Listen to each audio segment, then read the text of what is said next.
And we are live.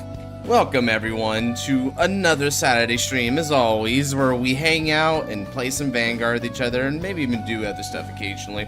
How are we doing? Seems we got a few people already in here. We got Seal, hello. Ice, Fumi, Luis, welcome in. It's about time for December already. 2025 is coming to an end. It's kind of shocking, really. Baldrick's the goat, as always. Welcome in, Clova. Alright, we've got Seal and Ice. Seals and Ice. These two things definitely go together. I need to get spun. I gotta check how quick I can lose in V. Well, I mean, I guess it depends on the decks that you and I play. I'm not gonna lie. Hey, what's up, Louise? Welcome back. Yes. You have a slot, do ya? 4. I'm loving Gick. I think Castle fits me. Castle. Yeah, Gick is a fantastic Castle deck too, man. It gets you that really nice progression type of gameplay. I'm not gonna lie, I was a really big fan of Sacrifice Class as a deck, so I knew I had to like do something about that, and Black Gick was the thing to do about it. That card did F all in G. It was basically not a Vanguard, so I was like, you know what, let's go ahead and just interpret something different. Luis for 1, awesome. Hey Ant-Man, Alex, Shay, welcome in, welcome in. Oh yeah, Daniel's likelihood is through the roof. Daniel better be there. Hello, Governor. Hope I won't fall asleep like last time. Yeah, that would be a damn shame, Alex. How many slots you got today?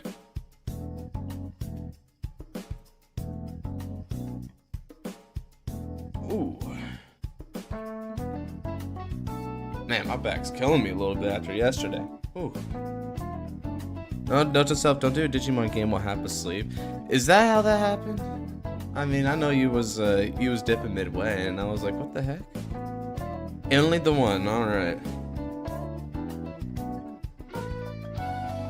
Hey guys, man, did you know that Vanguard accidentally leaked Castle Dragon and Deep Lands? Yeah, I actually fought against Maz, who was playing Deep Lands, and we're planning for a fight night, but we're waiting for Alciel in order to release, and then we're gonna do that fight night between the two decks, because it makes sense. I want to do Virgilla against Deep Lands, but Maz needed some time to practice with like his Deep Lands deck and get it perfected, because he's actually really excited for it, so he doesn't want to come in half-cocked for a fight night. And yeah, I did see the leak where it has the ability to superior call up to 2. No, superior calls a call from the soul. But then like it kind of does the Alden thing where it actually recruits the unit, but instead to the hand it switches back into the soul, and then if you persona ride you can get like 2 of those orders or something. Yeah, it's cool. I think it's a good start for the deck, right? I like the I'm not gonna lie, I'm happy they're once again interpreting that sort of like Alden gimmick of substitution is good. Deep Lands has fought against it. Yeah, I did too. Deep Lands is it's kind of sad really, because it's a cool deck and you can tell that it's a cool deck, but at the same time, like, man, this is really all it's gonna be, right? It's got that one basic attack pattern. I mean, the only thing that like is different is whether or not you play Usurp. That's it. That's the only real like question I think you have in that kind of a deck build, because it doesn't have other play patterns. So I was like, I hope it would get more, but you know what? On the bright side for Deep Lands, it's definitely a cooler version of the Vanguard multi-attack kind of gimmick, right? So I'll give it credit for that. Skywright just has that kind of like special sauce, right? Where even if they don't necessarily innovate too much, it still somehow feels more interesting to play than a lot of like what we get in the main boosters, right? But maybe that's just me being a little biased, admittedly, because I like Skywright. As a matter of fact, Nabs might be hopping on later tonight. We're not sure yet, no promises, but he might be hopping on later tonight to continue some read-alongs with me on stream, so we'll see what's up. When's the next Skywright comic read? Well, it's kind of funny you typed that, because it might be tonight actually. It all depends, because he went to bed kind of late. He was grinding some Dark Souls, so we'll see if he actually feels it. Fighting Mega's got me interested. Mega Colony is a fascinating deck. Funnily enough, that deck build that Lynx did, yeah, him and I actually worked on that together, so I ended up helping out with it. I think I'm up to 3 now. Yeah, go double check that real quick. I'm not, I tend to not keep track just because like, I got a lot of stuff to think about these days, so I just leave it to the audience in order to figure it out.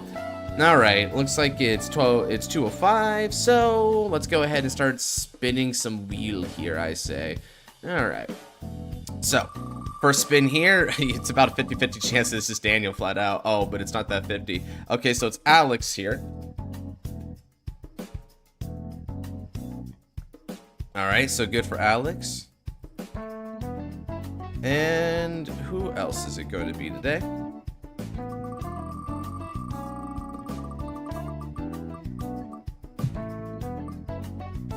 Oh, we back on that Luis. Okay. Man, if Daniel's watching this right now, he's got to be so sad because he's like, man, I got 4 slots, bro. This was an empty wheel. How the hell?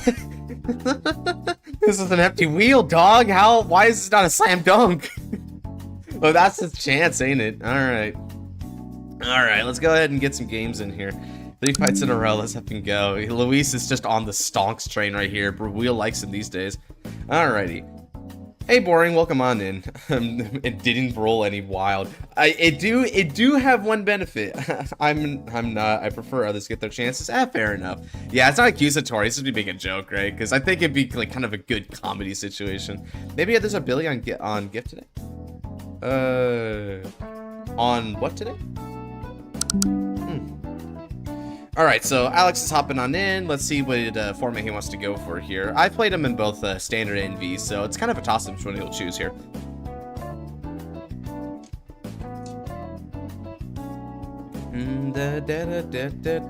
Hello. Alright, go ahead and choose the format.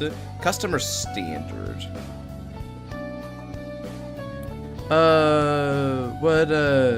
What kind of custom?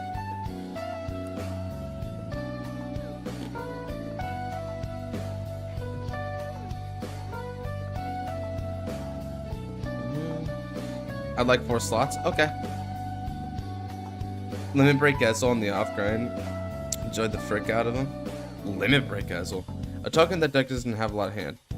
I'm kind of in a standard mood today. Sorry, Josh. Yeah, it's fine. Again, I'm not going to shame people for playing the format they want to play, right? Even if I have my preferences. Let's go standard then. Let's go standard.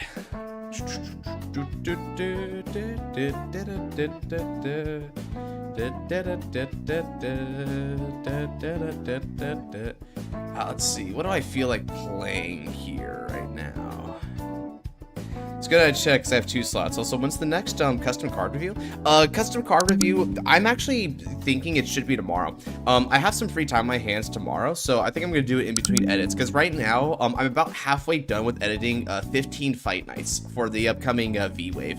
So I've been really like busy about that, but I'm like making really good progress on it, so I think I can spare some time tomorrow in order to get the next custom card review.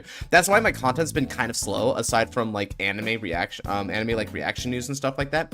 Is because I've been really trying to get that good. All right, so let's see here. In terms of decks, you know what? I think I'm gonna start a little light here. Let's go Absolute Zero. I like Absolute Zero. Oh,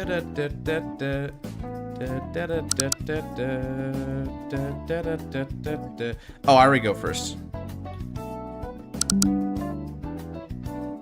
I'll go first. Let's see here. So I'll mulligan back 3. Marginally better there. Well, that's good, Genesis. Welcome on in. Do you have PBO with the new staples? Oh, are you which one are we talking about? Are we talking about the V series or the D series? All right, let's go ahead and stand up Vanguard. Absolute Zero for Rixu. Right, okay, so he's going use once again. Let's draw, and for this one, I'll discard Kashua. Now, Youthberg is going to be a very difficult deck for us because it's just a very strong and potent kind of strategy. So I'm going to have to try and lean into prioritizing my defenses as much as I can. Let's see here. So I can add an Absolute Zero or Judge Maiden at the top 7. So we'll add this Judge Maiden to our hand and pass the turn over. While he takes his first turn, let me switch up the music a little bit here.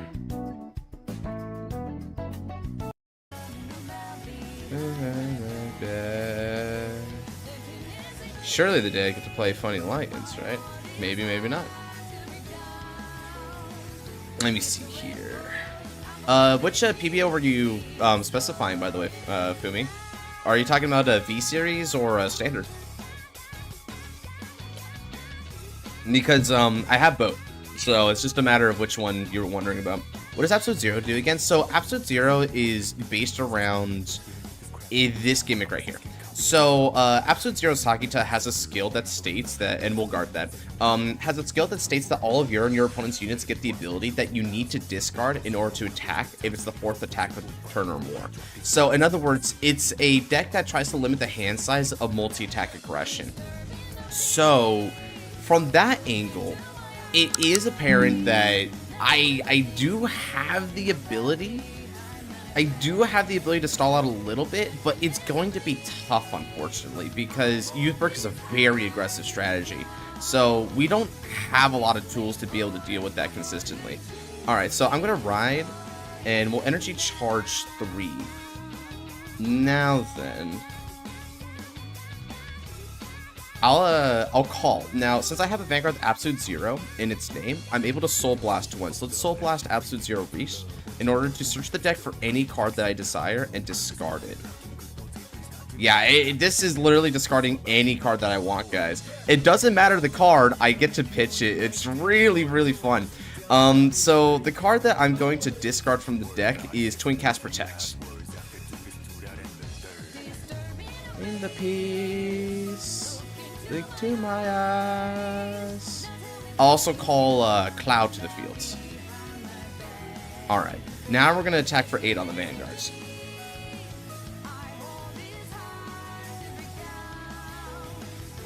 That's a neat combo. Yeah, the main target for this, you have 2 Absolute Zero units that are, like, good about this. The first one, ooh, guards a nucleate. Alright then, we'll go 18 after that. Once I'm done with my turn, I pass over. I can show you guys a couple of the cards that like are intended to be dumped with this, but you can do the twin cast like I do. I'm doing that because I need to survive Youth Work, so I need to ready my defenses for that time. Okay. Ooh, okay. The Rika crit, very nice.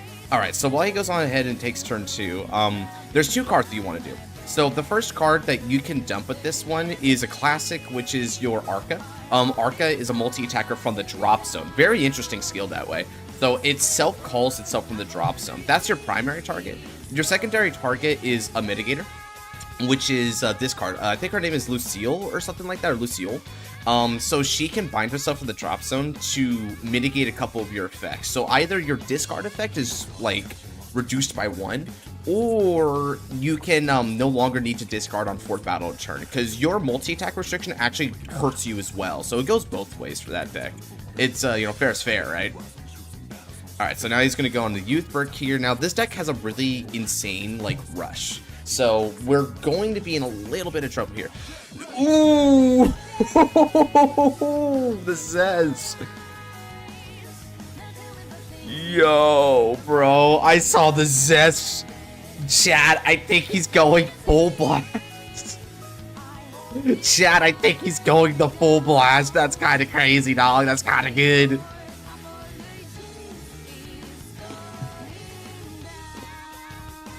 Hey, youths, what's happening? Go on in, Noel. All right.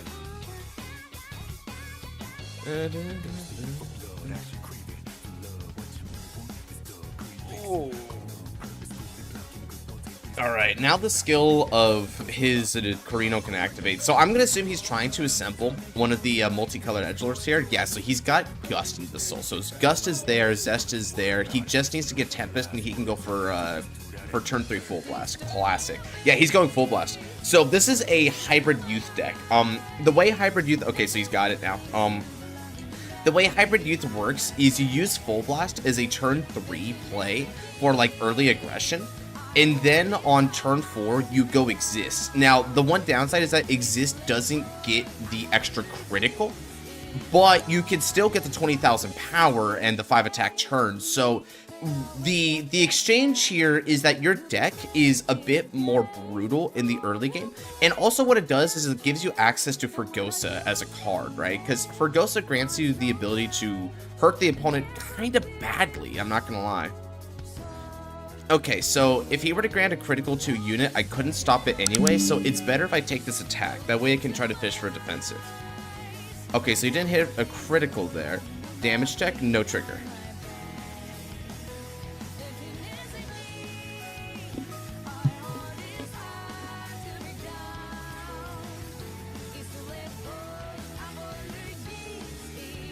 Okay, so now he's going to be attacking me. He's going 10k to Vanguard, and let's guard with Volshablon here, because I can't really afford it.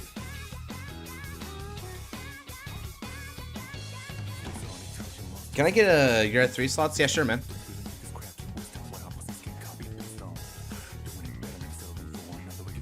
Yeah, let me put it on over here. Good, good, good. Okay, 18 on Vanguard. I'll guard that with Heath, and she can move into the Soul. That'll be pretty good for me later. Draw. Oh, that's a perfect top deck for this scenario. Okay, so we're going to discard her in order to ride. Let's see here. Let me go ahead and change up the music a little bit. I think I'm going to go over here.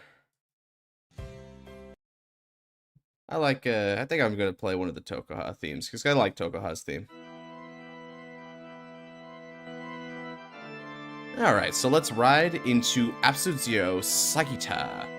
With the skill of my discarded card, I energy charge 1, and then with the skill of Kashua, Kashua and Chao will be moving to the rear circle of play from the Soul. Alright then. Now then, the skill of Sagita. Sagita is going to energy blast in order to get 10,000 power and the drive. Excellent. Next up, I call and activate skill Soul Blast 1 in order to search the deck for a card and discard it. I'm going to discard Lucille. And now the skill of Lucille will activate. Lucille is now going to give Sagita the ability to lose her Kant skill for the turn. So now I don't need to discard on 4th battle or more. It's time for battle. Let's do this. First off, I'm going to be attacking for 10 on Fergosa.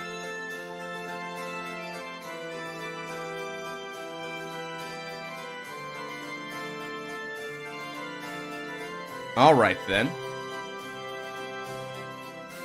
Now then, Sagita attacks with support. With the skill from the drop zone, when my Vanguard attacks, I can automatically superior call my Arca to the fields, as long as I don't have another Arca on the field already.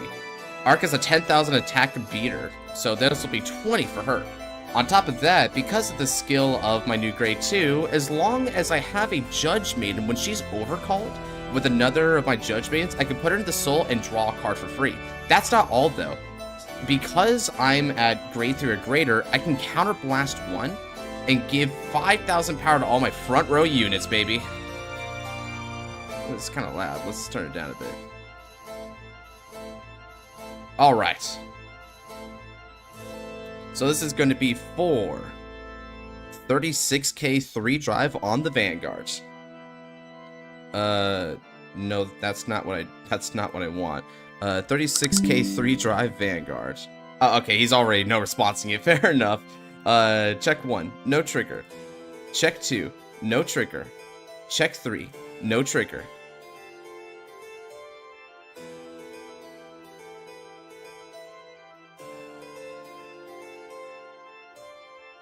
Next up, with support, I'll attack. Because of Kashua's skill, because I'm at grade 3, an extra 5,000 power to Kashua. So then that's going to be for 28k on the Vanguards.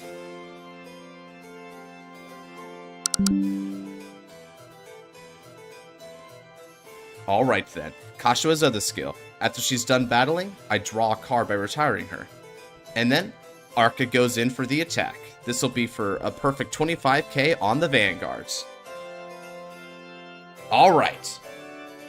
We're going pretty good on the offense there, I'd say. Ooh, manages to guard with the front trigger. Very good.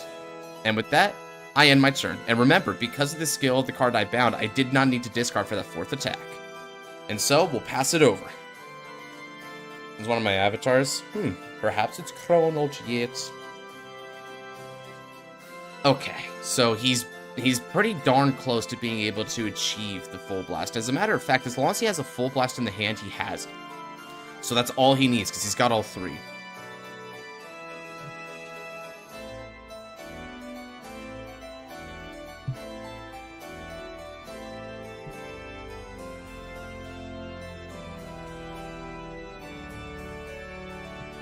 Alright, let's switch over the music for Alex here. I already know him. This is always the one I play when Rebuild hits the field. Alright then. Dark night destined to struck the heavens. Arise once more. Use Sibirke Skyforums Rebuild ni. Draido. Use no skill. Adds back Vergosa. Vergosa de Code. Vergosa skill Hatso. So de Blasto. Big 25. Hey, it's cool, bro. It's kind of cool, though. I respect it. All right.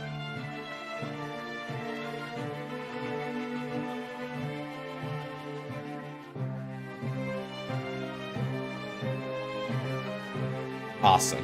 Getting a Soul Blast to draw effectively. So that'll fill up his hand a little bit better.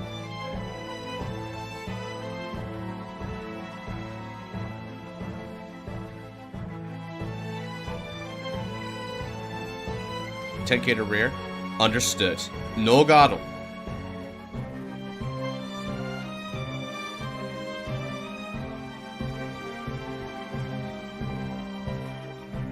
As if. 2 to pass.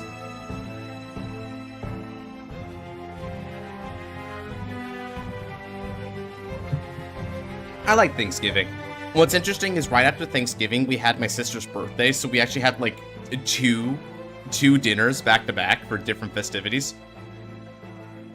It's like really weird, but I mean, that's just how it is, right?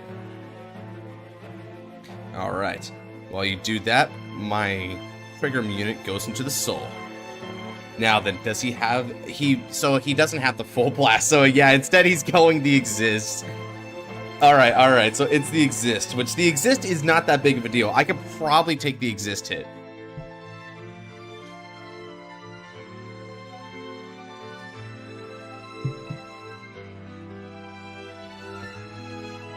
Did he discard the end fate there? He did! Okay, so he's discarding the end fate in order to return a drive back into the exist. What do you think about the new Phantom thing from Vanguard? It's got potential, admittedly. I think if they could do really creative spins on the Phantom units, I'll dig it. I think the Phantom characters may not be all that interesting, more of kind of like a gimmick than anything, but I don't particularly mind it.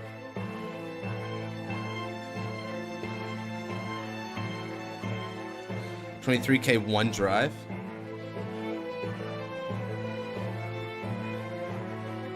Let's see here.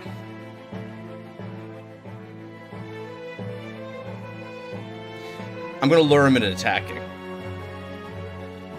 1 to pass.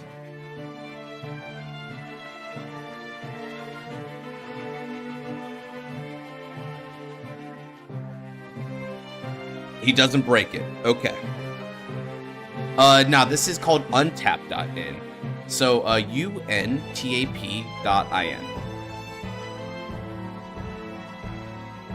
Going 20. And not without paying the toll, you don't. Due to the skill of Sagita, you must discard 1 card in order to attack.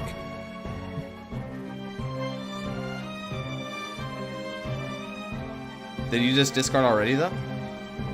You did never... Wait, did you? Yeah, you did. Discard for Gosa. Cool. In which case...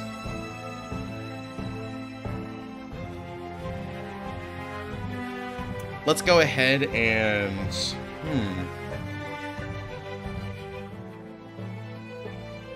The other one's going to be a lot bigger, 33, so...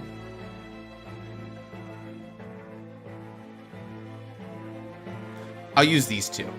Guard.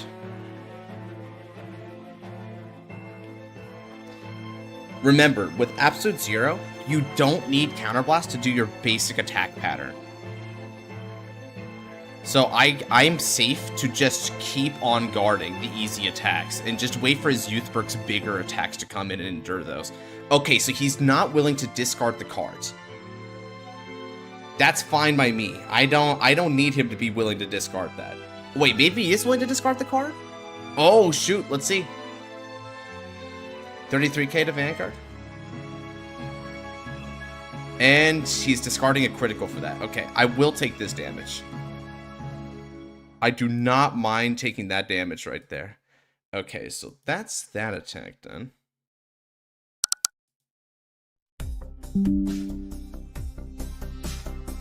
Alright then. Stand and draw. Energy Charge 3 and Persona Ride Sagita. 10,000 power goes to the front row. Excellent.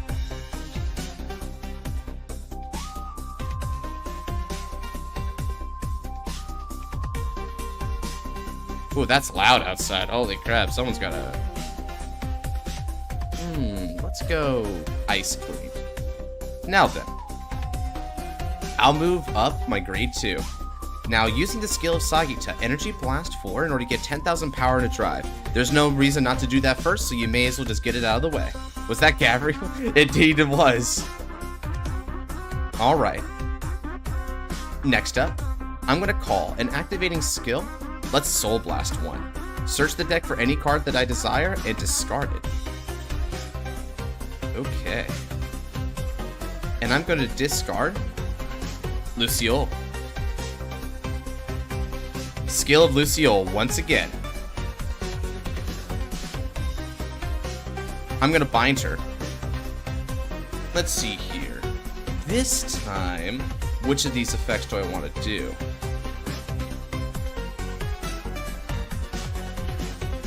I'd rather not discard. So once again, I'm going to turn off Sagita's continuous ability for the turn. Now we battle. But before I do... Ooh. Actually, you don't have 10k shields in your hand for the most part, so these will be annoying. Let's do it. Attack for 20k on the Vanguards.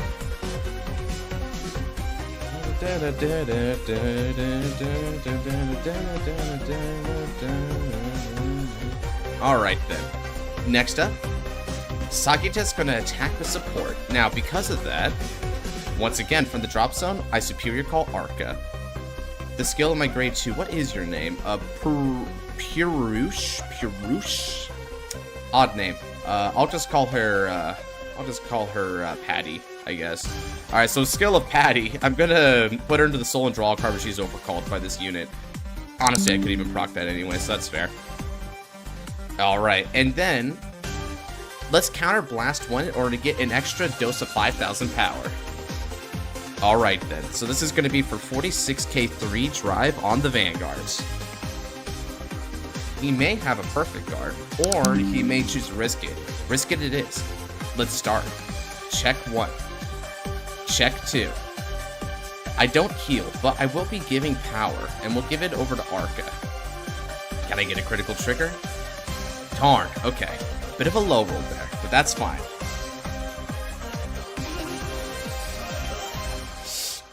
Damage checks the full blast, dude. Ooh. That's not what you want to see.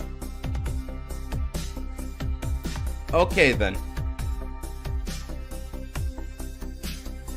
I'm going to go ahead and attack with support.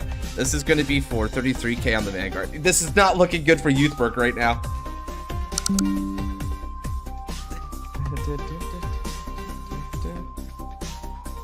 And then this is going to be 45k. Lastly, can I go on at 4?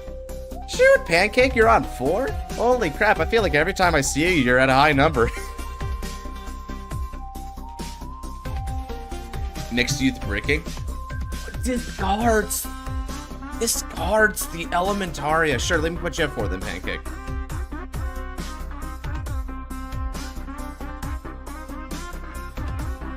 Okay, the turn passes. So Youthberg's back at it again, but Youthberg's in a lot of trouble here. It wasn't able to establish much pressure. He calls the final turn. Oh, that's confident. Okay, then. Okay, maybe he's cooking here, chat. Let's see. All right, I'm gonna give him some OST then. What's he got? Ooh, what's a good OST for you?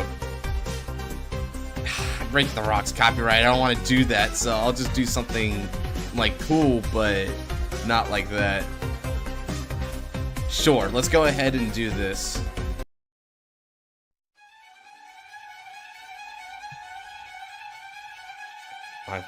All right. Using light swords because the streamer history beat them. Neat. Okay. Well, he sets up his basics. Let me get Genesis on for 2.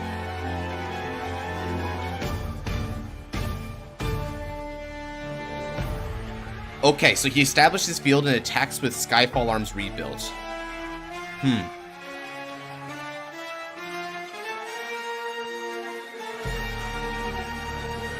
Let's see here. Because of my current hand, I know for a fact he's going to be really desperate to try and get some damage on me. He hasn't seen a lot of triggers, so the chances of him drawing a double trigger here are fairly good.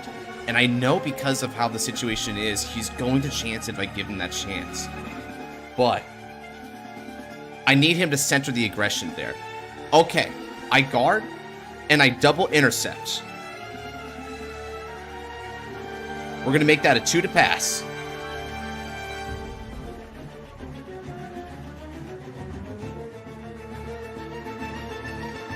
Again, I need to lure him into focusing on the Vanguard column. Whether it works or not, I can't let him put the power elsewhere.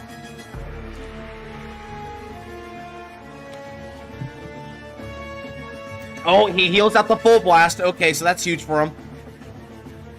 And he's centering on the Vanguard. Ooh, but it fails. Okay, good. I managed to bait him into focusing on the Vanguards. Now Youthberg can go for the Overdress.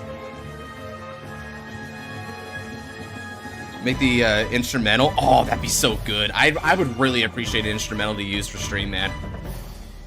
Okay, now he Overdress into full blast. Okay, now he has to CB again for this skill, but he's definitely going to use it.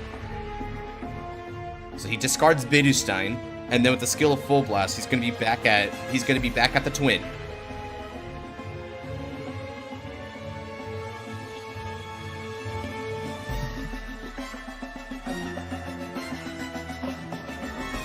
Oh, we're just starting off the first match of the day. It's Youthberg versus Sagita. And honestly, Youthberg's been on the back foot, brother. This has been a hard fight for Youth.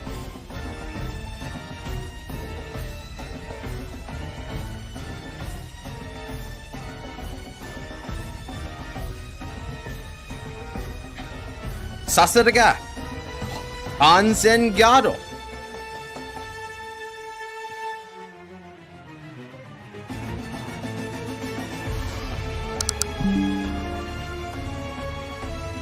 Okay.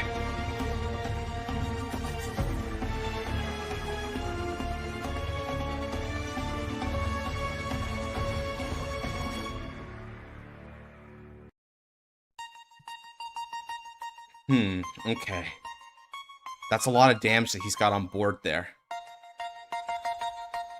But he's only got 5 cards in the hand. Damage check 1, no trigger. Damage check 2, front trigger. Power goes to my Vanguards.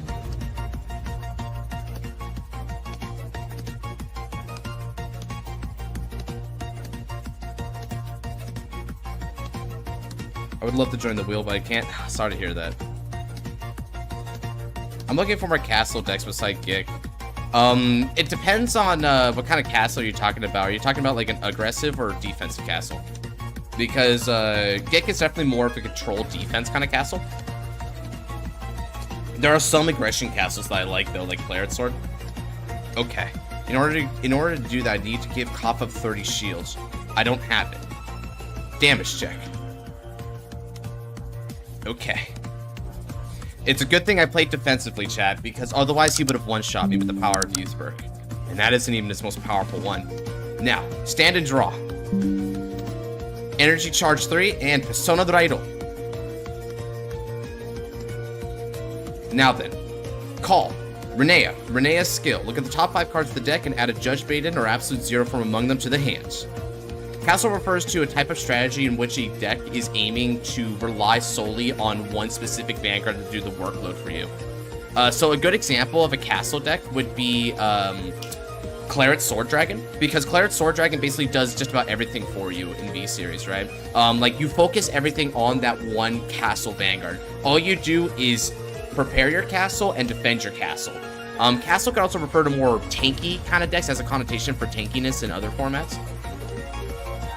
Okay, calling Renea again, and we're going to use Renea's skill a second time. Let's accumulate more advantage. Perfect. All right. Let's go ahead and change up the music here again. All right. Now then, I'm going to call 2 clouds to the field. Energy Blast 4. 10,000 power, and a drive goes to my Sagita. And then... okay. It's time for a gutsy play. Using the skill, I'm going to discard 3 cards with all 3 of my clouds. An extra 15,000 power is going to go to all these units. My front and rear guards are now much more powered up. Okay. He can't defend. I'm sure of it. Not with the cards that he has in his hands. Now, let's begin. The last turn that I have in me. Attack you. Total power is going to be 40,000.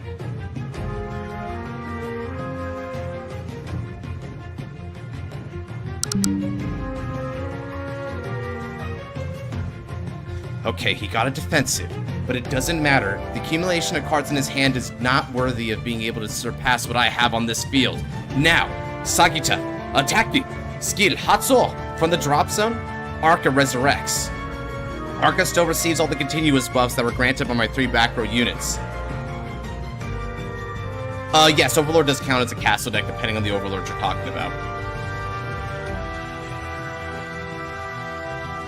Okay, 41 Vanguard, 3 drive. Okay. Now it's a Kanzengado, but he doesn't have enough. Check 1. Critical trigger. I'm going to give all effects to Arca. Check 2. No trigger. Check 3. Critical trigger. Perfect. I'm going to go ahead and give. Let's see. That's going to be 45, 55, 63. He might have over trigger in the hand. I need to overpower it. More power over there, and I'm going to get the critical here. Okay. Attacking with support. This is going to be for 40. 48k. 2 critical. Vanguard. Get him, Renea. Okay, it connects. Let's go. GG's. Whew. Good thing I committed on that final turn. Alright. A solid start to the stream, I say.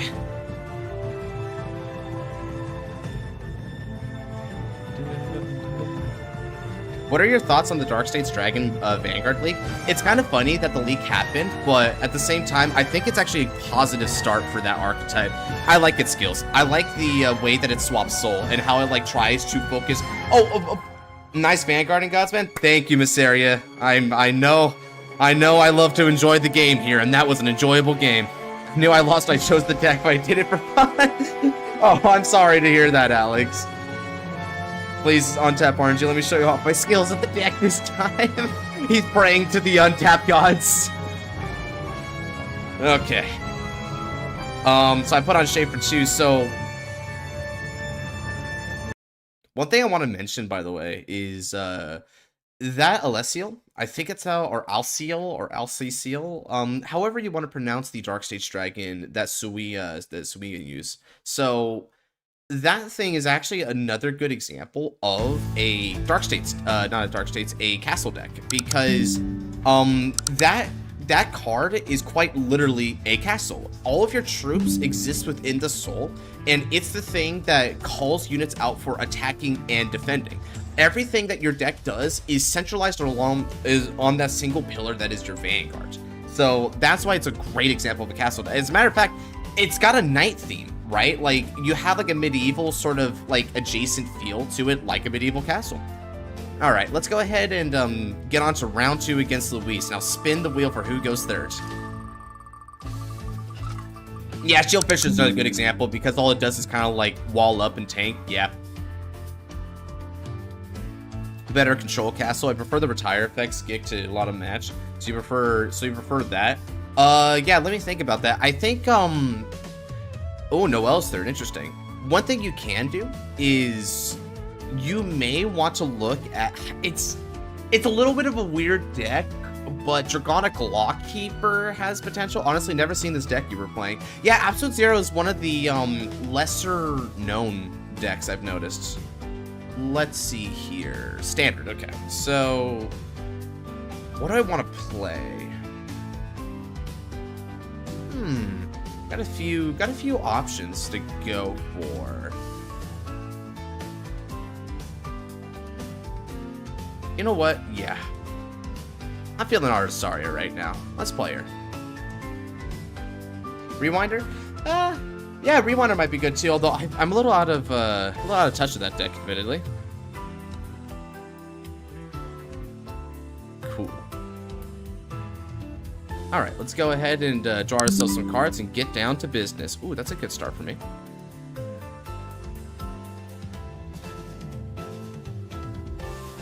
Drop him with the locking. Who knows? Maybe, maybe not. Let's see. So I'm just gonna wait for Luis to get his die roll going there. All right.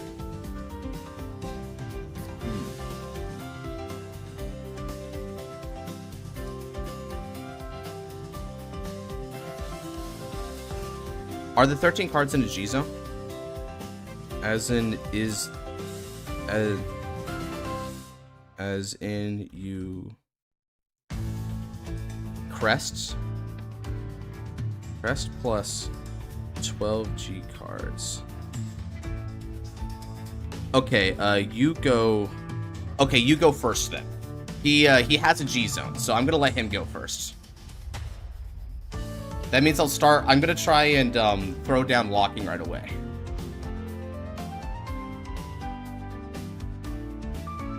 Alright, got you on, Igneal.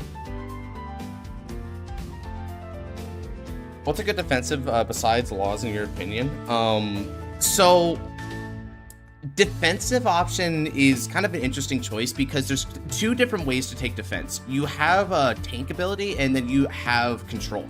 Control decks are good at stalling out the game by trying to delay your opponent's movements, whereas tank decks are really good at just like raw guarding huge attacks. Now, one of my favorite defensive decks in the format is Pinot Noir. Now, Pinot Noir is probably the most impressive Protect 2 deck, arguably aside from Malkuth Malik.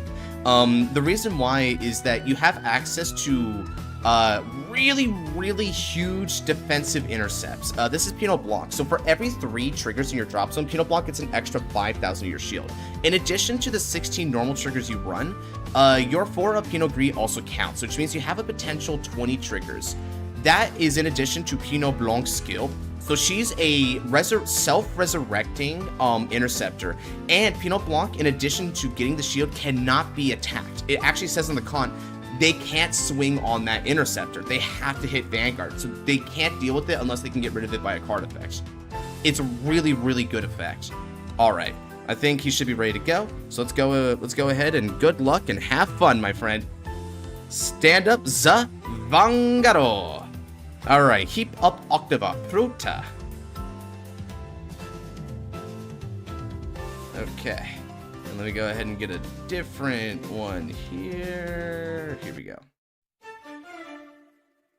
And Chronodran. Okay, so it's more or less as I thought. All right, let's shape up, chat. This is going to be a good fight. Now then, my turn. Right away, I'm going to discard Magaromania. Righto. Dynamic Exciter. Energy Generator Seto. Dynamic Exciter no skill Hatsu.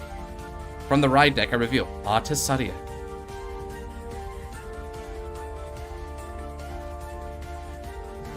You right.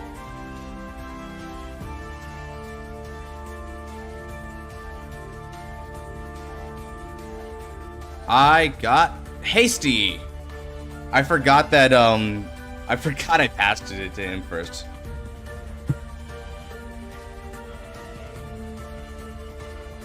Go ahead.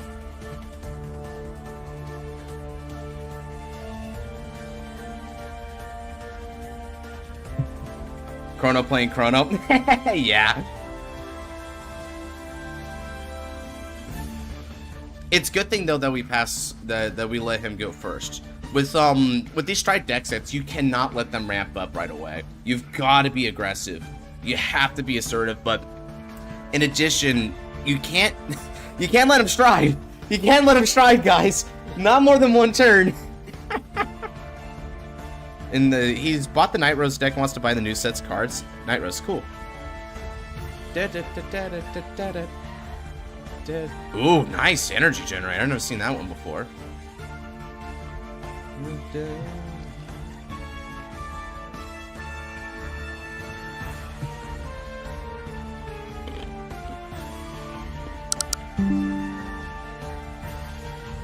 Alright then, well, I already narrated my turns out last time, so let's go ahead and just do it again this time. The only difference now is I actually get energy in a draw. Ooh, that's a huge draw for me. Okay.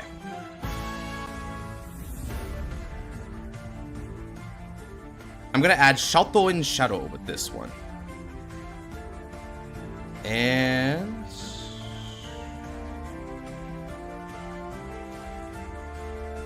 let's call an attack. I'm gonna go 8k on the Vanguard. Let's make it nice and easy here.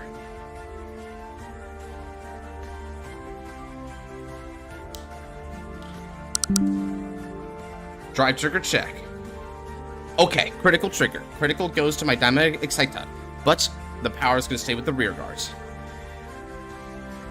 Over trigger.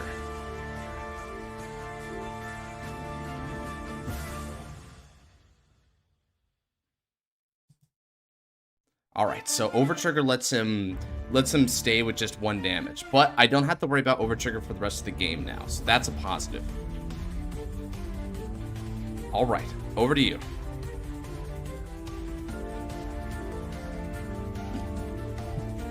Do I actually run Overtrigger in this deck? Let me check. I do, okay. So, I guess it goes both ways.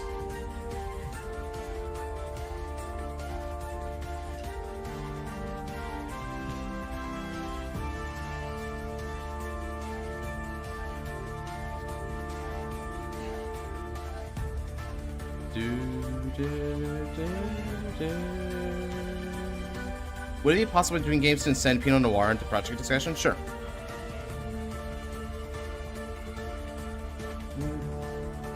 Just remind me when the fight is over, Fumi, and I can do that for you.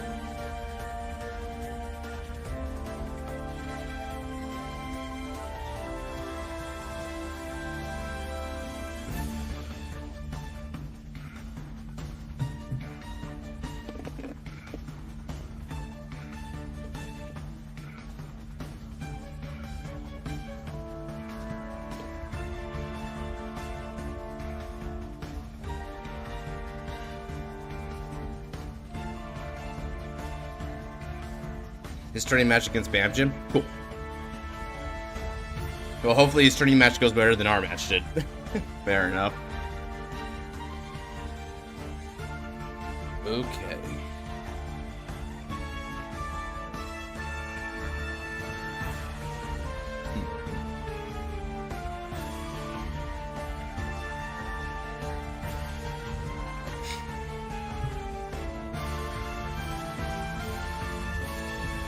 $10K. I'm feeling a crit from him, but I'll just have to take it, I think.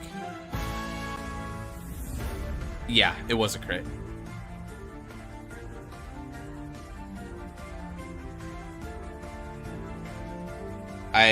Usually with Luis, he tends to hit, like, really good luck with his avatar deck, so I'm gonna have to try and combat that as best as I can. Energy charge 3. Now then. Let's discard in order to ride. With skill, we're going to Soul Blast 1 in order to get Persona Shield ticket. Bam's in our group chat? Sure. Well, as long as he sent the list and it looks good, then that's fine. I mean, y'all know what the ban list is as well, so that's all we need to confirm. Okay. Now then, skill activates.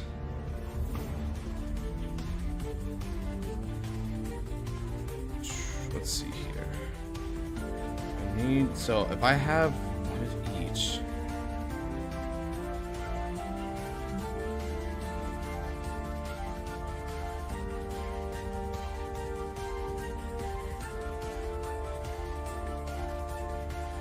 Okay, I need to move this back.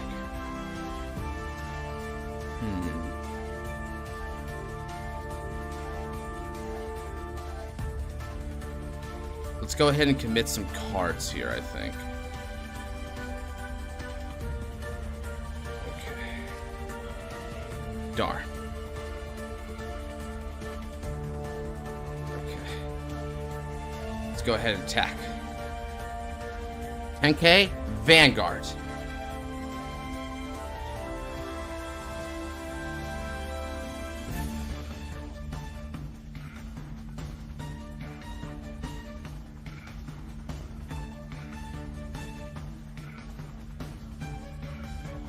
$10k Vanguard again.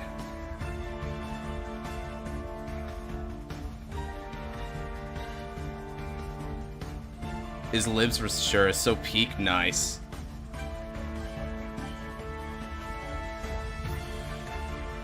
Can we use the V order card? Oh, like regular, whether the regular orders they gave? Yeah, that's totally fine.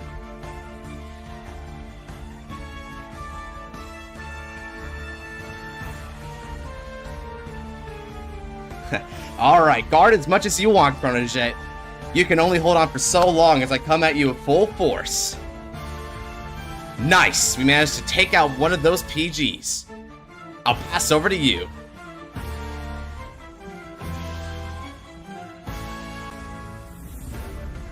Alright, let's switch up the OST to something more G-related since he's playing the Chronojet. Alright. Good defending, but show me your attack. Oh yeah, as in, sure, Stealth Dragon, dude.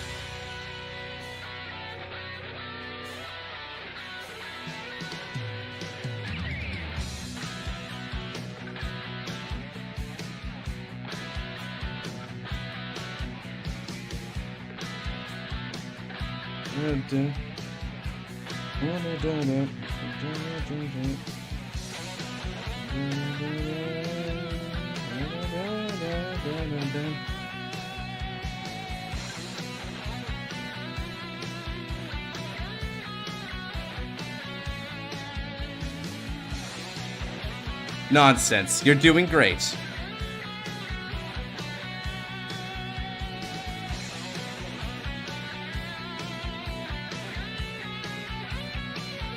The triggers favor you. Even without units to call, you can still do this. You just gotta play well. Don't give up.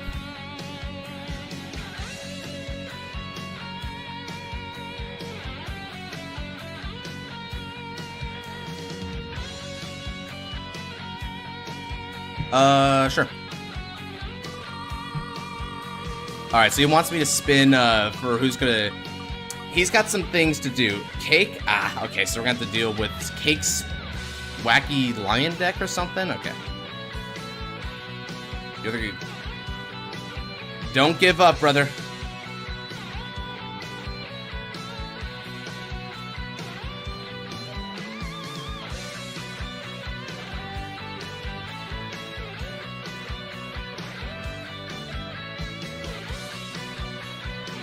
No guard.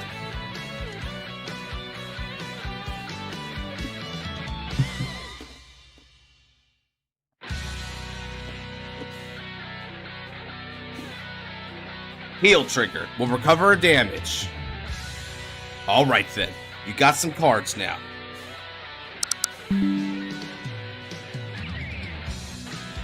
My move then. Stand and draw. From my hand, I'll discard Shadow Shadow. You know what? I'm jamming to this theme, so we'll keep it on for a while. Right. Polyphonic Overdrive. Atasaria. Atasaria no skill. Hatsu. I Energy Blast 2 and place Shadow in Shadow. Kado each of my draw. Soshite, Shadow Army, Kori. Do I have Shadow Army around here?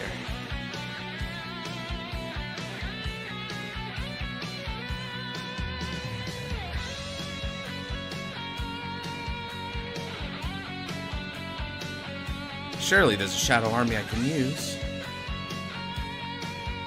Here we go. Oh, but this one has 0 power for some reason. Shadow Armies have 15k power. Need to unpack any Shadow Armies you guys can see. It must be this one. There we go. I'll place it as a booster. Okay, then.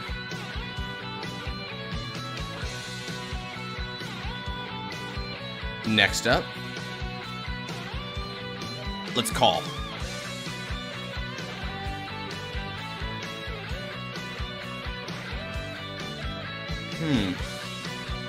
Lumino Well is a good skill. I think I could just go on that.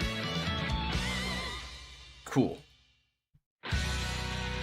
Let's go ahead and change up the music a little bit here. Let's go to one of the Artisaria themes, I think.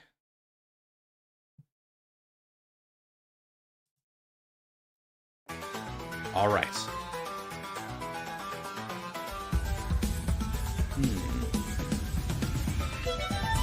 Yeah, let's attack. This will be for 18k on the Vanguards. Java at the end, MLB, throw guys over like it's why not protagonist.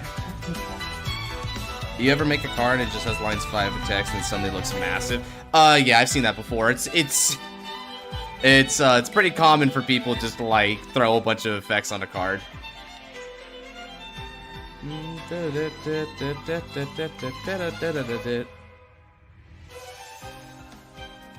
Alright then, let's go ahead and attack again. This will be for 23k Vanguards.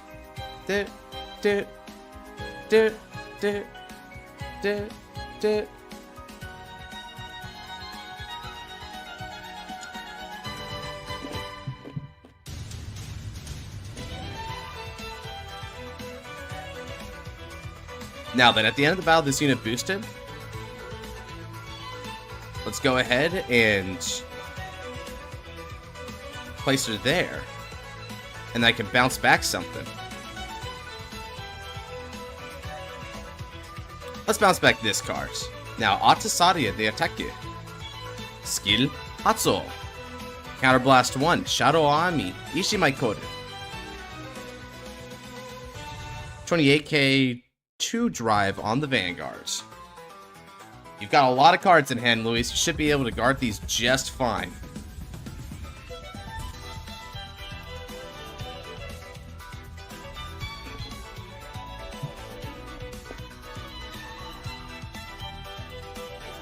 Let's see. That puts you up to 43. Is a 2 to pass good for you, though?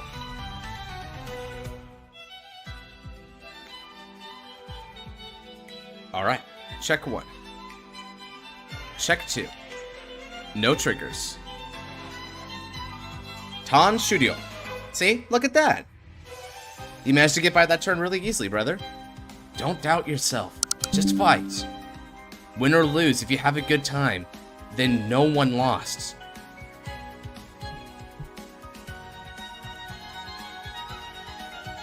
V Thegria? Oh, yeah, the custom cooking you was talking about before. Skills by K.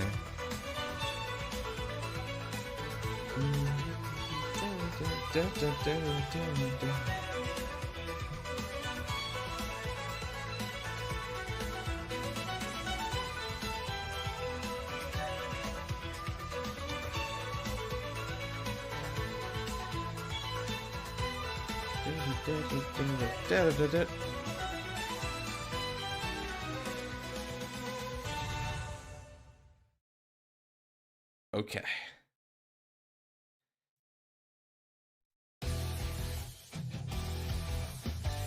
Now he strides.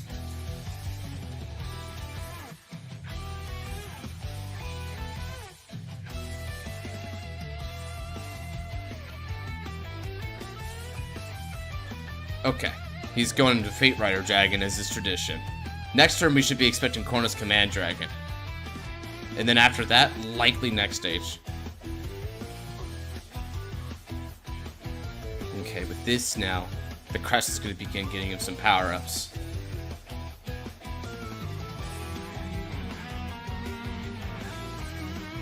Time Turner skill? Okay. Using Time Turner in order to refund that.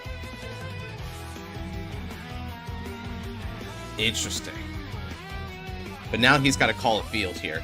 Thankfully for Chronojet Dragon, one of its specialties is card advantage. Most of its cards find some way to get another card onto the field somehow.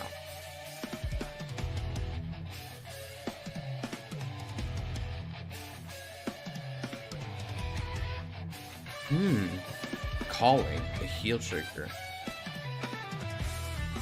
Upstream Dragon. Okay. He wants to bot deck it. Oh, I see. He's trying to get back heals because he's trying to go for a long game here. Okay, now with the skill of marking passage of time, he's able to do a bot deck skill, so he can convert that heal trigger immediately. It's a classic Luis tactic to throw back the triggers to get units for the hopes of drive checking them later.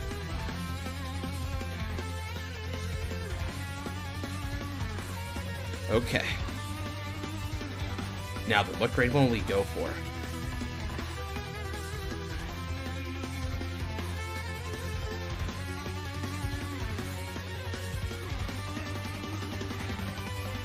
Okay, the Parrot. Now, Parrot's able to choose a card that's a normal unit without Sentinel from the drop or bind zone and put on the bottom of the deck for 5k power. He's got a lot of options in the drop zone there that he can go for, so that's good. It's just more, he's trying to recur back pieces if he wants to go for that. I could also see where he doesn't do it, but he is going to go for it. Okay, now Parrot's a 13k attacker, so it's just strong enough. Alright, boring.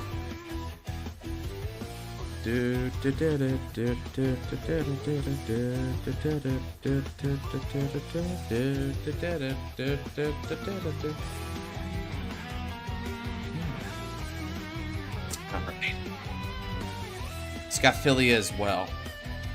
He's played an order this turn, so Philia's going to be able to activate regardless, so it's a good card here.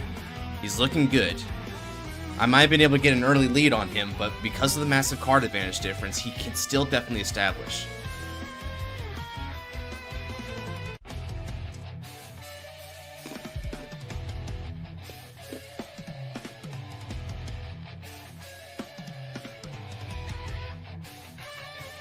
Alright, now what's he going to do from here? He's got a couple of different play patterns he can go for. He can try to go just for a Parrot small poke and then go for a front row. Or he could try to avoid lock and focus on back row units. But if he does go for that, he's going to run a little bit of a problem on pressure, and I might Shout and Shadow again. A lot of patterns. Somewhat. It's not that difficult of a deck, but it can get complicated once you start mastering it. It is definitely a shadow of its former self in terms of complexity, but even with that, relative to standard decks, it's definitely on the more complicated side.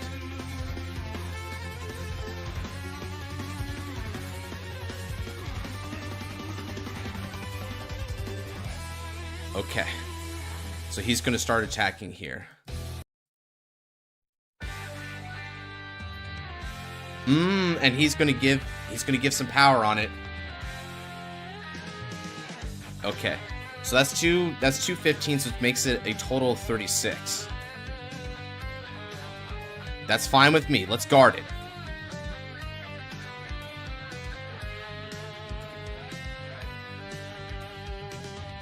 Okay, now Philia converts into a draw, and then he's going to get a draw off the Parrot once he bot decks it.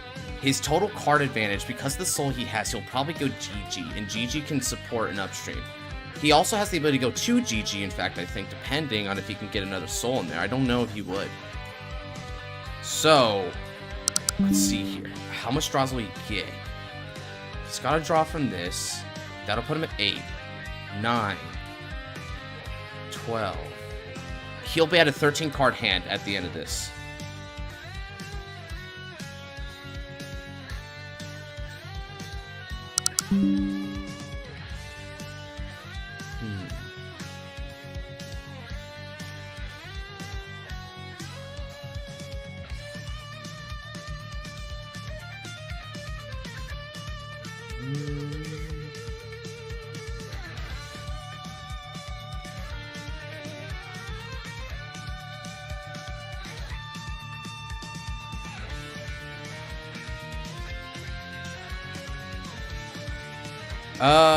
I am not interested. I'm going to use Persona Shield Ticket.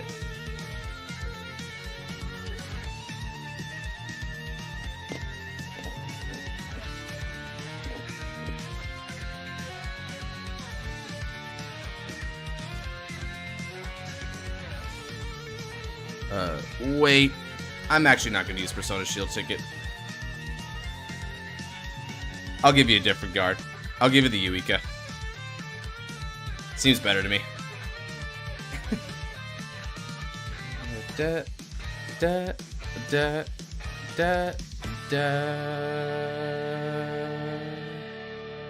Okay. Now what's he gonna go for? So, Philia. Okay. He's gonna go for a column here. Yeah, okay. And if he goes for Upstream Dragon, he's going to be able to dodge lock again. Man, what a troublesome deck.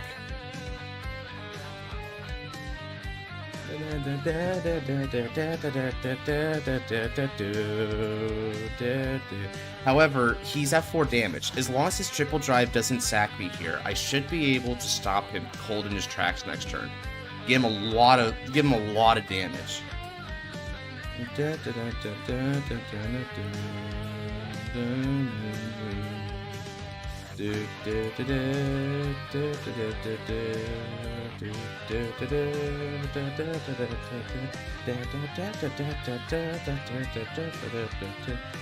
It's okay though. I'll just have to try and dig for the Shout and Shadow. I had a feeling he'd try to avoid me like this, so I got Spreading Chorus back in my hand to try and tutor for the correct sound system next turn.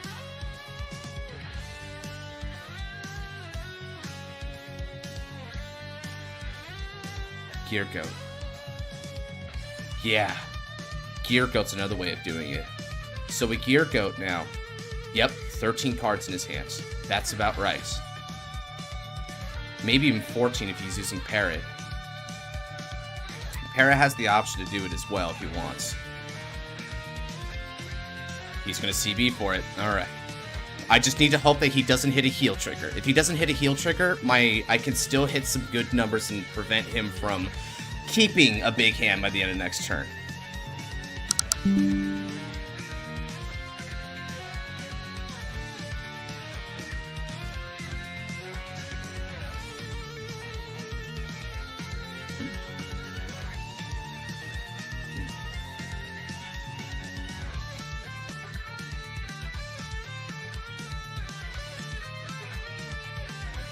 Is my result to fight for another turn. Indeed, Luis. You're building a hand that no deck in Standard can fight against. Not for one turn, anyway. 33. Alright, then. Let's go ahead and do this. With Persona Shield Ticket, I'm going to be able to guard as a total of 15 because you do have the Chronojet Crest. Now, I put this on Guardian Circle. It gets an extra 5,000 shield because I have a sound system. 38. And then, Luminoel. Skill activates Energy Blast. And retire 2 tokens. That's going to be even more. So let's see. 15, 25, 40, 50, 63. So this is going to be for 63k.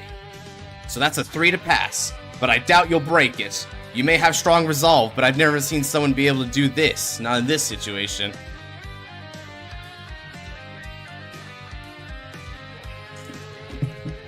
And remember, your over trigger is already out, so you won't be able to rely on that. Come on. Come on. Okay, it's just a critical trigger. I can stop that. Good. All I was afraid of was the heal trigger. I need to make my attacks matter. If he's going to draw cards, I'll make sure that he needs them.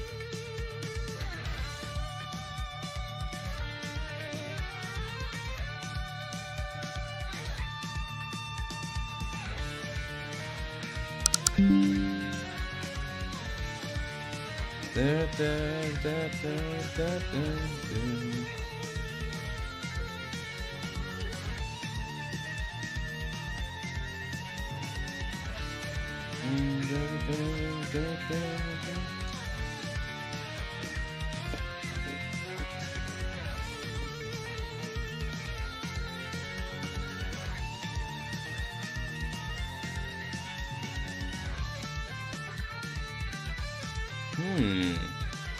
53. 2 damage.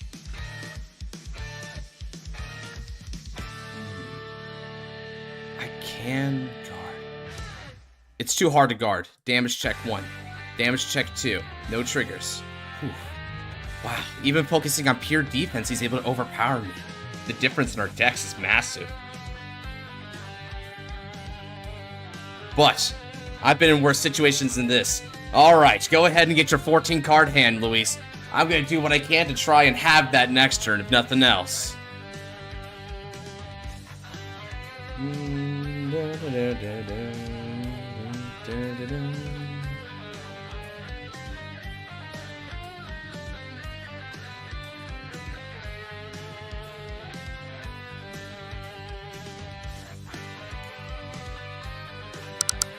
My move. Alright then.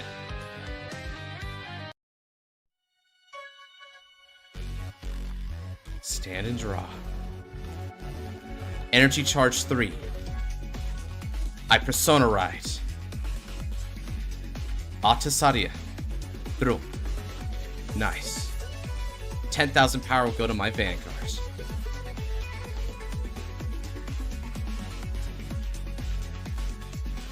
Code.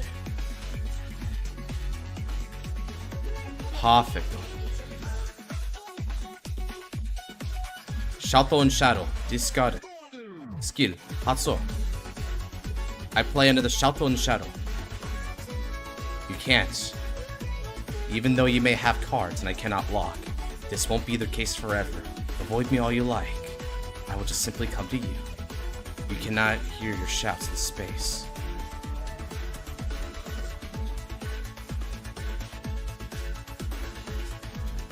Call.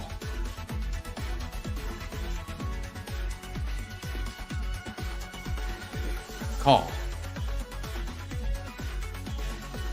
I counterblast 1.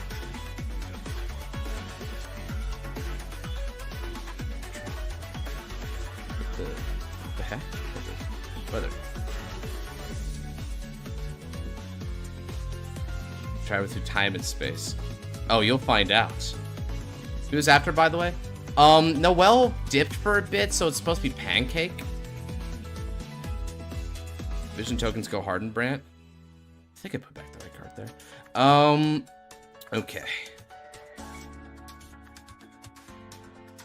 Now. Code. Skid. Hotso. Once again. Persona Shield ticket. Add.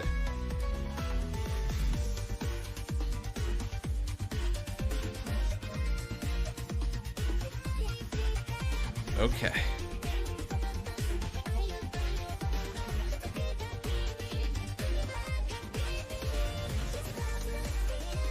And now,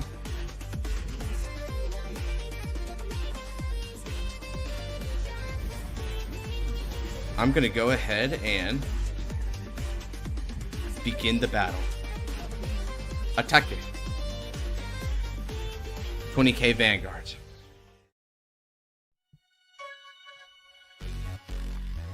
Alright.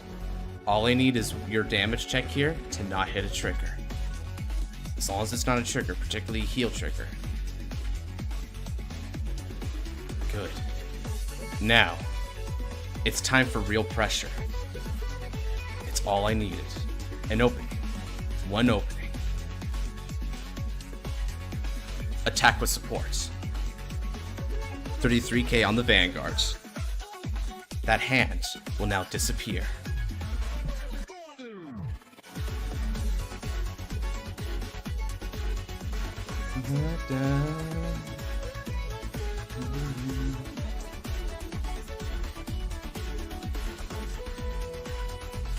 Next.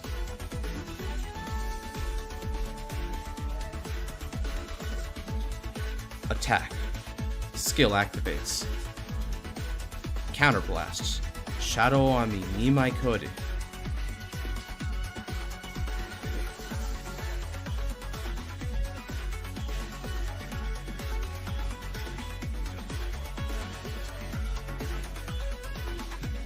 Now, because of skills, draw. And we're going to gain another Shadow Ami token. On top of that, 5,000 power goes to the front row. Now, that's everything. Total power, 43k, 2 critical, 2 dry Vanguard. Do you still think you can outlast me? You govern time, but I govern space. Equivalent forces should come down to the last minute effort. Check 1. Check 2. Excellent.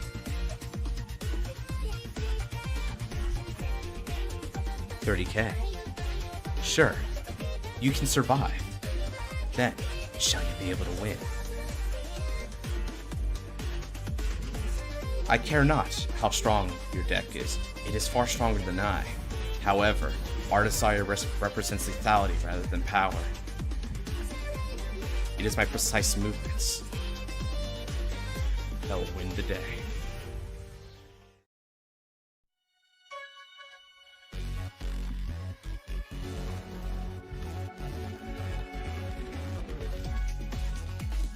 Good. Attack. With extra steps. Alright.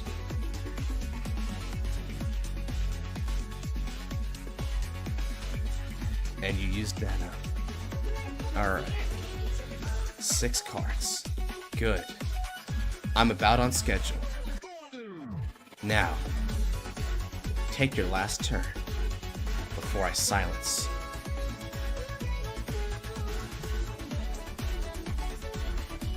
It's fun playing the villain. Anyway, Luis, now that we're down to the last few cards in the hand, show me what you can do in this situation. You still aren't out of it yet, brother. Despite the smack talk, I know you can do this in this situation. Think hard.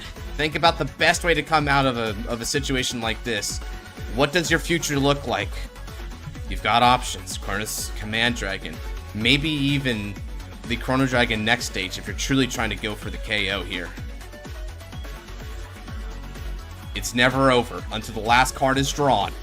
Show me your resolve, because I've shown you mine.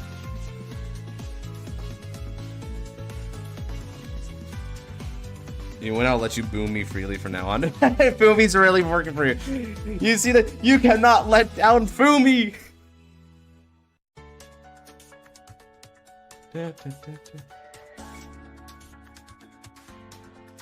Oh. Chronos Command Dragon. Huh.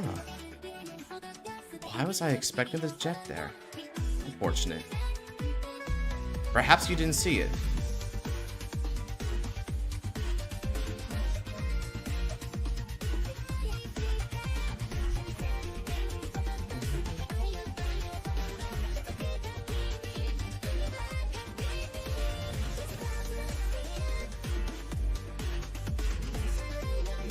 Now, however, Jet's still going to be good for me.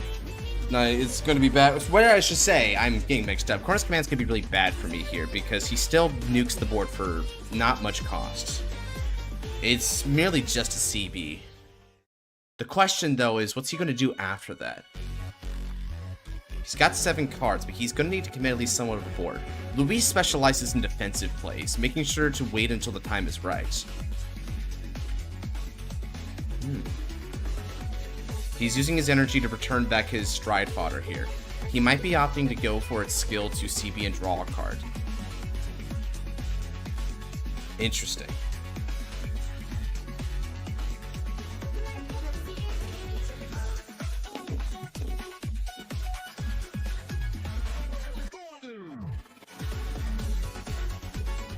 Okay, this effect now. When your G unit stride, you can bind this and choose a normal unit without Sentinel from the drop and put on the bottom of the deck. Then he can choose one of the Vanguards and reduce its CB. Does he put that grade 3? I guess he can't he? He does. Oh, I did not know they actually have a way to mitigate Counterblast. Wow. Oh. That's tough. Okay, that's a little tough for me. I was planning to CB choke him because that's one way to fight against Carnage, but they even took away that counterplay now. Okay, this might be a sleeper hit here, guys. This deck's a lot more powerful than people gave it credit for. It has everything, including the best board nuke in the game. But, even with that, I won't make this easy.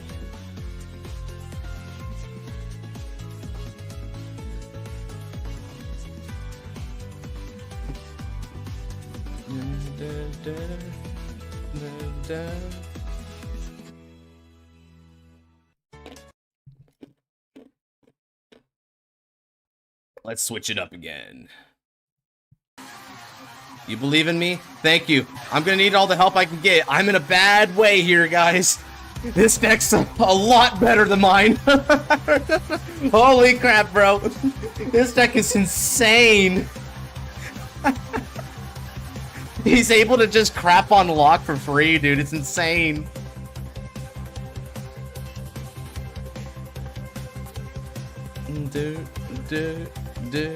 I'm giving him his energy for the Genki Dama. Ah, fair. I do need help. I do need help. How is anyone supposed to fight this in this situation? I mean, it's not impossible. I think if I was playing something like Youthberg, I'd be able to beat it. Like, not without too much difficulty, because Youthberg's really fast deck, right? But Artisaria is more of a control deck, but its form of control doesn't mean anything to this deck, right? So, I'm gonna be in. I won't commit, I'll lose. I won't commit, I'll lose, but it's fine? What? What do you mean by that?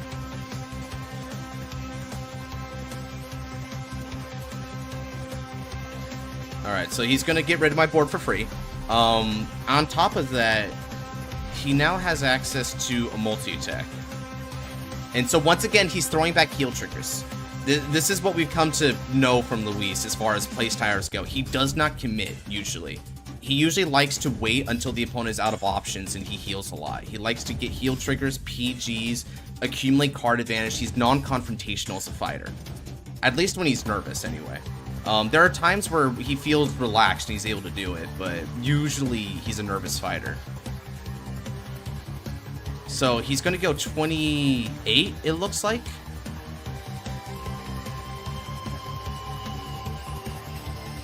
Yeah, this is my only safe attack to take, so let's take it.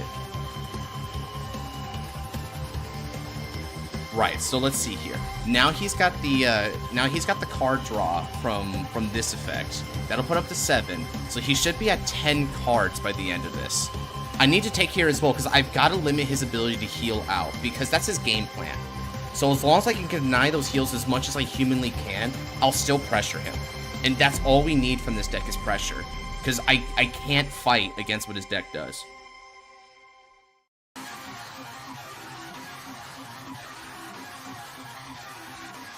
Josh, will ya? Sure. I'll warn you though, mate. This is a big, big wheel. You look so buff. What the frick? Oh, yeah, I work out, dude. It's warming up today, so I decided I'd wear the tank top for once. Well, I guess I did it a couple times before, but... this felt like a good day for it. He got gains, bro. Ooh. He did energy blast this turn, so he can use the fork roar. Okay, yeah. Alright, so once again, he's going to leave me with nothing to interact with, and he'll go for... It's 11 cards now. Right, okay. But thankfully, I took the damage prior, so I have the CB to be able to input for this turn, and then he won't be able to heal down more than 1 on the upcoming turn. So... I need to prepare for this for a couple more turns, so we need to be very careful about our resources, chat. If we don't use our resources right, he's going to choke us and win. So we need to try and play the stall game like he is, because Artisar is capable of that if you play correctly. It's usually where this deck is attrition, but it's difficult to attrition when the opponent can't get locks. And I think I'm running out Shout and Shadow. Okay. So since he's only going for that attack there, this is an easy guard. Let's go for Warmia to nullify the attempt, and I'll be getting rid of Megalomania from the hands. Hey, can I get 4 slots? Oh yeah, come on in, crazy. You bet you can. Damn, four slots, huh? I think you've been, I mean, you've been here for basically all these streams, so I don't doubt that. It's just that it's kind of crazy that you haven't been picked lately. I feel like I fought you not so long ago. I guess that's just how time flies, huh? Okay, so triple drive checks. Let's see.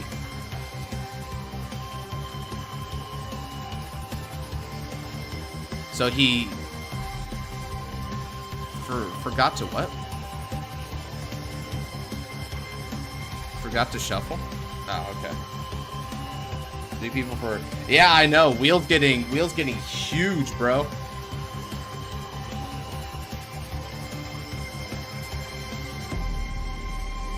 Okay, so he's got Parrot, Goat. Wow, it's a whole zoo in his drive checks. 3rd check. Come on, no heal trigger. No heal trigger. No heal trigger. No heal trigger. No heal trigger. No heal trigger. Come on. Don't do it. Don't do it. No. Don't do it, Luru. Not now. Oh, God, he hit it. Oh, crap. The stall continues. Oh, I was really hoping he wouldn't hit it. No, he's stalling more. Okay, fine. Fine. Okay, it's fine, though. Even if he heals down, I can still do this. Now go ahead and get your free draws and continue the turn over to me, because I've got another turn coming up, and I'll try to hit just as hard as last time.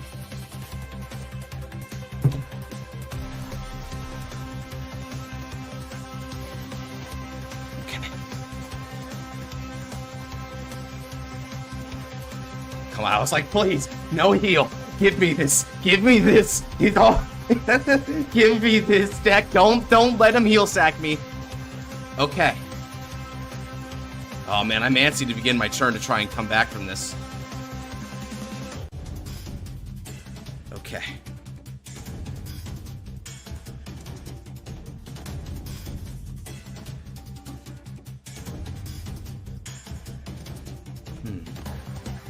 So that's where I'm at.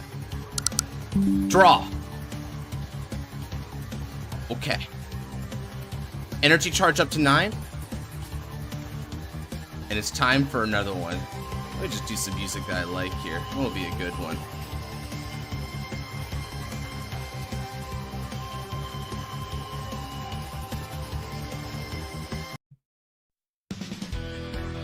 Now, for my hand. Persona Raido. Alright, Luis. Let me show you what I'm made of. I don't care about the difference between SR. My strength and determination can overcome that setback.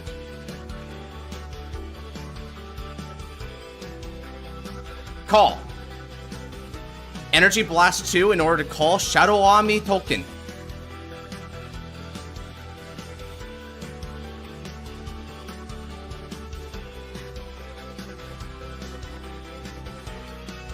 I call Franchette and 2 Gouda Leaves to rear guards.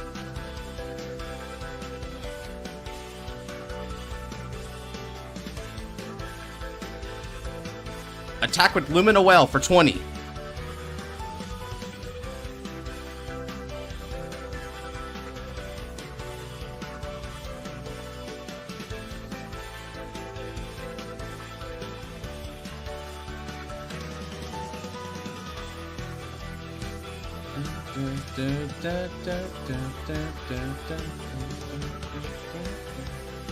Nice. Okay.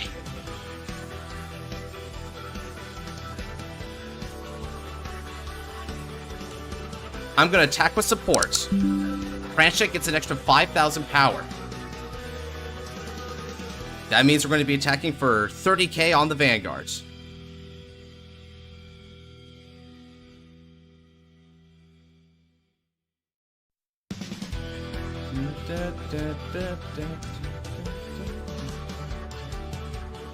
Right, we just need to keep demanding his hands.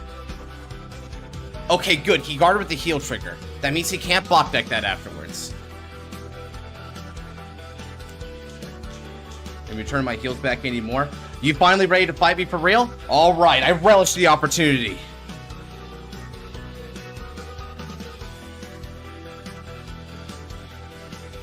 At the end of that battle, I returned Luminoel to my hands. Attacking with support. Atasare no skill Hatsu. Shadow Ami ni mai Kori. Sorry, Franchette. 5,000 power is going to go to my front row. Alright then. This is going to be for a total of 33k, 2 critical, and 2 drive on the Vanguards. Okay, deck. I need this to go well for me. You've seen what this deck is capable of, what Chronojet is capable of, both the man and the deck. But we can return it in kind, can't we? I believe in my Vanguards.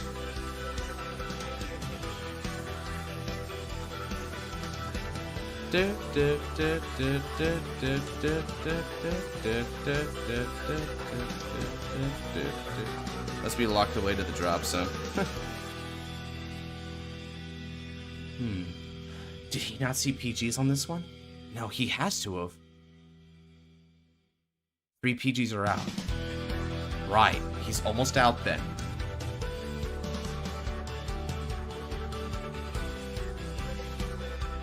Okay. So that's a 1 to pass. He's gonna need another bit of shield in order to do it.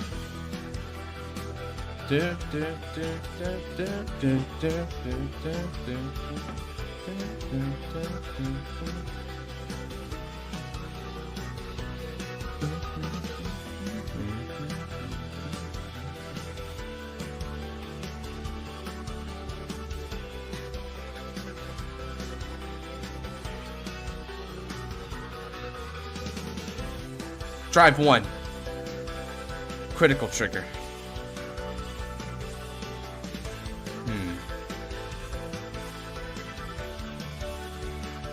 Screw it. Artisaria? Let's do it. Check 2.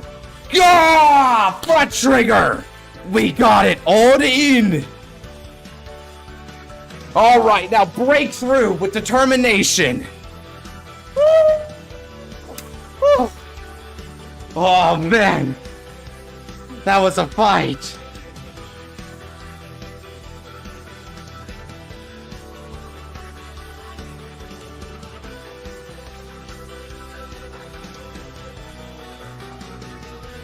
You had me sweating, my friend. Whew. Okay, death by butterflies. I had to do it.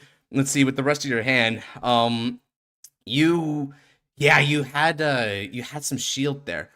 Let's see, would you have been able to guard? So, with how these triggers are, would you have been able to guard both? So, you need to block both damages. And, because of the triggers, even if I were to, like, let's say even if you blocked that. Okay, so that would have been a total of 40 on one end, and then the other one would have been 55. Obviously, the 55 falls to the Elementarius Sanctitude. Could he have done it? Oh, it would have broken through anyway. But still, the chance is really cool. Artisaria actually W'd that, guys. Holy crap. I'm like, man. That was really rough. But we did it. We believed in our Vanguard. We did it. We did it. Woo! What's up, Ryoku? Coming on in. Right after a really solid fight between Artisaria and Chronojet. Man, I'm not gonna lie. Sheesh. Lock never popped up this game. We just couldn't do it, guys. We did not have lock, but it's fine. Even I didn't know what it was fully capable of. See? Yeah, you can do a lot if you just believe. Like, you believe, bro. I didn't doubt you. I did not doubt you. Oh, Fumi reminded me about the Pinot Noir.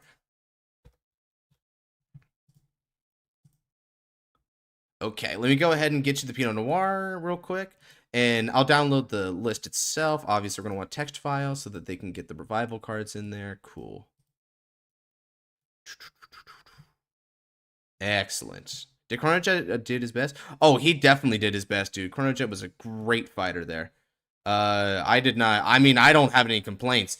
He dodged around my mechanics like really well, and I had nothing to say about that. That is a good fight. Like, don't get me wrong. I mean, we can call it stalling all we want, and it's fair. But at the same time, he did what he had to in order to get ahead in that game, and it wasn't a bad choice. See, it's one thing if you just do it for no reason, but he was doing this. He was building up strategies. He plays a late game deck, and he needs to play towards late game. That is perfectly fine. Thank you for the game as always. I got your back. I'll get you back next time, I promise. Very well then. Shoot, if anything, that was me getting you back for the last fight, eh? I guess we just got a little rivalry going as it is. Okay, well, I'll check you later, Luis. So I don't think Noelle is back yet, so we're gonna move on to the person after, which is Pancake. So let's see if Pancake is ready.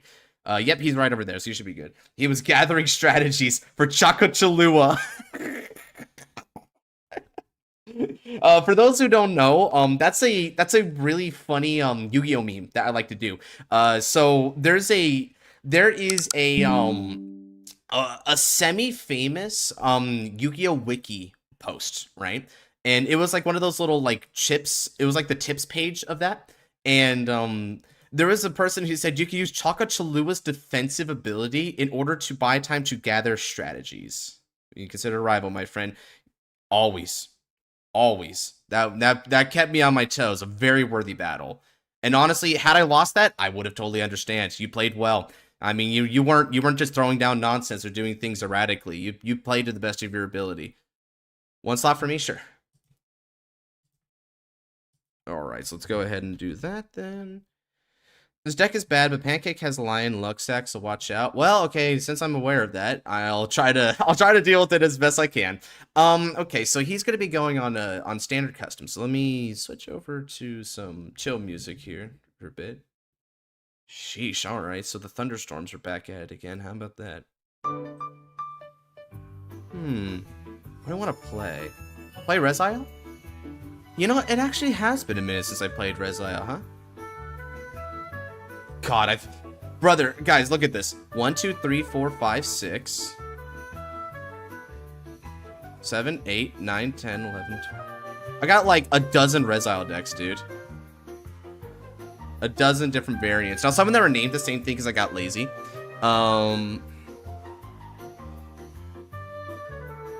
Budget Resile just cuz. Here. Let's do this, I think.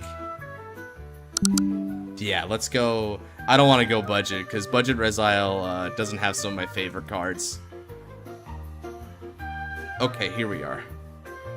So let's spot deck back a couple of cards and get a couple. Gotcha. Okay. So what was I cooking with this deck anyway? Let me check. We've got Tried Out Dragon. Oh, I see. Okay. So I was hinging more on bind for pseudo PGs with the Liel in order to try and go for a more attrition gameplay with this one. Gotcha. All right, so that was my strategy with this deck. I can do it. That is perfectly fine with me. Let's set up the Vanguard.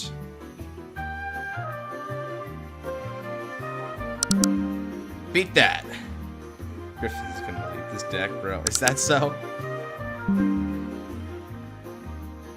We'll go first. I'm wondering what this deck's going to be like. He's been hyped to play it for a while, so I'm going to assume it's at least interesting, if nothing else. Unbuild Buddy Fight Clap? Cool.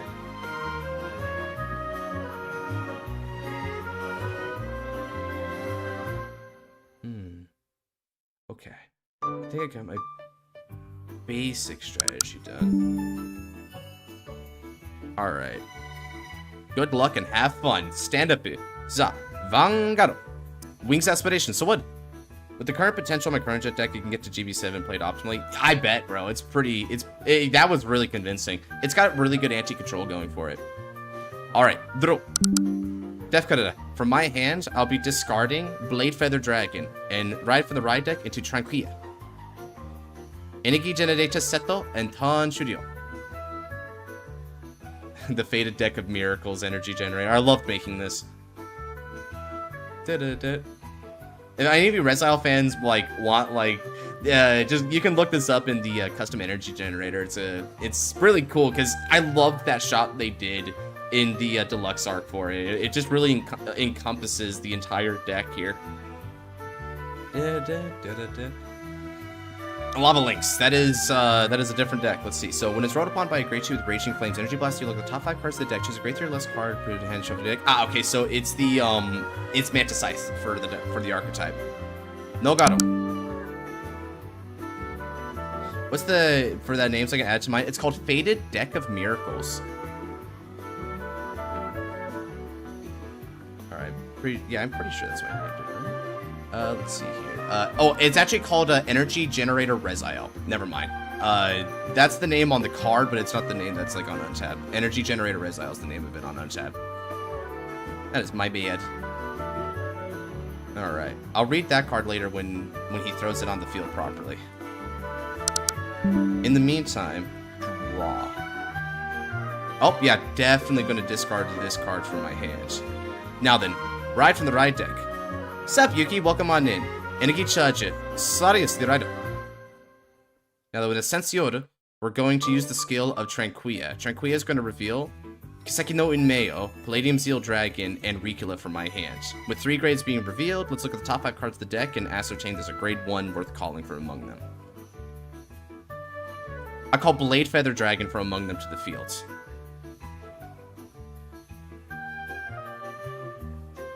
Okay. And then, let's see here. I think that should be enough for now. Yeah. Let's go. Attacking with support, this is going to be for 14k Vanguards. Drive trigger check. No trigger.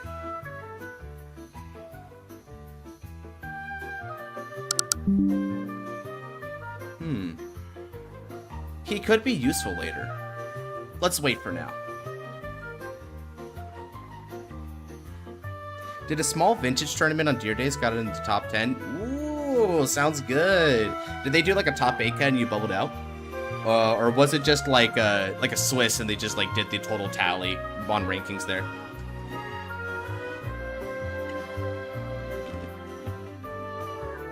Did I miss my fight? Yeah, you did, but you can be right after Pancake, so don't worry about that. Now my Resile's outfit with the peak energy generation. Thanks, Josh. Anytime, brother. From one Resile main to another. It's the least I can do. Okay, so he's looking at the top 5 to add a card. Then, when this unit attacks, reveal a raging... Oh, this is a very interesting clause. Choose when your opponent's rear guards from retire. Do not retire, draw a card. Alright. Then, if you reveal from the right deck, Helio Lancer gets 5k. Okay. Adding a PG, okay.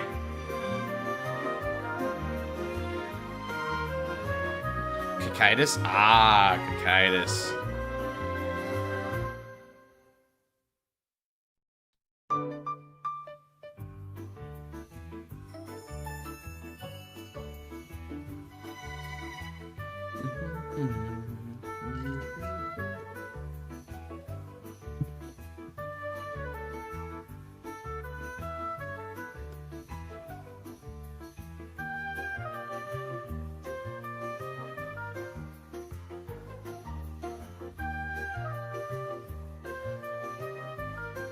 Alright, so he's going to retire my Blade Feather Dragon.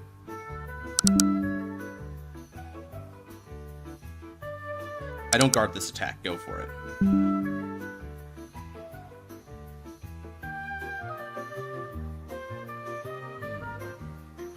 Over trigger.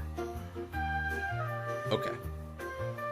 This is likely the sack that his friend was telling me about. Damage check is no trigger.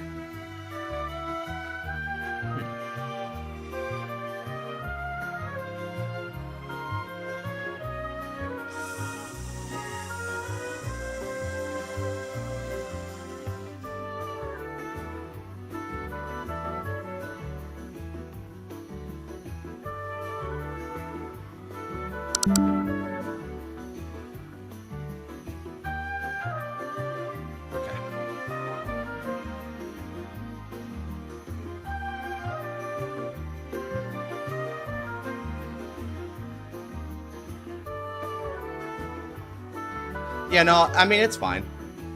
It's fine. I mean, hey, we all know that Overtrigger ruins games, right? But he chose to play the Overtrigger, so it's on him. Let us damage check. Alright. Well, Pancake, sorry if I can't provide you much of a fight, but that's how it works with Vanguard sometimes. I'm gonna do the best I can. Stand and draw. Alright then, let's go ahead and throw down some cards here. Now then, Wings of Salvation, descend from the heavens. Righto! Kiseki no Unmesha, Reis Aeri. Energy Charge, Ascension no Skill Hatso.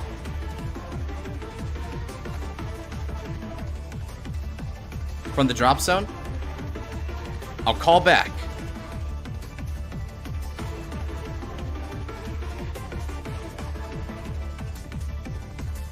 And let's call back here. Now, Rezairi, attack, skill Hatso. Counterblast 1. From the drop zone, I'm going to call a couple of cards. So let's go ahead and call these two.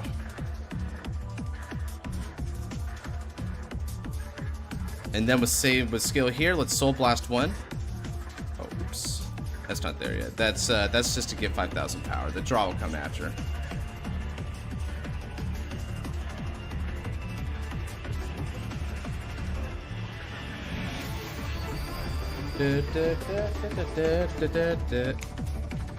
I'm not DSing. Nope. This game shouldn't count, Josh? Nah, it's fine.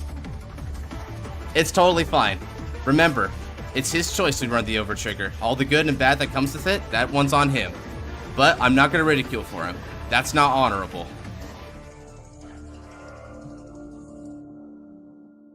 Check 2. Heal Trigger will recover Gabaris. And I'll give power over here. We fight with honor to the very last breath, Luis. I'm not complaining, so neither should he.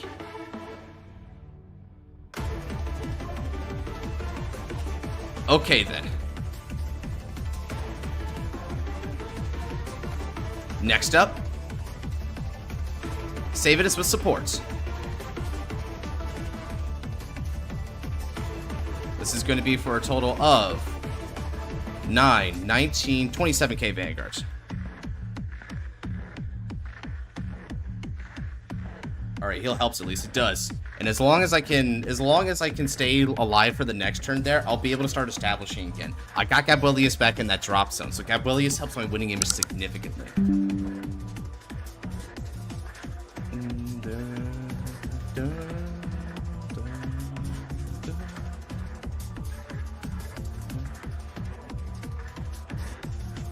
I want you to unleash all your protect powers on him. Well, I'll certainly try, but we're gonna see what that amounts to in the end.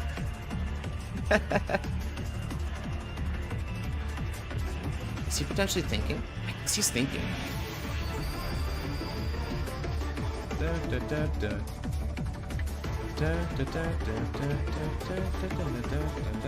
Why don't you call Soel behind Vanguard? Because I need an attacker.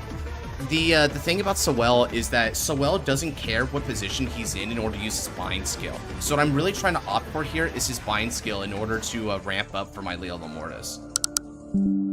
Next up, we're going to bind Savitus to draw 1 card. Okay. And then finally, attack him. This is going to be for a total of 28, and we're going to give it to the Vanguard here. So 28k Vanguards. I'm simply going to rush him down. See? He isn't getting defenses either, so it's a tie ball game as far as I'm concerned. Alright. Let's see, is this... Yep, this is indeed active on the opponent's turn 2. That's nifty. Alright, so let's see if you can help me out a little bit here. He's playing a field retire deck, so these likely won't live, but I'll take that chance anyway. Let's pass.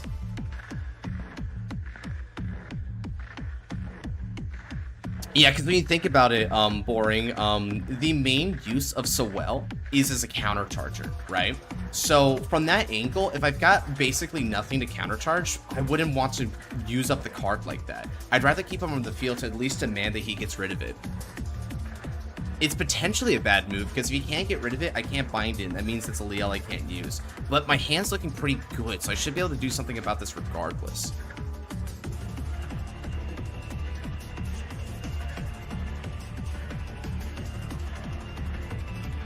Ain't no way this is a Battle Spirits fan. Oh, is that what this is? Is that what he does? I mean, he tends to, like, pick decks from, like, popular TCGs and stuff like that, so I'm not surprised in the least if that's what it is.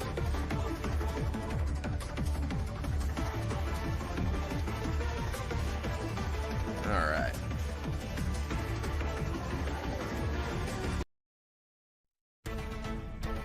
Peak stream. Luis is happy about these decks, as he should be. Alright, let's see here. So, it's a D-Legion. What triggers does he have in there? Not much. But you only can't put back 2 anyway. Choose one of your rear guards and it becomes awakened. If your opponent's Vanguard is grade 3 greater, you can choose up to 2. When it attacks, when the attack of your unit in the awakened state hits your opponent's rear guard, Soul Blast 1, and this unit gets 5,000 power and drive plus 1. Okay.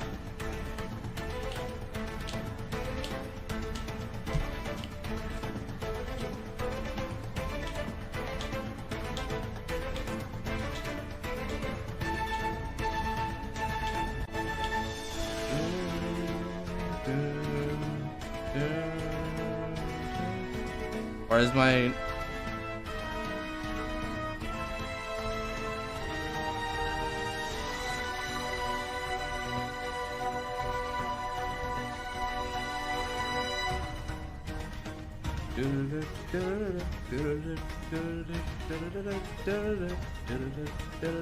Finding the OT, brother.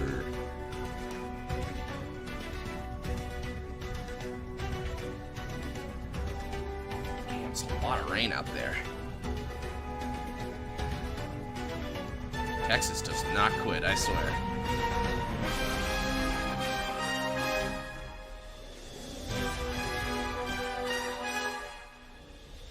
Here, what if I shake him for you? Would that help?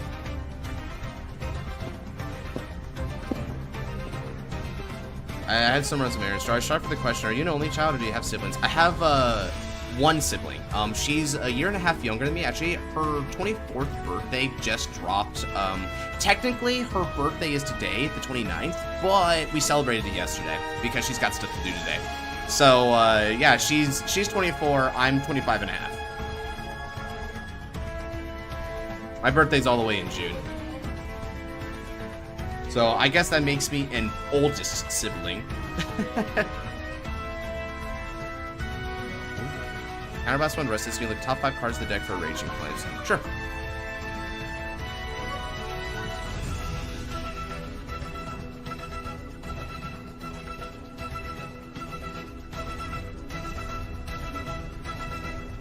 Scorched Leopard.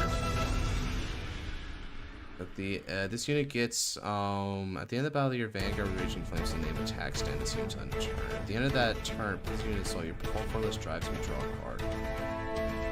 What? Huh. 4 or less drives? How would you... G-Man from one older brother to another? Damn, oldest to 5, bro. You got... Man, you got it. You've definitely got more push being the eldest in that case, bro. Oldest to 5, that's impressive. Damn, Luis too? Gang, what's up? Okay, so you awakened his front row rear guards, it looks like. While this unit or your unit or Vanguard circles in the awakened state, that unit gets 5,000 power.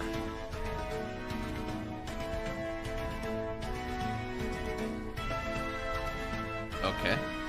If your opponent's Vanguard is grade 3 greater, all of your opponent's front row rear guards get minus 5,000 until end of turn. Okay.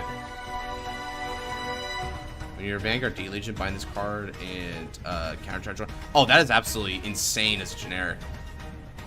Oh man, that is. Whew. Okay.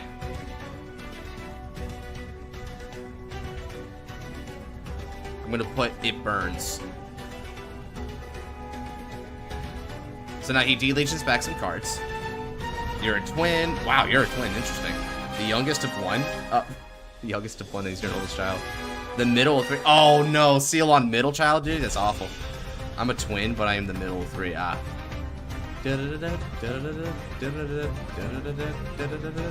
Wow, that's interesting lore. You've Noel's question really has popped off, hasn't it?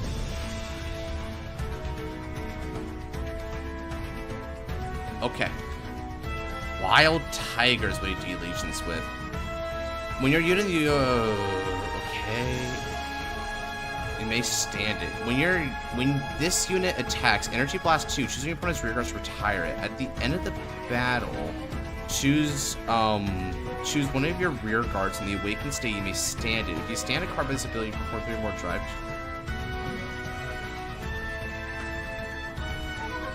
But you don't. Where's the extra drive checks coming from? As far as I can. Oh, it's because it's not a once per turn. It's not a once per turn skill that he's got going on. So he can get more than 3. Wow. But that's a shocking skill. Okay, so I've got to try and figure out the best way to deal with an effect like that.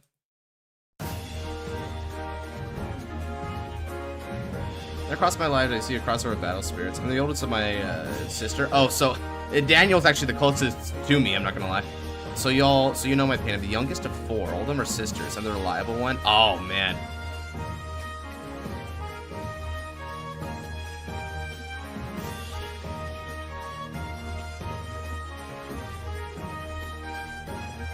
Take him.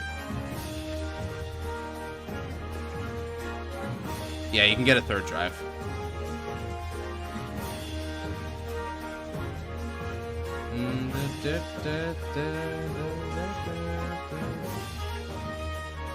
Why does it sound like a Pokemon game theme? It must be how upbeat it is.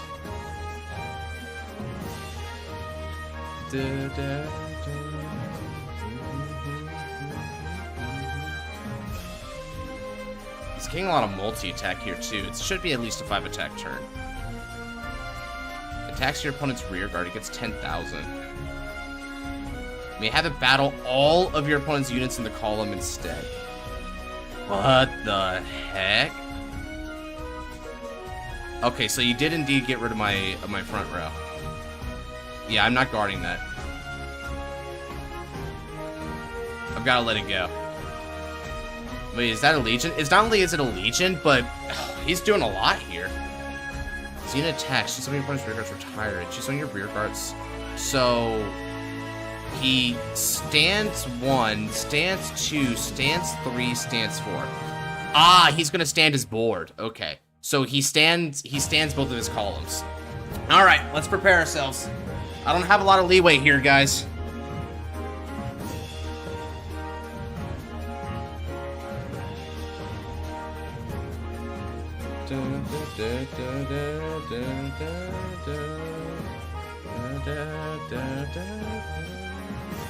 So he's gonna get 4 drives on top of that. So he's got 4 drives and stands both columns. Ooh, and he retired my front row. That's gonna be rough. But I am not letting that through, my friends. I can't let that through. 23 quadruple. His over the line will crit. I don't know what you mean by that, but anyway, so 23. I was told he was a sacker at this deck, so I need to be careful with that.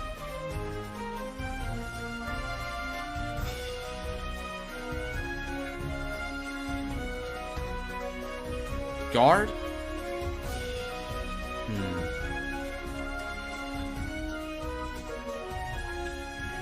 Discard.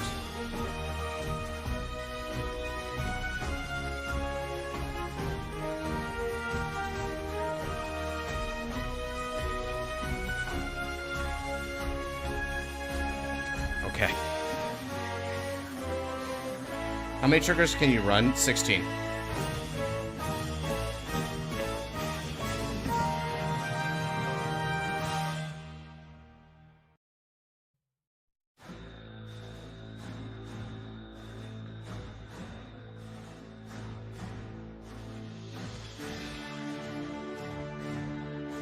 Okay. So the lion did not crit.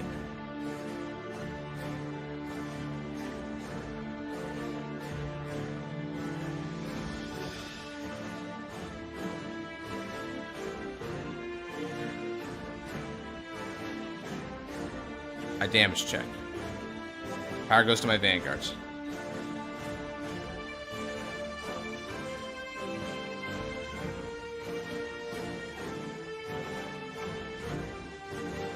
Kanzengardo.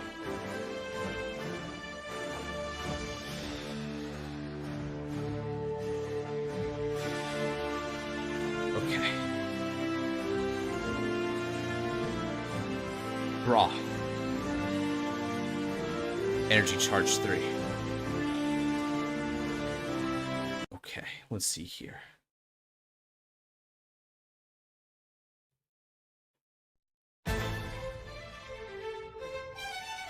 Now then.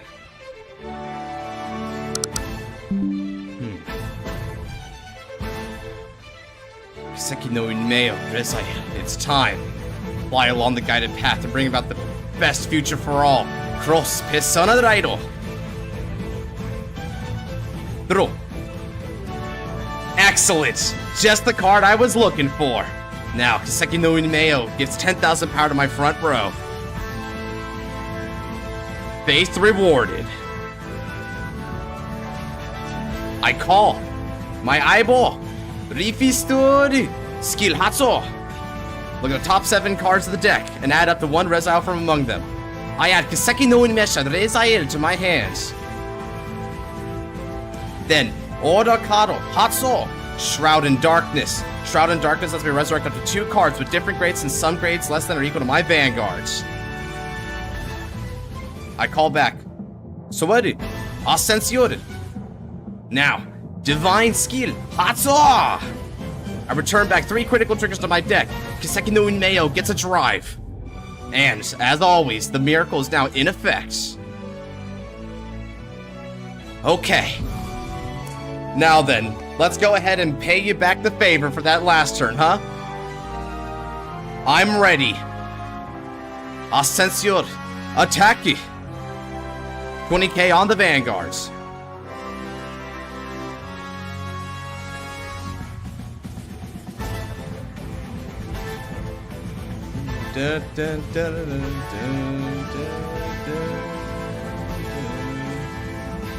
Actually, let's Energy Blast 7 to draw real quick, just so I get that there. Wait. That changes things! Kind of. Not this turn. Not this turn, so yeah, 20. Damn it, Nobarius. Why now?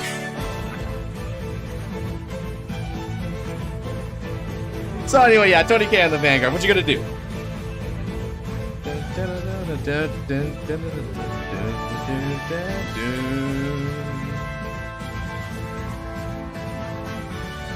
Okay.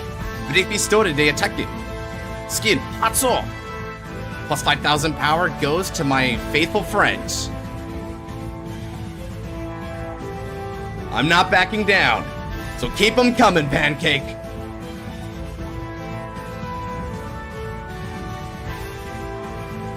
Now, Hatabake, Unmeo, Rezael Vita de Attacki, Skill, Hatso. Counterblast 1 in order to resurrect 2 cards with different grades. I resurrect. Gabarisi. Soshite. Franquia. Puru. Then, by tucking away the Kiseki no Unmesha in my hands, I can call Rifistori. Rifistori no skill, Hatso! Look at the top 7 cards of the deck and try to add another Rezael from among them. I didn't, so I'm gonna go ahead and just shuffle the deck. Okay, Skillet Gabuelius, Soul Blast 1, looking at the top card of the deck and confirming its placement to the bottom of the deck. And of course, this will be a good counter treasure for me after the fact. And of course, because I bot decked, Gabuelius is going to get an extra 5,000 power, and he gets 5,000 power because of the skill of Rezael, and that same power bonus goes to my 2 other regards as well. Okay. Now then.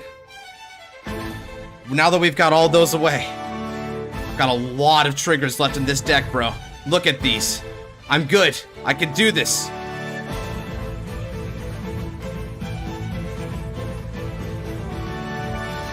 Triple drive. Check 1. Critical trigger. All effects are gonna go to the Rifi Story. Checks to 2. Once again, all effects go to the Rifi Story. Checks to 3. No trigger. At the end of that battle. Into the soul. Okay. Now. Kabiri attack you. Skill Hatsuo. An extra 10,000 power. And he gets a drive.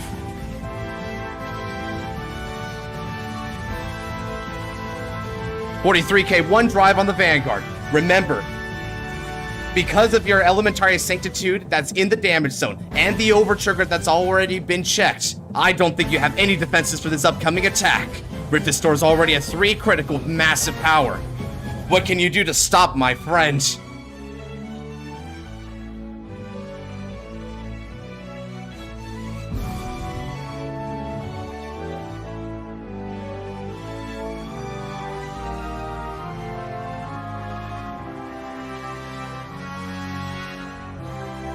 He no guards.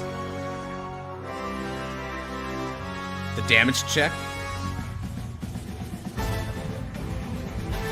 Let's see it, baby.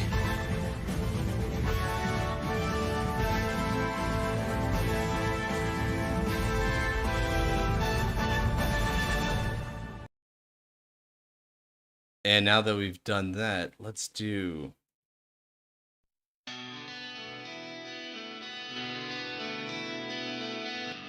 Alright. What was your damage check? Right, trigger check. Critical trigger! Alright then, once again, all effects are restored! Alright.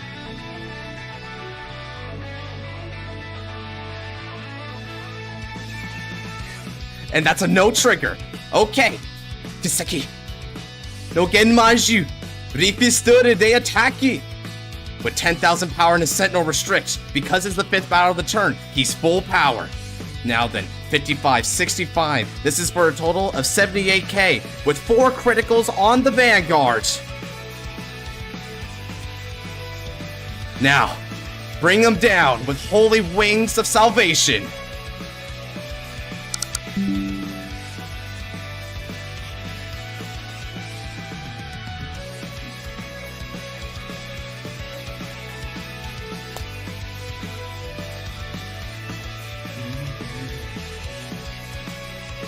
And the no guard has been declared. Checks a 1. No trigger. Clean. Let that thing go. Whew. And this is why we don't give up, chat. I never doubted for a moment that I might be able to do it. Okay. We're in top form today, it looks like, chat.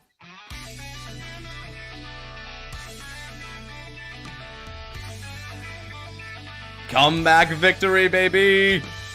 This is why he's the king. Okay. That was definitely an interesting deck to run into, I must say. Hot dang, there's how it does again. You just gotta believe. Good match. I didn't know I had to rush before Rip the Store. Understandable. It's basically our big win condition in this deck. Dude, top decking that was huge, dude. That top deck was just fate right there.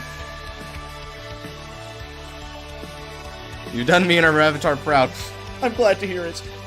Okay, now that we've done that fight, I think next up is supposed to be Noelle. Noelle, are you over there? You were just commenting a moment ago, so I bet you are. Alright, let's get set up. Heck yeah. While you do that, I'm going to go ahead and get a little refresh on the water here. While I do that, let's go ahead and change up the music to something a little more ambient. And, Cherko, keep them company.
Okay.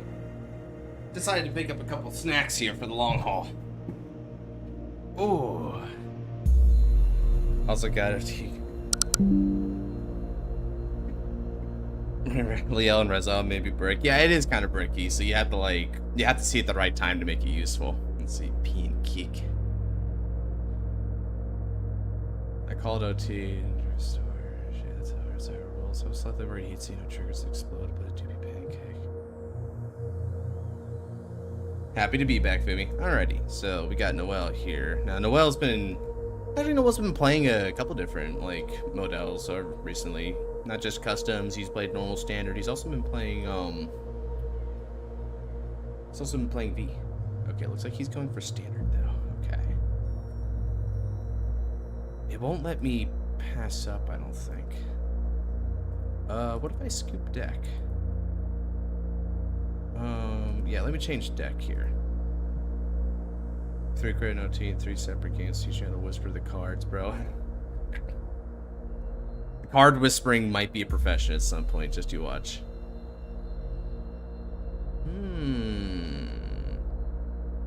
Was the wheel spun again? Let me check. So, Noel, right. We gotta get your good call. Now that it's back on Noel, we do need the wheel spin. Ooh, okay, Boring managed to snag it this time. Good stuff. Alrighty, Boring. So you've got the next one there. Makes sense, being a 4 slaughter after all. What do I want to do?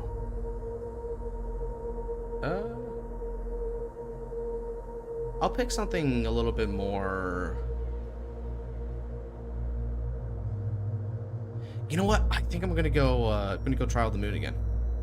Unless someone else has a suggestion for me for a deck to play, because I can play a few things. I've been playing some of the stuff that I generally enjoy, while avoiding Youth Burke, of course, because I can always go it's Birkin time, but you know it's not always correct to go it's Birkin time. That's interesting. So the way they like change decks now is like they return all the cards back in the deck. So like scoop it up, it goes to 0, and then they switch your deck. Look at that go. It didn't even give me the right deck. It gave me Revengers. Use Eugene. Oh, there are some lines even I've got to draw, brother. Though Eugene's way past it. I do not do Eugene. Hey, what's up, Xenon? God, he haunts me. He's right there too. I want to play Cardfight standard as Bush Road intended. His Bushy Road intended is really cursed, bro. Because I think I have a feeling what that means. Oh, hey, it's Xenon. You know what? F it. I think I know what I want to play.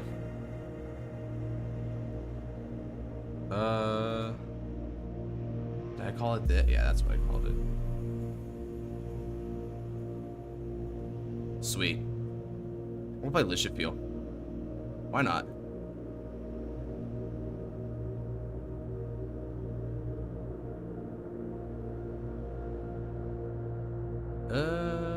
Probably do it like that. Ooh, terrible mulligans. Uh-oh. Is this Lishafiel even like... Hold on a second. Wait, what?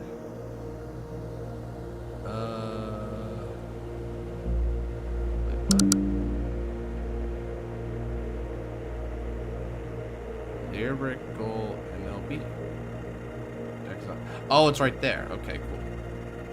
So, maybe that? What's going on here? Man, that update really effed it up. Oh, well, it reset my hand. Ah, well. Keep. Holy crap. That's hacks, bro. Where's my starter?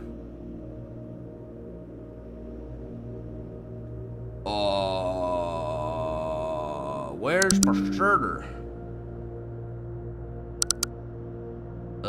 First, where's my starter? Perhaps if I refresh again. My final resolve.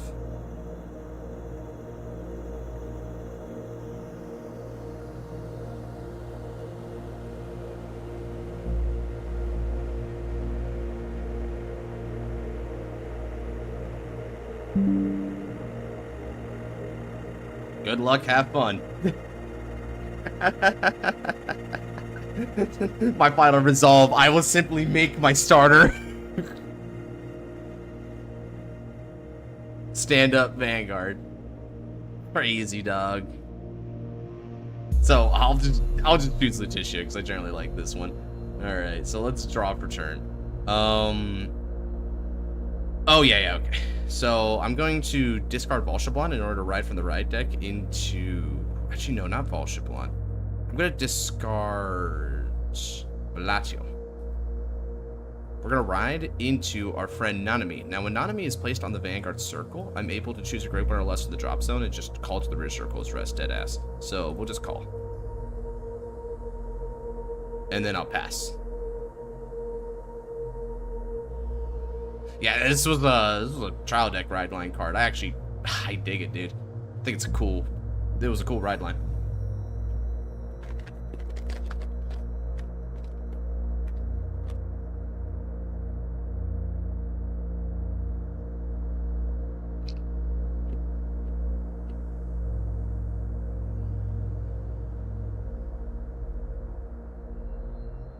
Oh shoot, someone alerted Eclipse. Oh, we playing Java, bro. Alright, so we playing... Oh, yes. Java versus Lishafield. Definitely the fight everyone wanted to see. Let's fight.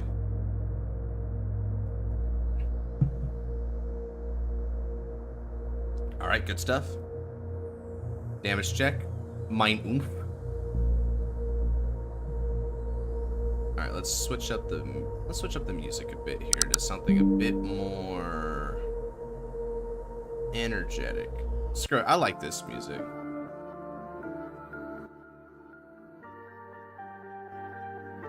Just because I think it's a cool song. Did you know that Claire Obscure topped the classical music leaderboards for 10 weeks in a row? It's cool. Now I'm going to discard Volshablan after energy charging, and I'm going to ride into Le Lady. Now, with skill of Volshablan, I'm going to Soul Blast the friend here and bot deck, or draw an additional card. Interesting. Yeah, that actually can work in this matchup. All right. I call Cat. Oh man, yeah, I'm a greedy boy. Oh, wait, if he's going Nandika, he might be going board nuke. Hold on, I should play cautiously here. He might get rid of all my crap if I let him. So let's not overcommit, otherwise I'll have nothing to work with. So we'll go 10. Yeah, because something tells me he'll go five-man straw if I commit like 3 or more cards. But at least with 2 cards, it's not that useful for him. So he no guards, gotcha. Drive trigger check. Velatio. Okay, so even if he does retire this, I've got backups on both of his columns, so that's good for me. Draw trigger, so he gets a card, but I can still attack for 18 on the Vanguard. So I can at least ask for a card or damage, either or. That's all we need. Get some decent pressure out there and let Lishafield start doing things.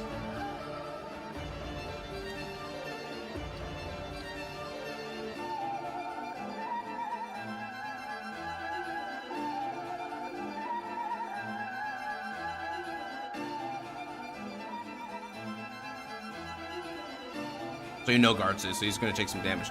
Alright, so he loses the straw by reading in there. No big deal for him. Now let's go ahead and pass on over.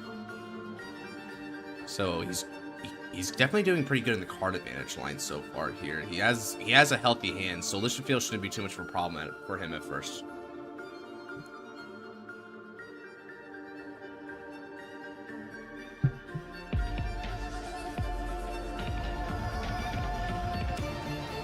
One of the keys with Lishafield, right, is I'm able to be a little bit more liberal with my soul here, as we'll see, because the fact of the matter is that you don't need 6 until you go Divine Skill anyway. So there's no point in going to the Achieve 6 condition if you're going first on your first grade 3 turn. That's basically just a turn 4 condition for you.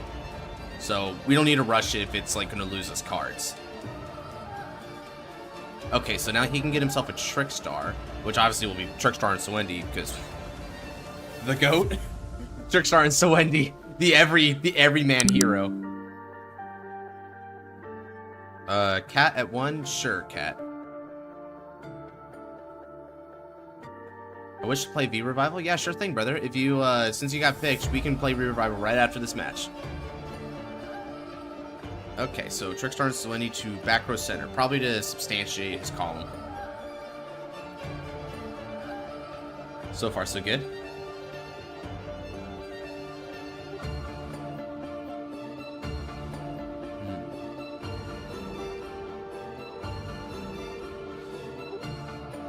We have a Prayer Dragon, the same column gets 5,000 power. Yep, a really not often... everyone overlooks this, except for the one problem. It's on rear circle.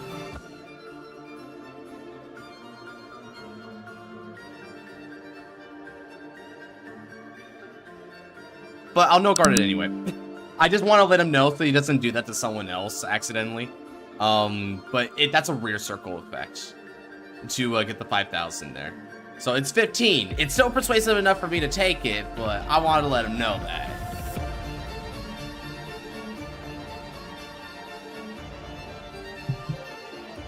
Alright, Mirror's Virena. So he's getting good Virena checks here. Ooh, but I got my own draw trigger as well, so we're definitely equal in that department. So far, so good. Power can go anywhere, so I'll just give it to Blottiel to be a jokester.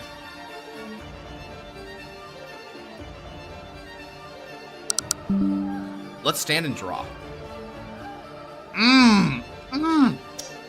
From the gods themselves. Alright then. Let's change up the music a little bit here again. What do I feel like for music?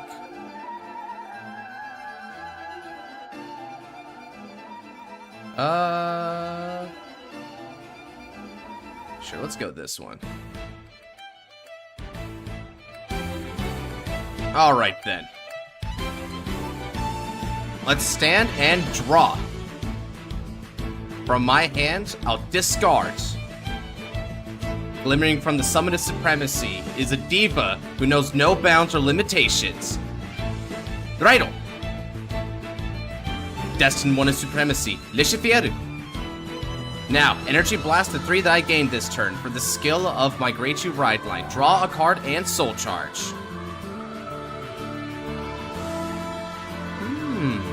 Interesting. Next up, call Yugioh.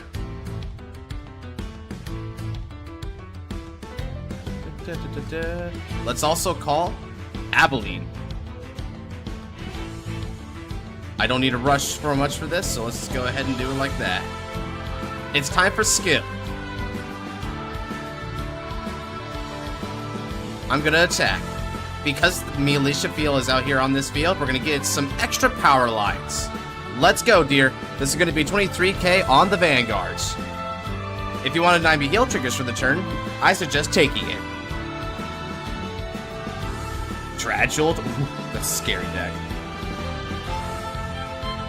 Next up, Lishifieru. Attack it. Now, when Lishifieru attacks while not boosted, I Energy Blast 3 and put up to 2 or more rear guards into the soul.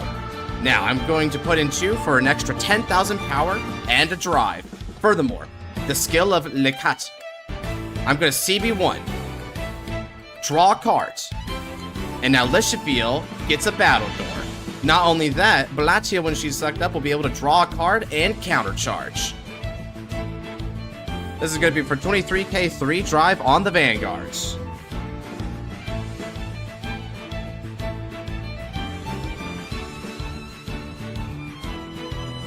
I did that because I'm going to try and dig for heal triggers on this.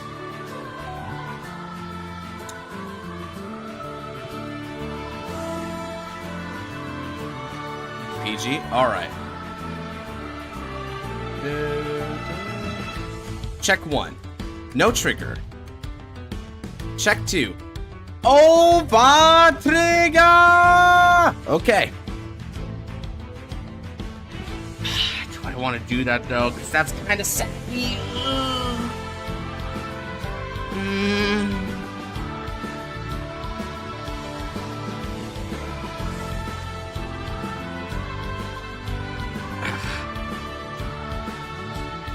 Fine. Let's see. You know what? Let me ask him.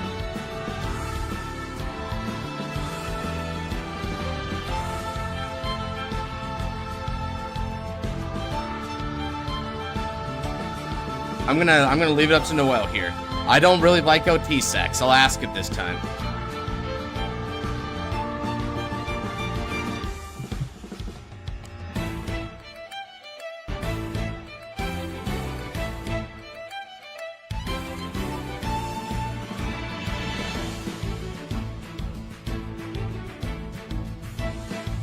Resolve if you want, since I'm also running it. Alright. If that's the case, then we'll go ahead and resolve it. I'll draw one card. I return this heal trigger back to my hands. Then, I choose up to one card from my hand, call it to rear circle with an extra 10,000 power. I'll call. She gets an extra 10,000 power. And then on top of that, I'll be giving her the 100 million.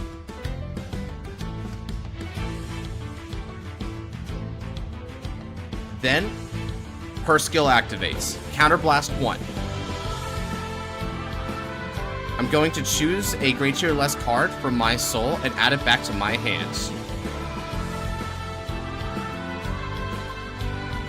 Okay, and I may soul charge 1. I'm going to choose not to. Third and final check. No trigger.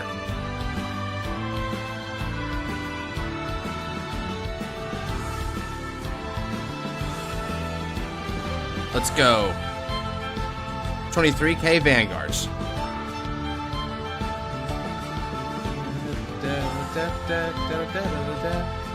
Skill of Yugioh. Soul Blast. Return this back to my hands. And then I'll attack for 100 million plus.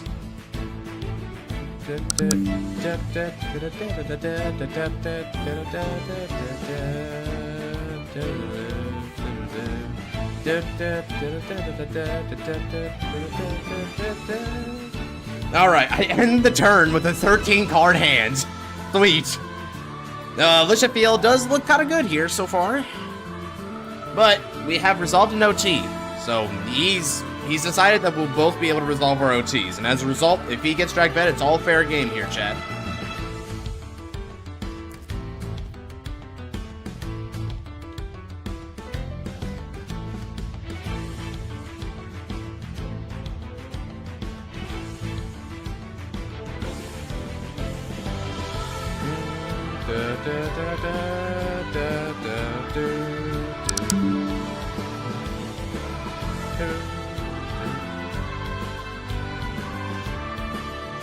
Alright. Let's look at the top 7 cards of the deck in order to add a prey or dragon from them to the hand. Another Trickshot and Suendi.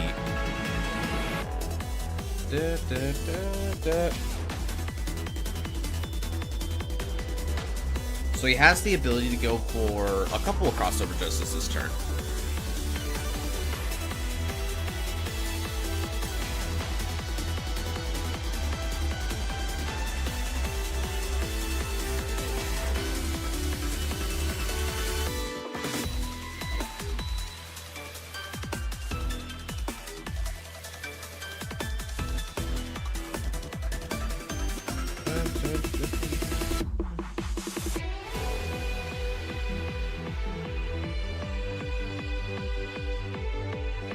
Alright, Apotagea with skills Soul Blast 1 to discard in order to search the deck for another Prairie Dragon and call it to the rear circle. Decides to discard Trickstar and Suendi so that Java can fetch it back out. Good stuff.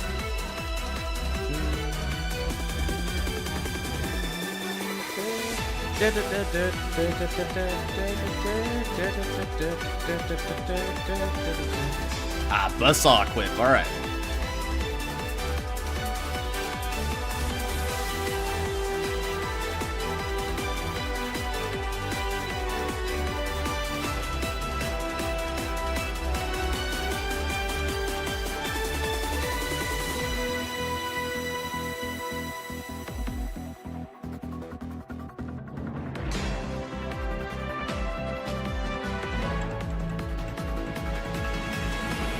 Alright, cross Overdress. So he's gonna go in the straw. Drawing a card, and straw's immune to effects now.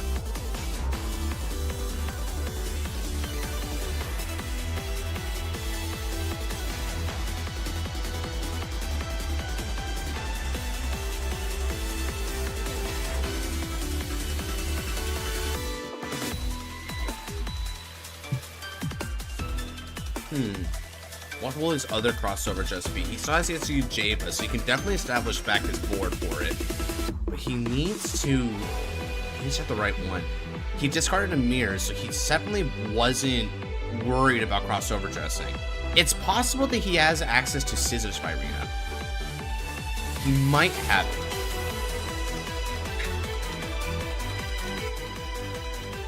I don't know, though. Ooh, okay, our concurrent viewer is quite high right now. Sweet.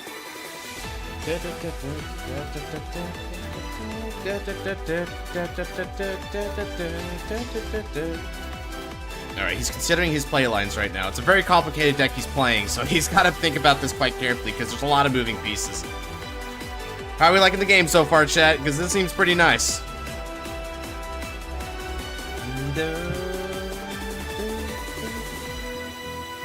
Okay, so now he's going to resolve Java's Axe skill to call back a couple of cards for the drop zone. Ooh, the Drawhouse. He was definitely trying to opt for 5-man straw if given the chance. So I made the right move not early committing, I feel.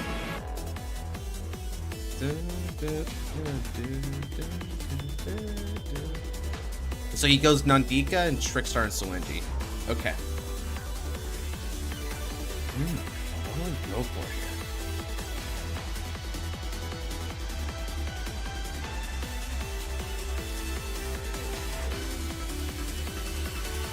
Buzzsaw plus that is a 13 column. Nandika's not going to matter.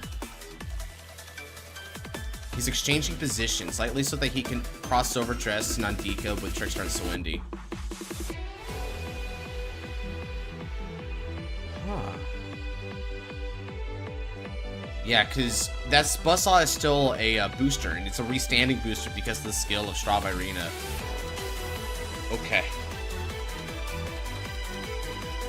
Hot take? Oh, what's your hot take? OT is a necessary evil. Whoa. Is that rage bait I see? That's gotta be rage bait. Come on, boring. Ain't no way.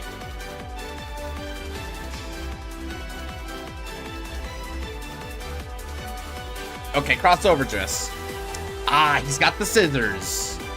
Now, because of this effect right here, he's got Battle Door from the scissors. So the scissors are gonna be very rough to deal with, potentially. These 3 drives are going to really determine his fate here. If he can drive check well, he can still stay in this. Otherwise, we might be in Struggle Town. Now, he's resolving the skill of Nandika first so that he can get 8. 8 plus those 2 is going to be 10, which means it'll be a nice 23,000, I think? Yeah.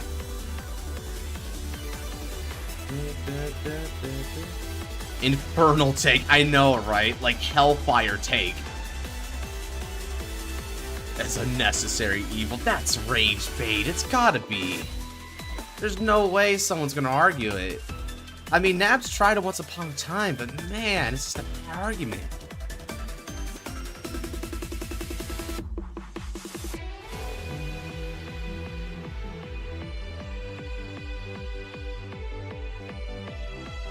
This was always, I think, my favorite of the themes they did.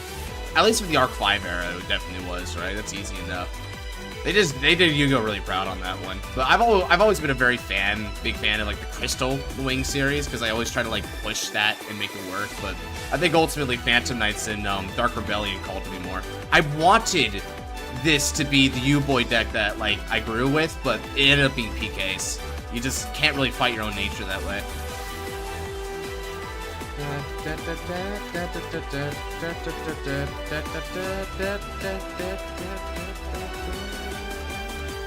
Okay, so that's a huge attack, but there's no reason not to just take this sucker. Alright, so we'll take... There's no damage trigger there.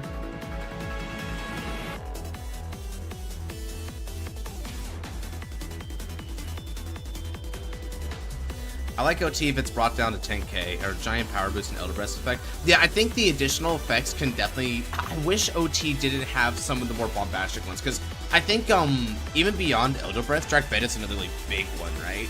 And there's other ones. For instance, what about the Blesshaver OT, which can give you one of each trigger type anyway? It's very crazy. 23k,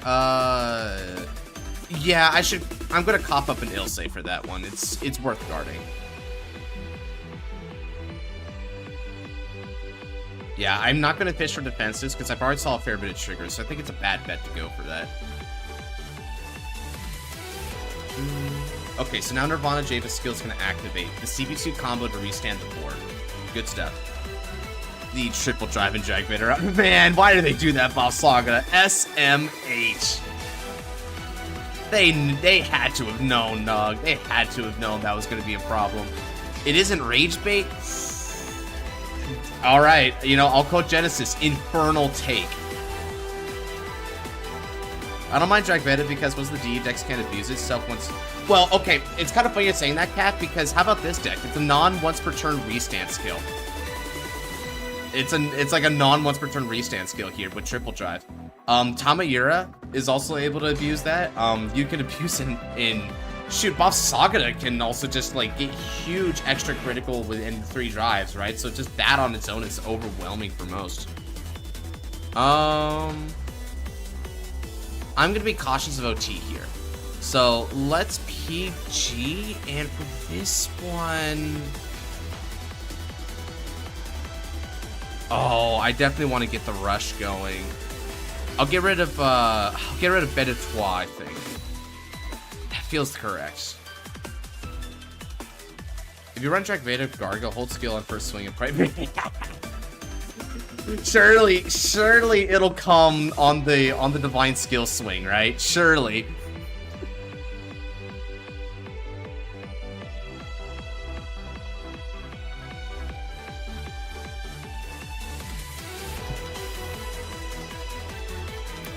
Wait, he's giving it all there? Whoa. Whoa, that is a nasty work there, brother. He simply believes. Oh, there's Commodore.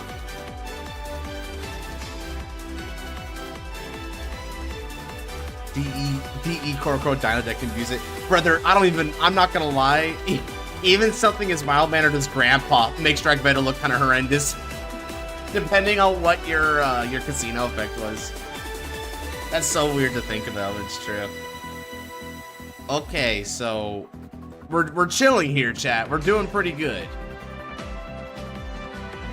So he's gonna get another critical, so he's gonna try and pressure me, I think, for more.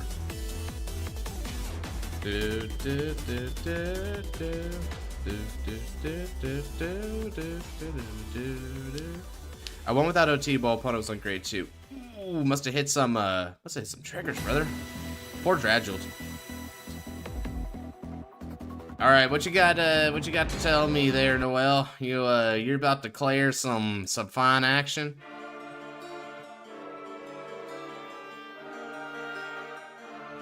Let's see. So if I'm reading this game state right, he should be at the 41 with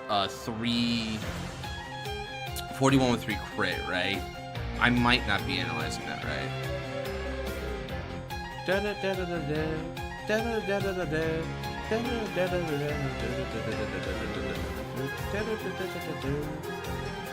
Okay, so I did get that right. Let's see here. 41 with, oh yeah, it's Battle Door as well. So 41 needs to go to 43.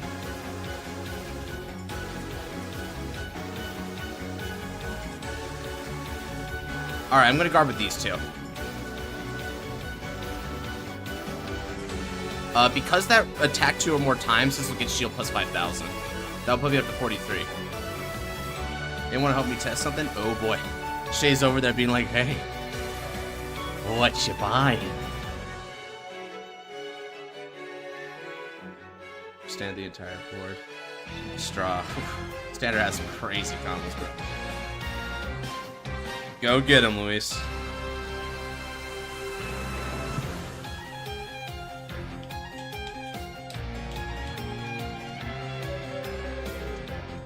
23k rear? Sure thing. Yeah, I'm fine with that.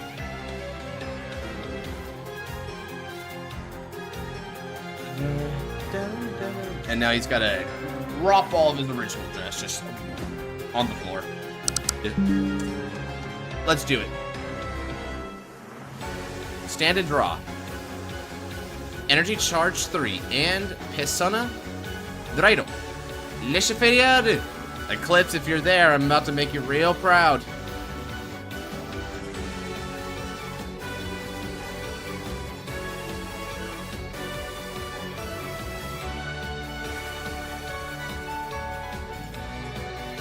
Let's go. Let's move themes here a little bit.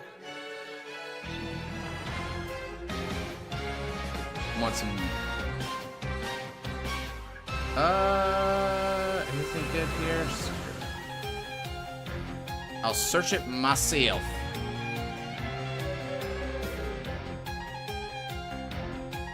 I like this one for this one, I think. Alright then. Let's call some rear guards. I call Cephalina, Gladio, Kiet, Abilene. Now let me go ahead and group my soul.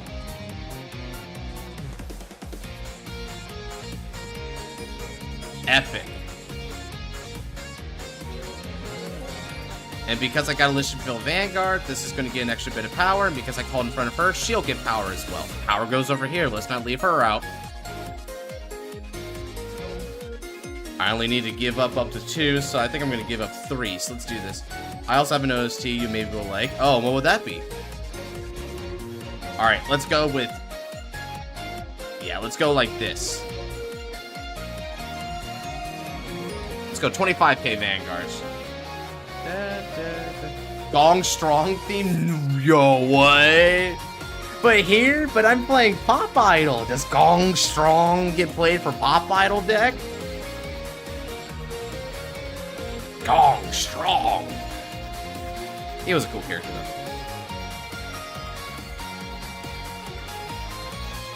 Lishivil's best deck? Oh, is that so?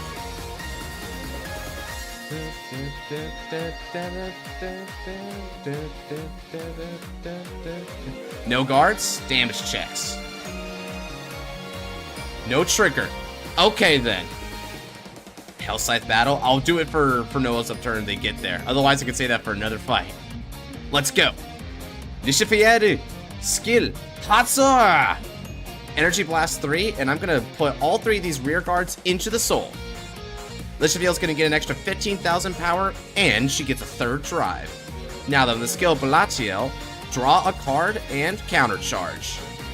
Skill of the Liket, draw another card, and now Lishifiel's got Battle Door.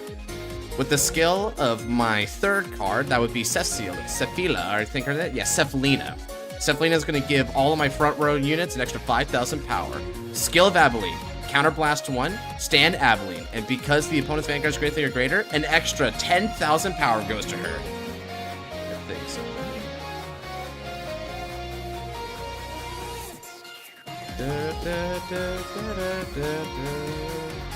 Yeah, let's do it like that.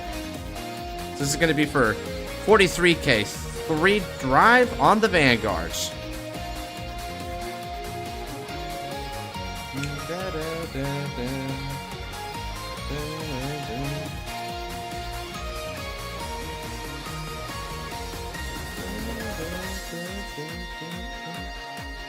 So PGs? Sure. Check 1. Check 2. Come on, check 3. Yeah, got it. Critical trigger. All effects are going to go to my Abilene. Now, swing with supports. 40, 50. This is going to be for 63k 2 critical on the Vanguards. Oh, this is called untap.in. So, untap.in.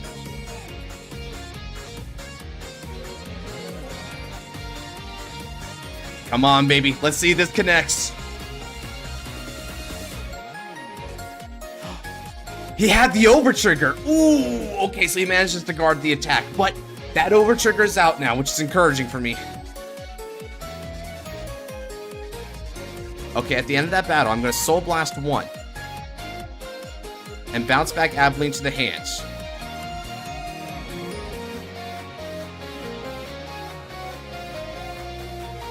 Okay, so that's going to be it for that turn. Now it's back to Noel, but he doesn't have a lot of... Let's see, so you said Hell Scythe Pack. What the heck? Let's see. Can I use this? That's a Beyblade soundtrack. Whoa. I wonder if they'll let me use this. Well, I guess I'll try it. Why not?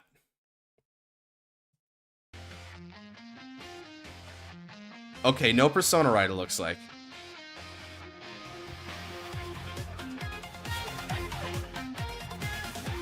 Okay, so calling Trickstar and Swendy to the rear circle, and got a Prayer Dragon as well.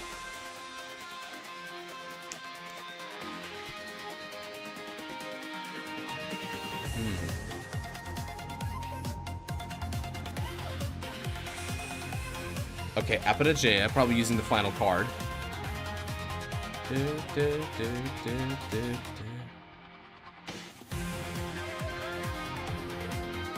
Alright, so he hasn't shown me a lot of heal triggers. Just the one, I think. If that's the case, then I should be taking early damage to mitigate his chance to hit multiple heals here.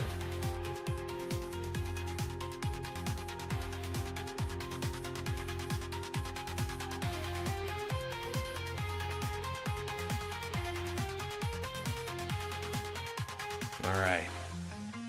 That's my jam. Let's do this. Oh, he likes this song? Heck yeah. Okay.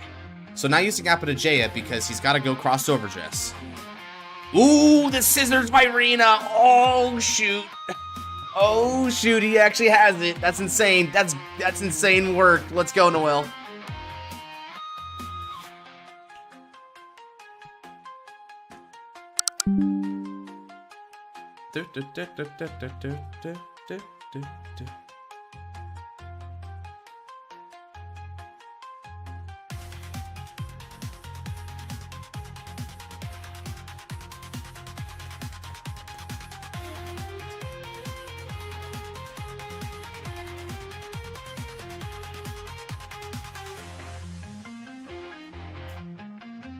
Noel's probably pondering an easier way to get all their crossover dress into one pile. Because that's a lot of crossover dress material.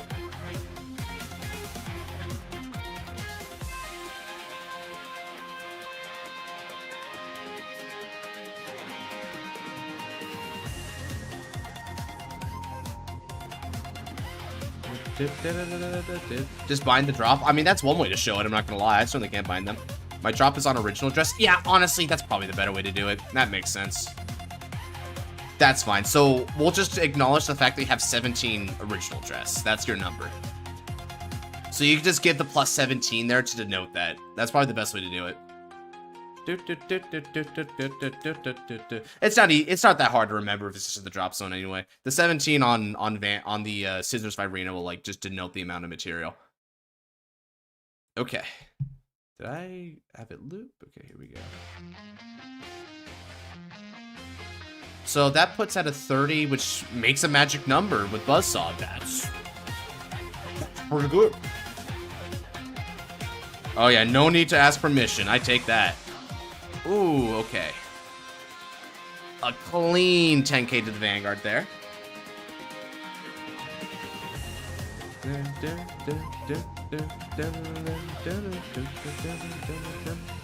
So even if the amount of drop zone changes, like, as long as we have the 17, we'll know what it was. And then from there, once he puts everything back, he'll just have to put it all back in the drop zone anyway. So this is probably the most efficient way we can do it. With the amount of CV that I'm going to need for the next turn here,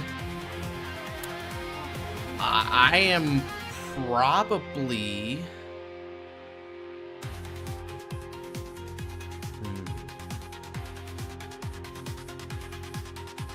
I'm taking it. No trigger. Yeah, I need to get some to mitigate his chance of healing and also get some counter blast for myself. I'm so bad.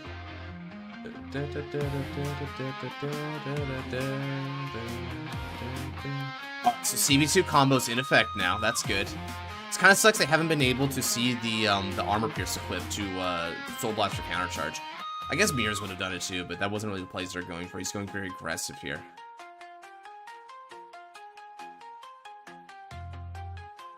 Okay.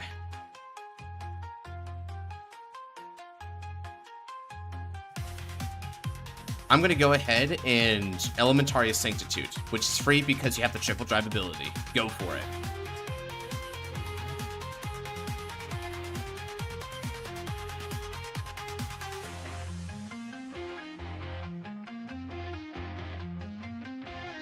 Okay, first check is a no trigger. Second check's a critical trigger, so that means the Strava Arena can threaten now for lethal. That's good for him.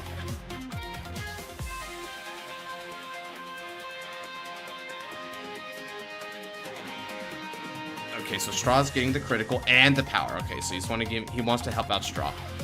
Third check is Straw Haas. Okay.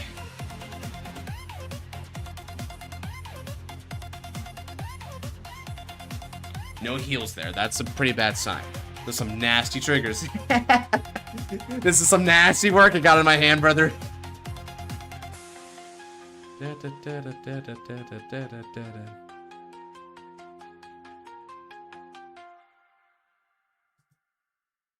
Shaking it. Oh, I wonder why he's shaking it. Probably just to denote its power line. This is going to be 33. So I'll guard up to 38.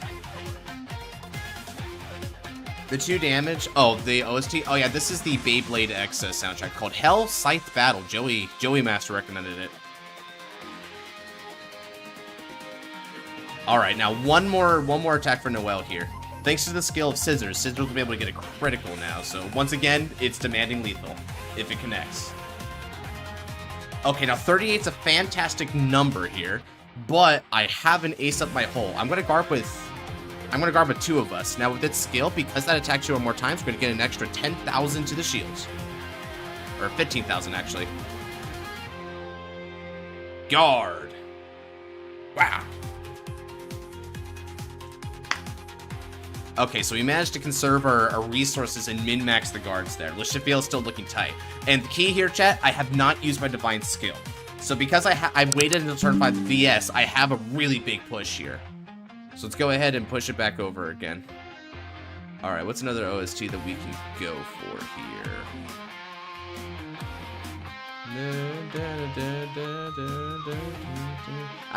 That is a pretty cool OST though, I gotta say. I like that.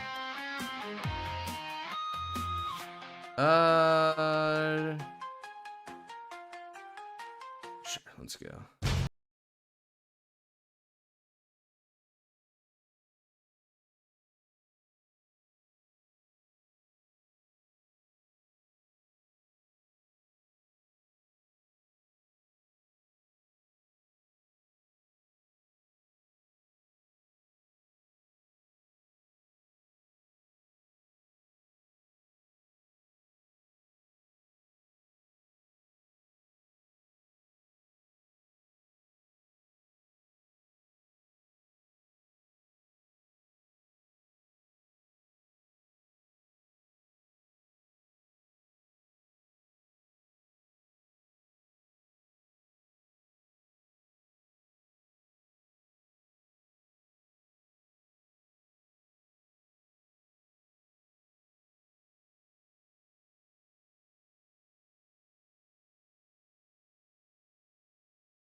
Alright, then.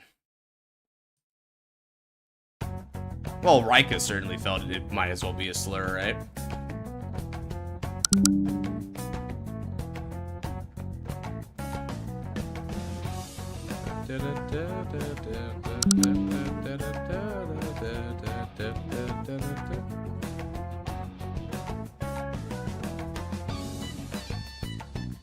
I gotta think about if there's another deluxe. Yeah, don't you worry. Generally speaking, if a deluxe does happen again, we generally request the deck for the player.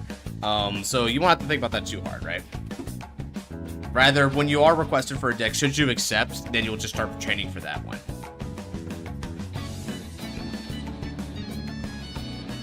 Alright, good luck. Have fun. Alright, so let's see what these customs are.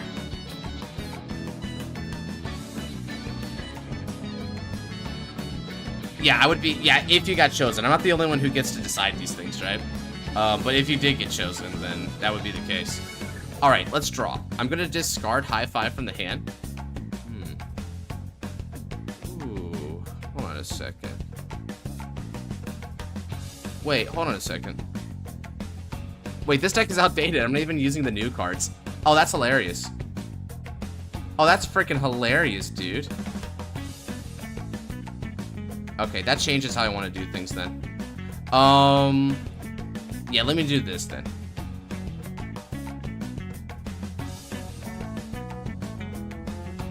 Let's ride. And then I'm gonna call out my Christine.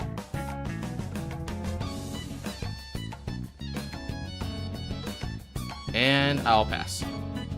We commit. It's fine, we commit. I'm not gonna lie, Cadenza wasn't the almighty upgrade anyway. Base Crit Strain can still do this, I hope.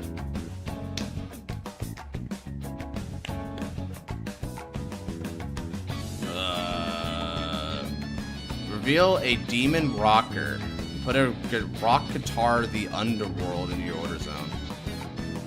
What does this thing do?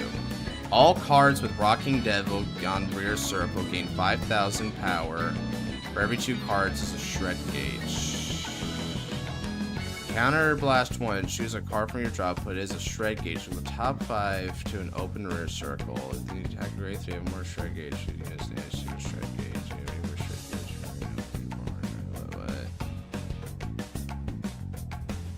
That's a lot. You want to know something funny, Josh? It wasn't for Commodot. It would be a back-to-back heal. Oh, really? That's kind of crazy, dog.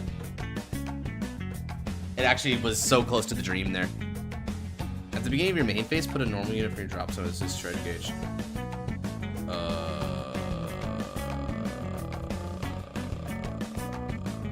Okay. It's just a guitar, dude. Okay. So...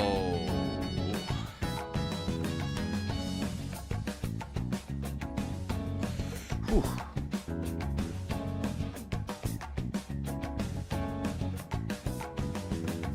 You can take me out of the wheel? Sure.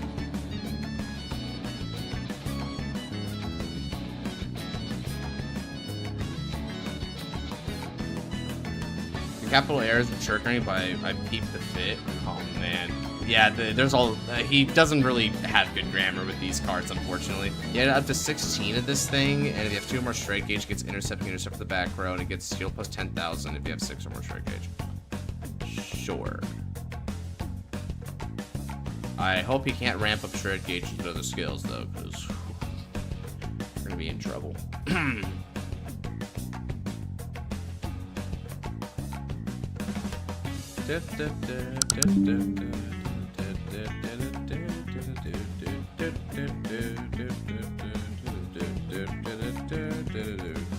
Let's check my socials while he gets set up there. It seems like he's taking a minute.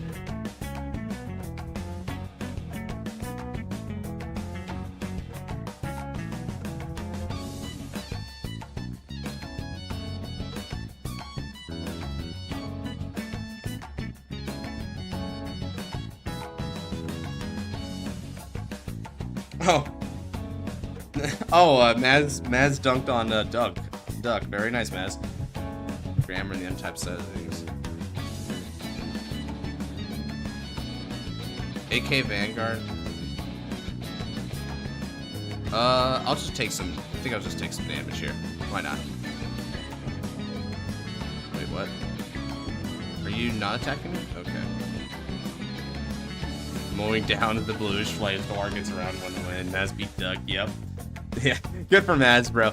Man, no one should ever underestimate Maz. That guy is a crackhead, dude. Please, please take my damage.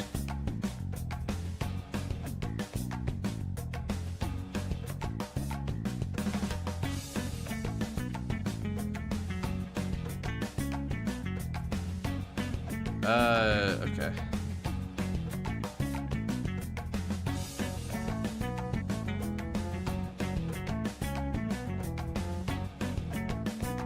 Uh-oh. Who got spun? Daniel is after this. Looks like the MTG players woke up, I guess so.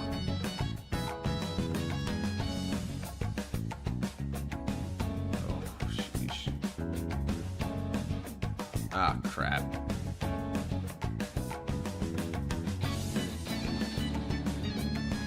Well, we're in a little bit of the crapper, I guess.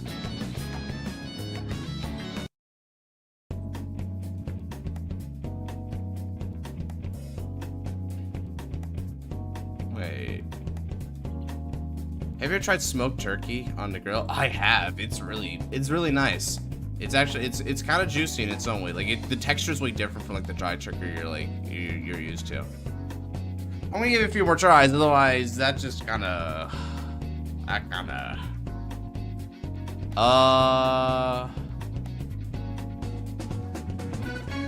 Can he? Damn. Just killed the game. Well, I'm making a new one.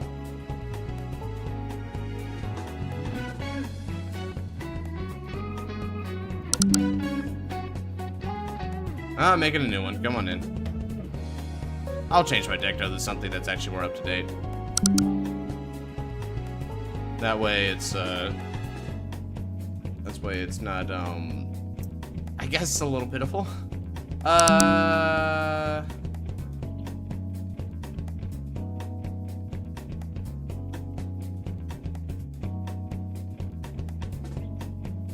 deck's got errors.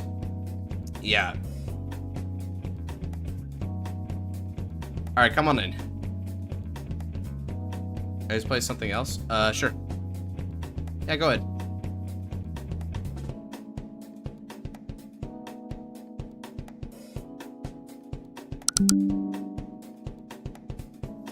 Ooh.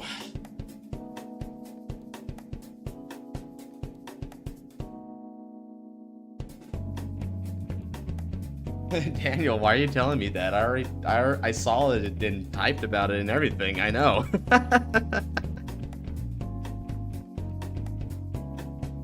Another D deck, sorry. That's fine. Then we can just do V series if you want.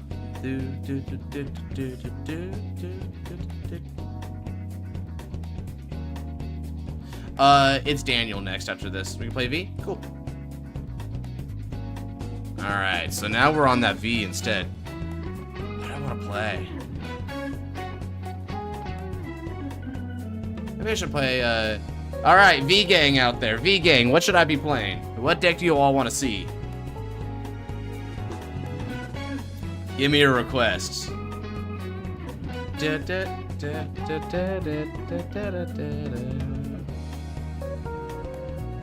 Lurd. Blue Storm. Okay, so we're already starting off strong. V, yep. V deck requests. Can I see Pinot Noir? Oh, you did want to see Pinot Noir, didn't you? How about Messiah? Agriv. God damn it, crazy. No! Not yet. Not until you get support at some point. When you get support, then I play Aggravate. Oh, God. I'm actually kind of tempted to. Oh, I'm really tempted. Ah.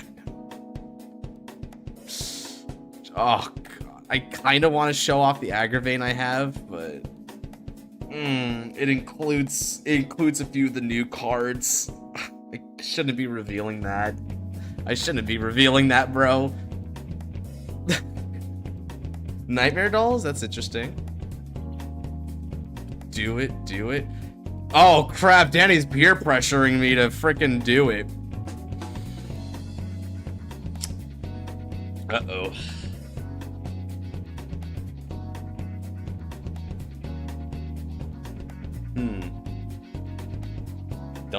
Don't do it. Right. No, I gotta hold strong. It's almost time. I can't fumble. I can't fumble and spoil when I'm literally like, what, 2 weeks to the finish line. I can't do that, guy. I can't. Okay. God, I almost fell into temptation. Thank you. Thank you, Genesis. I think I almost folded there, dude. That's crazy work. Valios is good. Nightmare Doll's good. Ooh, Amon kind of cool, though. Shoot. Here, let me go ahead and do a poll from a couple of them. Do you guys prefer Nightmare Dolls, or do you prefer Pinot Noir? Robert? Oh, Susanoo.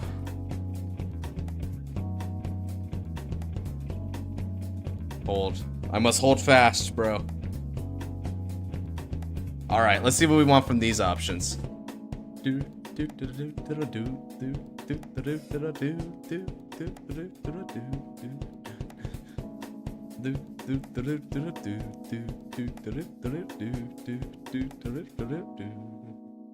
My avatar, Robert. Robert is a combo deck and a half, bro. That is for sure. All right, is that all the polls here? There's no. Let's see if anyone shakes up that polls, because otherwise the 2 votes for dolls is gonna win it. Oh yeah. Meanwhile, good to go.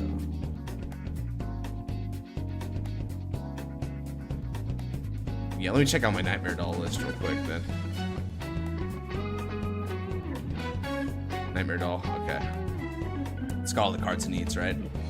Got Pleasure Caster. It's going heavy on that. Yeah, that should be good. Okay. You can begin? Sure. I'll go Nightmare Doll then. Poll ended. Democracy wins. Nightmare Doll it is. Epic. Let's have a good fight indeed. Let's see here. We've got... Oh, wow. Shoot.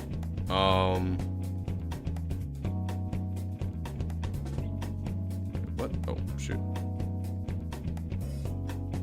You're sure. Okay, pass it on over, Danny. We can begin in earnest. And yep, here's the Nightmare Doll list for anyone who's wondering. So you got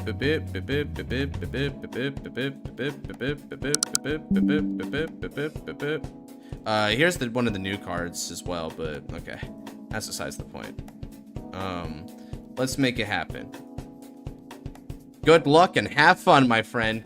Stand up. Vanguard. Okay, Happiness Collector for my end.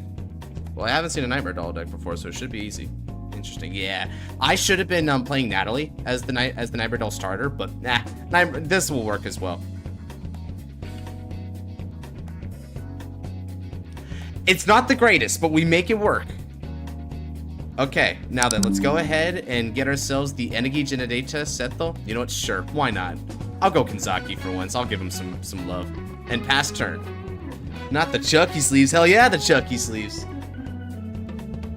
They call it a Nightmare Doll deck. I'm going to give them a Nightmare Doll.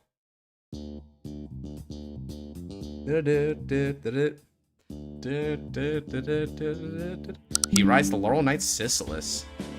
Oh, right. He was wondering about the Seeker list I was using for to compete with, because we're in competitive season for V Revival right now.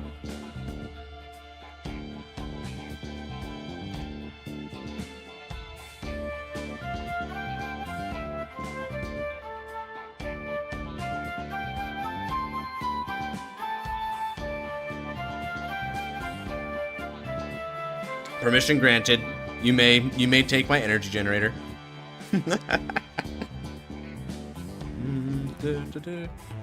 Alright, so let me remind myself what you do.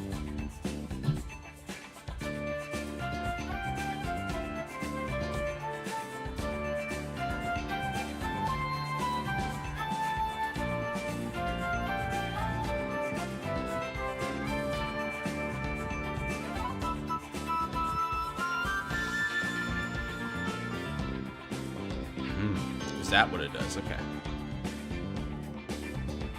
Uh-oh. Bro's not looking too hot in his consistency, I guess. So, dumps the secret thing saver dragon. Well, you do have to throw those back at some point or another, so it's about time you get to it anyway.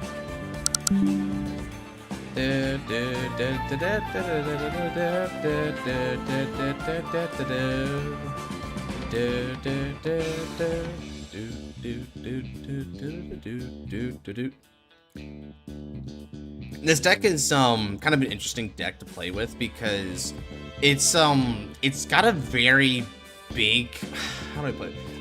You would probably call it one of the prime examples of the Excel deck strength and weaknesses, relatively speaking. I'm gonna take. So with this deck, you directly scale to counterblast for your multi-attacks. So it's good to take damage early on if you can help it. Like that critical there, well, it is rough to take it. It also means that we have that as like something in the bag for us. Because now that's two CV that we're building up to like really push back. Because you want to play aggressively. This deck doesn't have a lot of survivability. It's more of I guess an aggro rush deck. Okay, now we're gonna ride into Marissa. With skill of Marissa, I place a card from my hand into the soul. We'll play Rhonda. And let's also put all of our cards into the soul here. Now, I look at the top 7 cards of the deck, and I add up to 2 Workroids that aren't great too from among them to the hands. So let's see what we got. Okay, so I'm gonna add Nightmare Doll Carol and Nightmare Doll Chelsea to my hands.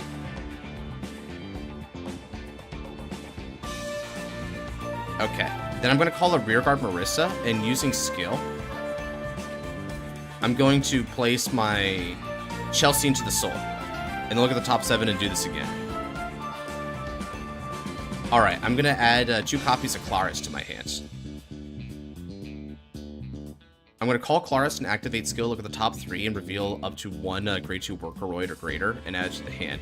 I add Rhonda, and bot deck the other 2. Alright. Trying to bot deck it. What if I go like that? Will that do it? Okay. Hold on. Wait, what?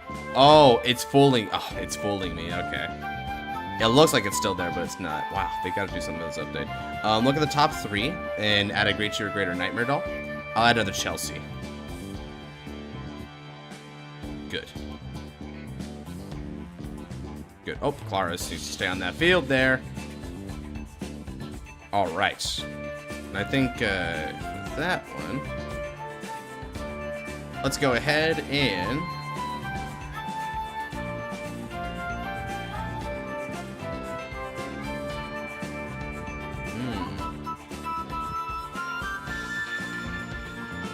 yeah. I'm gonna call Nightmare Doll Master Brenda. So with the skill of Brenda is going to move herself into the soul, and I may soul charge 1. And there's no real reason to do that right now. So by doing that, now Brenda is able to choose 1 Nightmare Doll with a different name with grade less than equal to my Vanguard, call it to the rear circle. Now this grade becomes 3, but at the end of the battle, the Vanguard attacked, I can CB1 and put it into the soul in order to call back Brenda. So in this case, I'm going to call Nightmare Doll Beverly to the, let's see, we call Nightmare Doll Beverly to the fields. Then we'll call Rhonda. Now Rhonda gets an extra 2,000 power for each of my other Workroids on Banner Rear Circle. I got 5 of them, so Rhonda's going to get an extra 10,000. Okay. So now we've got some combos here, guys. This is kind of combo-tastic, ain't it? Let's go. This is going to be attacking with support. Now, thanks to the skill of Claris, Clarius is going to be getting an extra 1,000 power and a boost for each of my work warriors to the soul. I've got 3, so we're going to get an extra 3,000 power. Remember, don't be like me. Play Natalie as your starter, because Natalie is a workoroid in the soul, so that automatically helps your scaling for all these other cards. Alright, so this is going to be 20k Vanguard. That means next turn when I do this column, I'll be able to, like, go in a magic number of 20 on his Vanguard. So this deck is really good at rushing.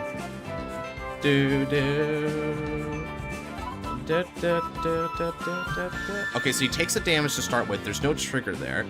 Next up, I'm going to attack with support from Nightmare Doll Beverly. So this is going to be for 16k on the Vanguards.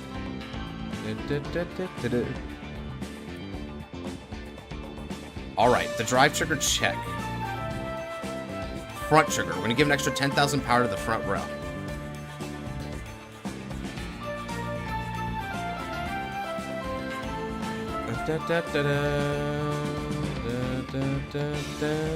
Alright, next up I'm going to use the skill.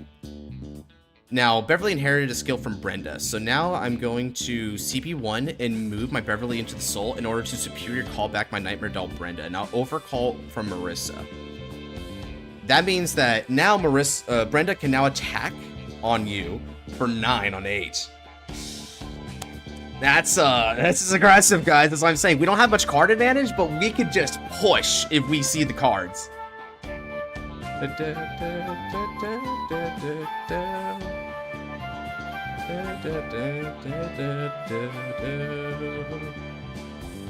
Okay, so he guards for 5, very prudent, and I imagine this is going to elicit like a damage here. This is big, so this is going to be going for 40k to top it off. Can someone answer this question? It's important for gaming. Does giving power from a trigger count as being chosen by card effect? Yes, it does. Yeah, that is a card effect that requires you to choose something. So let's can you get more details just in case though? He cards. I'll stop you right there. Damn, you sure did, dude. You sure did. Over to you. Yeah, you definitely earned that guard. I ain't got nothing to say to that.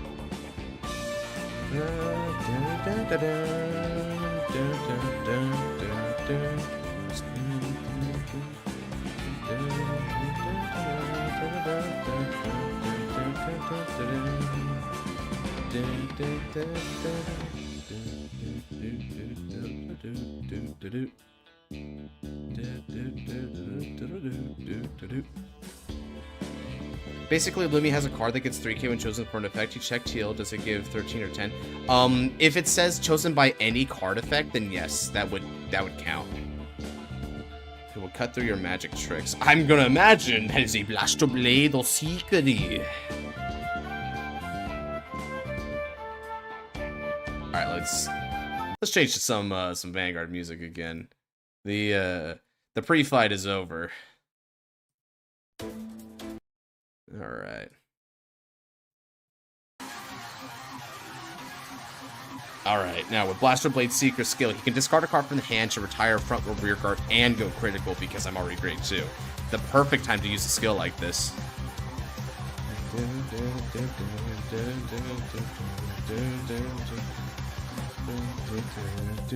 Discards another Thing Saver Dragon. You must have bricked with those in the hand.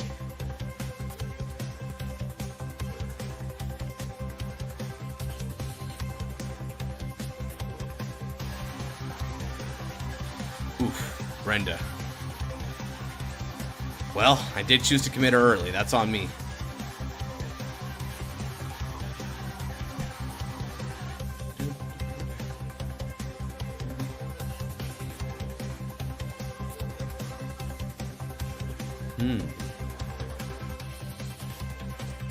He calls Gildos now. Okay, so Gildos to front row and using skill. We can call Seeker from the deck as long as it's not another Gildos.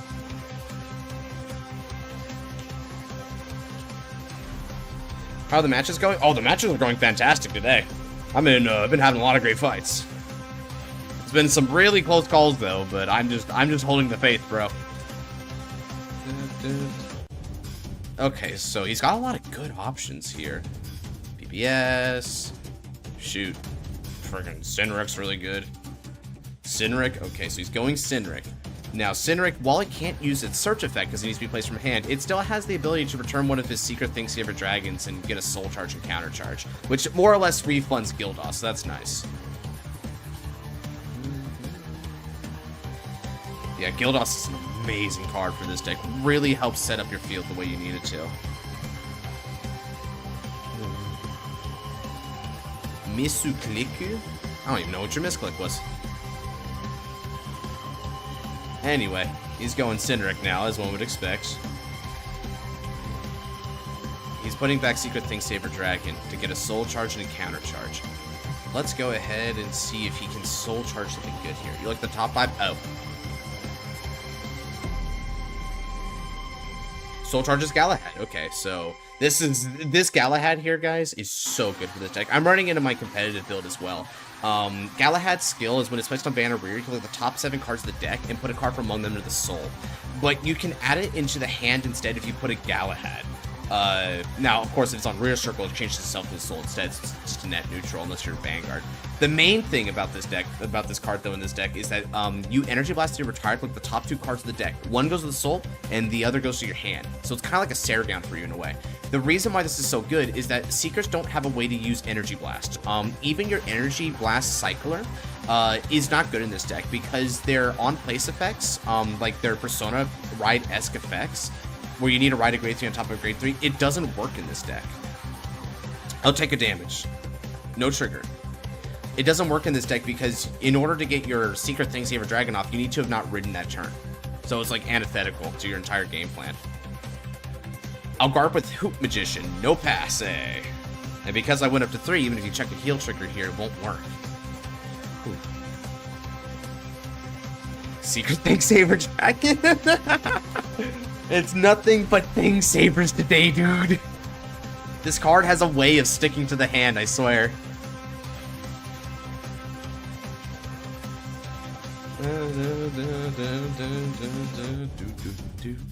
I hate this. It's okay, bro. You get used to it. This is what it means to play Seekers sometimes. You have to deal with the brickiness of Thing Saver Dragon. We simply inherit that pain together, bro. Well, okay. However, if you can hit like a defensive or 2, you will more or less shut down this upcoming turn. And you need that in order to survive into the late game. Let's do this, though. You ready to pass it on over to me?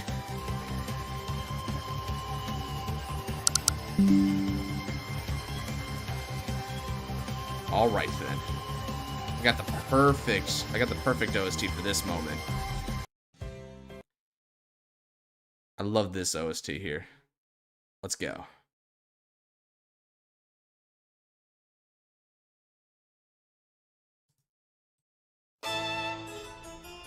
Now then, stand and draw. They played this when Oscar played Nightmare Doll, so I was like, it fits. Now then, rise. Nightmare Doll, Carol. Imaginary Gifts, it's XL2. Drawing 1 card. Now, when Carol's placed on the Vanguard circle, I look at the top 5 cards of the deck and place 1 card from among them into the Soul and Shuffle. If I placed a grade 3 Workeroid, I can call to the rear circle. Banjo-Kazooie? No way. Ain't no way. I place Nightmare Doll Chelsea, Shuffle, and then Chelsea moves to the rear guard circle of play. Now, I call a second Nightmare Doll Chelsea, and I call Nightmare Doll Abigail to rear guards. Let's begin the battle. Nightmare Doll Carol with support from Abigail. I attack for 20k on the Vanguard. No, I don't see Genesis there right now, but maybe he is. If Genesis is there, maybe you can hit him up in the chat. Check 1. No trigger. Check 2. Front trigger. Power's gonna go on my front row units.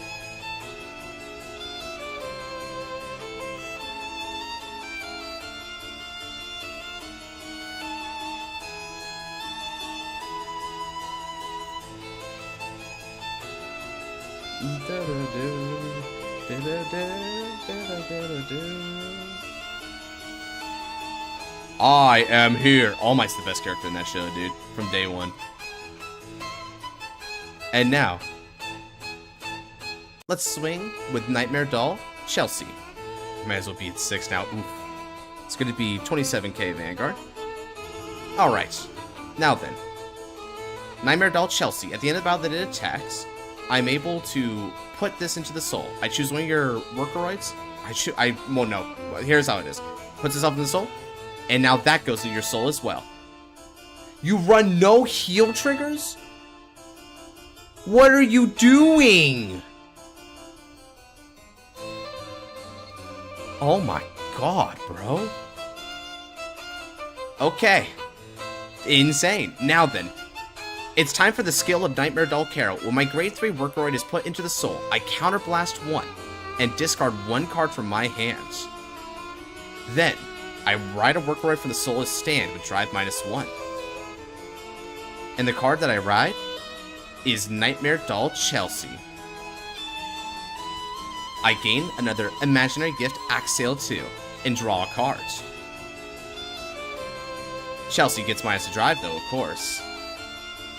Next up, let's go ahead and attack with Nightmare Doll Chelsea. Chelsea's going to be attacking for 12 with 1 drive. That's kind of fumble, bro. That's pretty reckless sword. Oh, God. That's fumble. One to pass it is then. Drive check. Got it. Front trigger.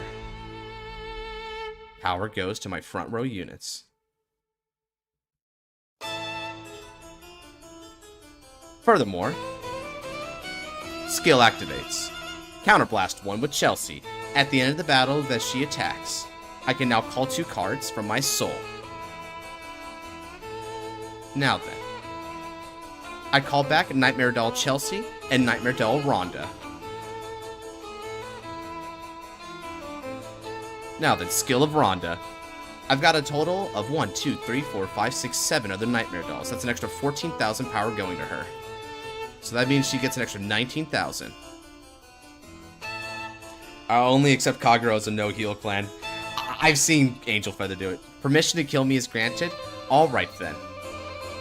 In which case, I attack with Nightmare Doll Rhonda for 28 on the Vanguards. By the way, those are 10k shields. Not that it matters, but yeah, those could shield you, technically. I'm not sure if you knew that, but... Well, that's that! This right here is what happens when things go right for Nightmare Dolls. They don't always go right. But when they go right, this is the result. That's that. That's the Nightmare Doll, bro. That's what the game is. As you can see, we don't have much card advantage after that, and we're basically sunk after this turn, but you could get some meaty damage in if your opponent doesn't hit the defenses. I had too many attacks. Yeah, it's true.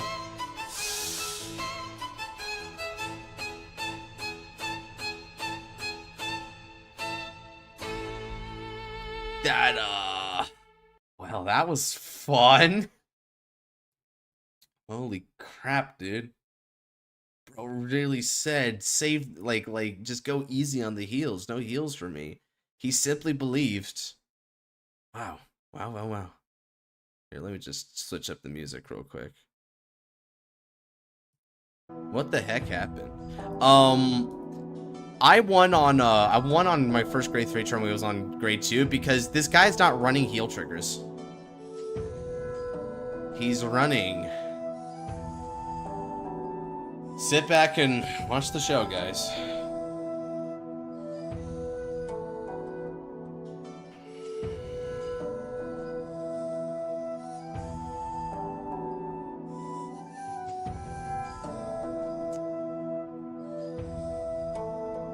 The prophecy. 16 critical seekers. This is one of the decks of all time. It sure boy howdy is one of the decks of all time. Look at that. He has no Fesco. Well, of course he can't, because he's running 4 Bellinus, bro. What the frick, Danny? Why? Why is the tank tempo deck running 16 critical. Imagine this in standard. No. That's one thing you can do. But you see, it's ironic. Even though you can run like 16 crits, most of the time, 16 crit is not what you want to do in V because V is too stable. You have too many like early game counters as well as just good ways to come back that like this right here. Oh my god, it's such a gambit, bro. You simply have to believe you're gonna tag him early, dude. 16 crit Gav, be like, yep. 16 crit Gav, back before the fall of V was real. It was real. Funnily enough, another common 16 crit V series deck was the Cross.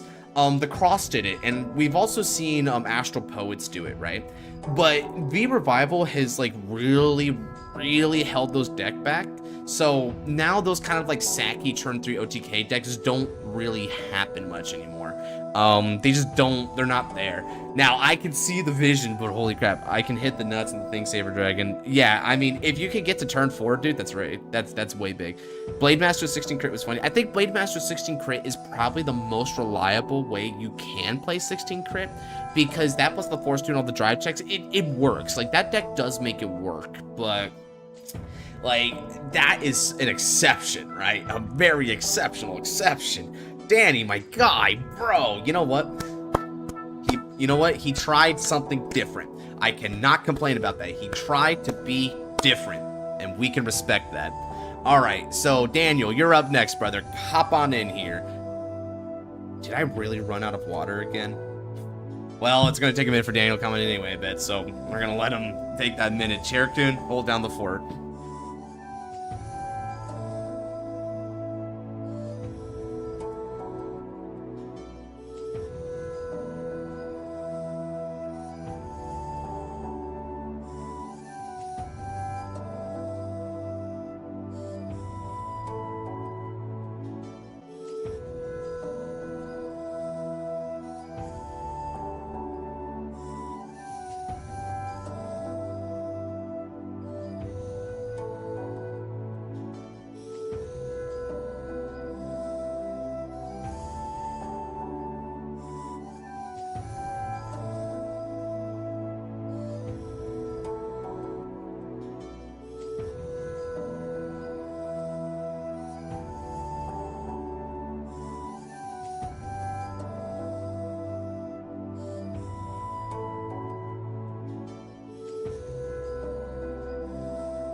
Daniel's in. Alright. Okay. Let's make it happen. Alright, now let's see. I know Danny's an avid V player, so I don't even need to question the format on that. Let's see. For this one, I think I need to play one of the other ones that got voted on, I'd say. It's a good one here.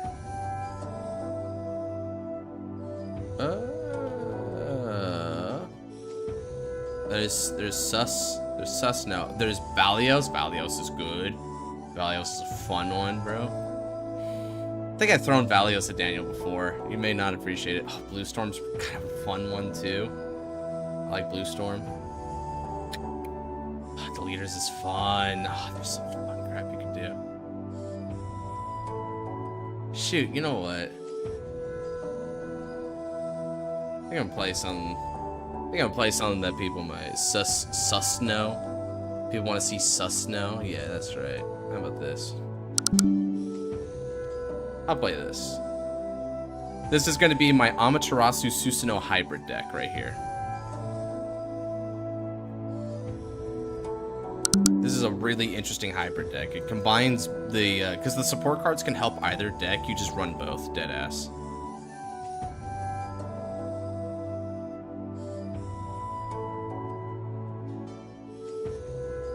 That's not a bad hand. That's not a bad opening at all. I'll go first. That's generally my disposition. Let's make it happen. Stand up, Vanguard. I'll go Solar Maiden Uzume. And I think I'll switch up the music again.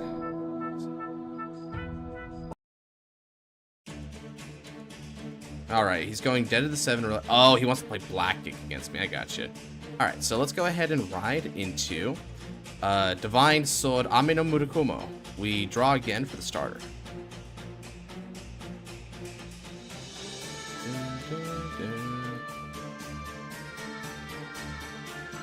Oh, come on.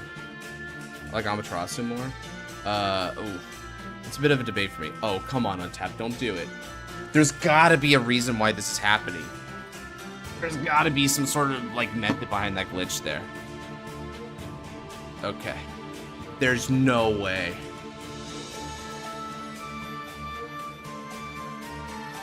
Yeah, you know what, Danny? Keep your hand.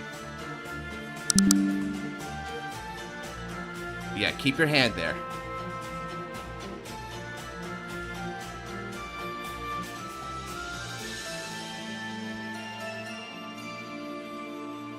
There's no way he just did that to me. That's fine. I know what my hand is, so I can just keep it. Yeah. And actually, that's actually not bad for me. Okay, so.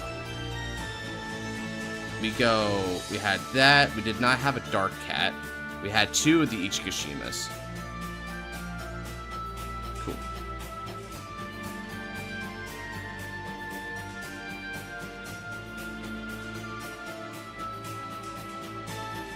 And then our final card was the Amatsu Hikone. Alright, now I drew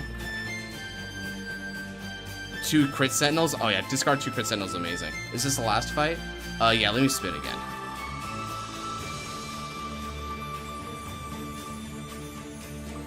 Hey, Genesis, gang gang, bro. Let's go, Genesis. You're up next. Okay. So I'm gonna go ahead and go to top 5. I'll add Goddess of the Sun, Amaterasu to my hand, and then we'll discard a card. So we'll just discard the, I think I'll discard the Ichikashima for this one. Okay. Funnily enough, this effect is mandatory. I have to do that bind, even if it doesn't help me. Now I draw a card. Okay. Now if Ame no Murakumo gets an extra 5,000 power by its continuous skill and 10,000 power by and a critical because of the skill of Amaterasu. I now pass my turn. I pass.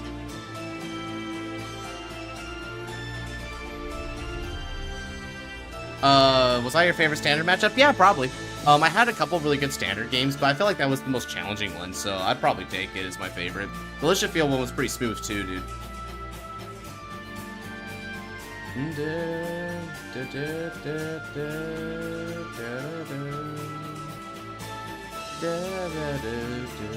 A Genesis will arrive soon, we believe.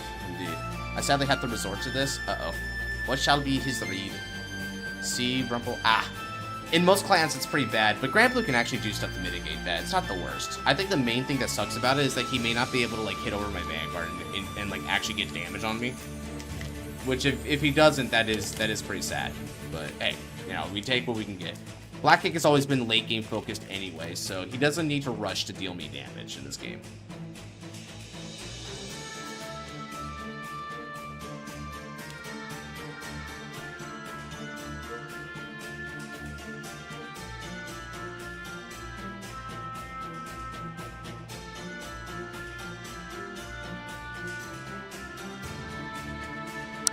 So we take this because it's a 1 and pass currently. Right, so I don't take damage now.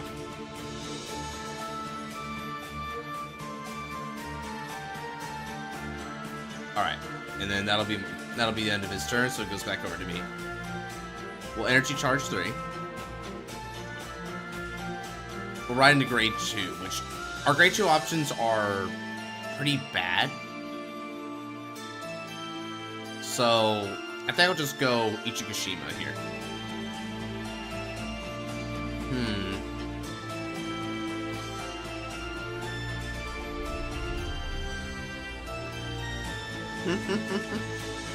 Luckily won't make it if Fam starts dinner before mid-match, so just in case, might spin the wheel again in case I don't make it. Yeah, sure. So in case Genesis can't make it, the one who goes after is the Celescat guy, which I don't think he's there anymore. Pretty sure. Alright.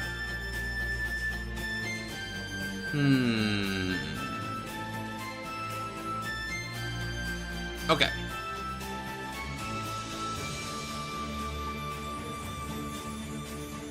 I'll call and call. I'll know I'll be around for 2 more games. Okay. Yeah, in which case we might need to pass on you as well. I'll go 9 on the Vanguard.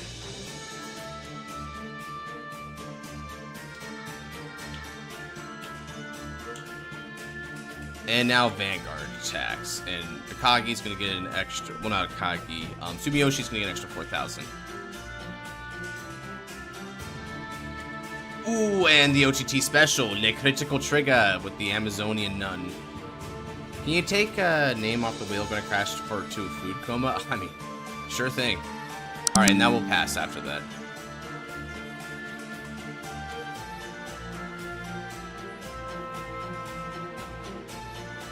Our options are dropping like flies, guys.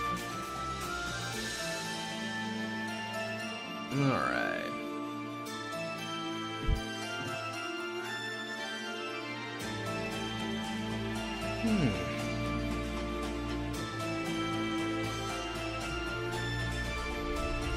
Shit, I'll just play this one. Play something a little more chill here. We're gonna be in for a fairly long game because both these decks are like kind of tanky protect decks. Alright, so now he has the ability to Skeleton Cannoneer to retire some rear guards. But which one will he snipe here?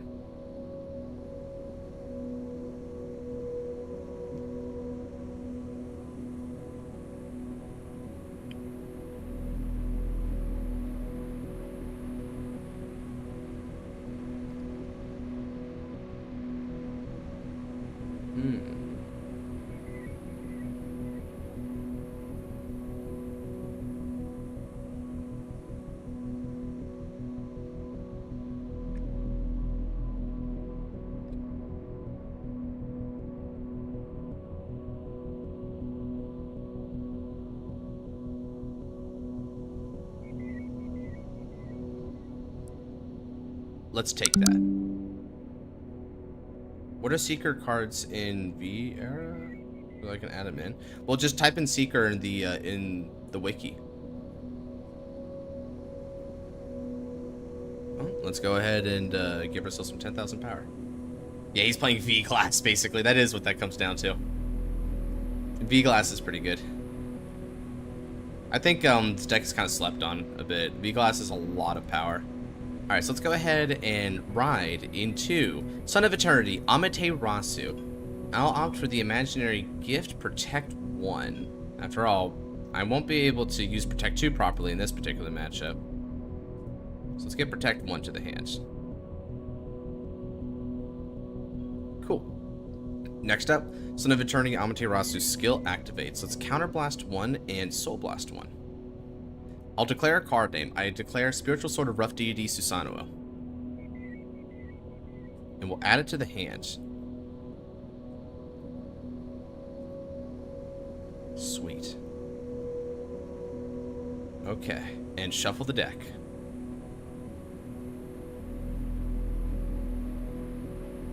Now I'm going to call Goddess of the Sun Amaterasu. And we'll do twice.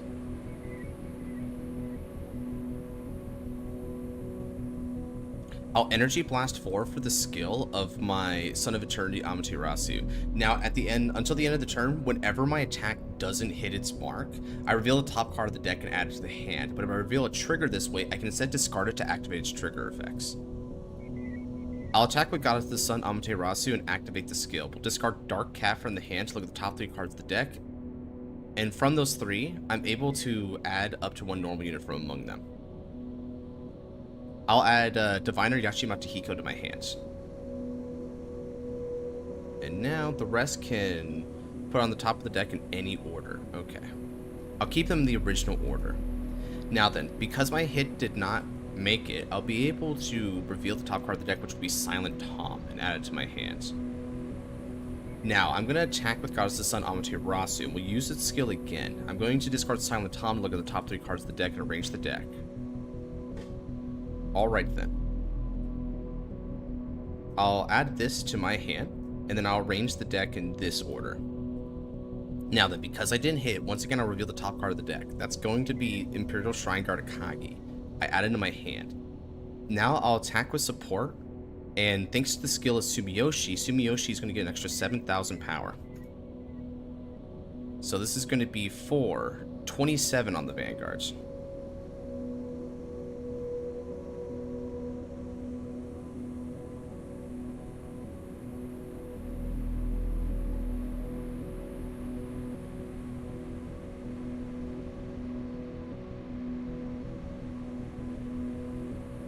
I guess he's going to commit to that guard then. Check 1. It's going to be a critical trigger. We're going to give all effects to my Vanguard to try and break through. Check 2. Critical trigger. All effects go to my Vanguard.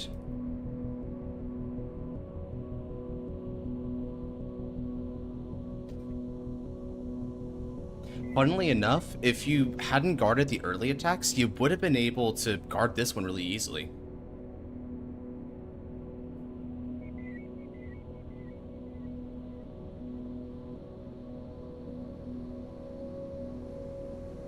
Alright, so that'll be 3 damage to put you up to 5 damage, it looks like. Alright then. Since that attack hit, I won't be using Amaterasu's skill. I'll end my turn there. And we're going to Axe. Good stuff. So as you can see, that is, generally speaking, the way you want to play this Amaterasu. Now we've fished out the correct cards that we need. So when I go Susanoo Ride, oh, I'm going Susanoo Ride, dude. We're going Susanoo. So now he goes Black Gig. Black Gig has the skill to, well, he has kind of a variety of skills, but basically he rides into what's known as the Unfading Ship Immortal Galleon. Immortal Galleon is able to resurrect up to 3 cards from both players' side of the field to open rear circles. Then, depending on the amount of Immortal Galleons that you've mustered up, because you bind them at the end of every turn, right? So for each Immortal Galleon you bind up, you get like ascending effects. The first one is that you get the revival skill. The second one is that you get a critical and a drive for your Immortal Galleon. Well, actually, no, the second one is the 10k to the front row. The third one is the critical and the drive. Immortal Galleon is kind of interesting too, because with Sleepless Skipper Black Kick, it makes it a restander, but it's only a restander if the opponent's grade 3 or greater, but it loses the drive regardless. So that means that, funnily enough, if you go first a Black Kick, Immortal Galleon's kind of a weaker than average Vanguard attack to start with, but it's kind of worth it, all things considered.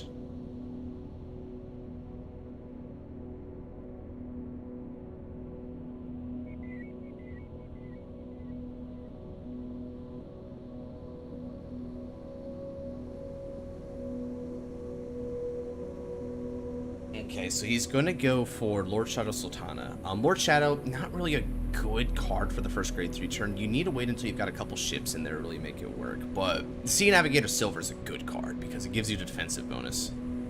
Yeah, this is the Susanoo plus Amma build, bro. I've got the Amma that's been like building me up here. So right now we're 5-1, so I'm definitely in the lead here. Managed to cook Daniel up with a lot of criticals in the early game by fishing them out. But now, hopefully Susanoo will be able to finish the job with some really crazy rush power. One of the issues that Black Kick can have here as well is that it's going to force to revive. So I'll revive a couple of cards to the front row, well, through the back row, open rear circles. But I don't think you'll be able to retire my entire field. So I'm still going to hold on to some cards. And that Resurrection does give me a couple of appetizing options for the drop zone. Things like the Battle Deity Susanoo can be really useful. I can also see the argument for Dark Cat actually being a pretty good card here. But I might also go Silent Tom, because I think Silent Tom's guard restrict should be really problematic. Funnily enough, if I go Yachi Matahiko with Silent Tom and Yachi reveals a if Yachi reveals a trigger unit and they can only guard with triggers, that means they're stuck with normal units, but then Silent Tom stops normal units from calling. Oh, it could be kind of a vicious cycle there. But I need to kind of like, I need to hit the right angle. I need to get him into like the choke lock, right? And that's a little hard to measure up with this particular kind of deck. Okay, so he's going ship, and he measures the ship very correctly here. Going ship with specifically 3 open rear circles is ideal in this deck, so he did very well there. Now he's CB1s and Soul Blast 1. His Soul has some really good choices. Probably go the Sea Rumble Banshee if he's seen, yeah, he's got the Rampage Shade there, so Sea Rumble's probably the way to go about it. C being the Immortal Galleon makes a lot of sense too, admittedly. Let's see here. What will he call? So he doesn't have a lot of good targets though, so he probably has to go Cannoneer, Rough Seas, Banshee, and Ghost Ship. But if he does that, one of them's not going to be a booster, so he'd have to go Rampage Shade. But Rampage Shade can't get back in the drop zone, so he probably just has to say F it and leave one as it is. I guess we'd probably Ghost Ship to front row, Cannoneer to back row, and then Cannoneer will just like retire and then put into Soul, right? Meanwhile, Ship will get a draw, and then Rough Seas is just living its best life and boosting. So that's not bad. That's not bad. He'll have relevant cards still. Look at me just over-analyzing the deck, but I really like Black Kick. I think Black Kick has a fascinating array of like benefits and drawbacks that makes for a very different type of playstyle. By the way, I'm not sure how many people realized, right? When you look at the Immortal Galleon art here, you probably see the big monster ship, right? But if you look underneath, the Immortal Galleon has like this sea skull dragon thing that like, with the ship is on top of the dragon. Like, how do you guys, I'm not sure how many people didn't notice that at first. When I was making like this card, I was like, oh my god, that's even cooler than I recognized. Because the text box would normally block the dragon head, right? So I never noticed the dragon head, but you know, when you do a V-Revive of full arts, you actually get to see the whole thing. Yeah, it's a giant sea monster. It's the I guess the kind of the secret of the Galleon is that, oh, he calls the Sea Rumble Banshee. Oh, that's an interesting gambit on his part. Okay, so now he goes Skeleton Cannoneer. Well, I actually need to revive a couple of cards as well, so let me go ahead and revive. I'm going to revive these two, I think. That's probably my best bet, because Dark Cat's not going to be very helpful. Okay, so now that I abided by that, he has his maximum selections. What's he going to choose, though? Because if he goes for an Amaterasu, it makes sense. But he might also feel very threatened by Silent Tom here. You also will just want to get rid of Susanoo. I'm going to head off and watch some anime and rest my brain. You go do that, Luis. Thank you for the fight again, and you have a good rest of your night, brother. Happy to have you here as always. Okay. Daniel, what are we going to retire today? Which looks appetizing. Snipe Tom? Okay, so he's going to take out Tom. He doesn't like that, he doesn't like that guard restrict. That's fine. I mean, I probably would be spooked by Tom, too. If someone throws down Silent Tom, they probably intend to use it. Like, I know, what a fascinating thing to say there.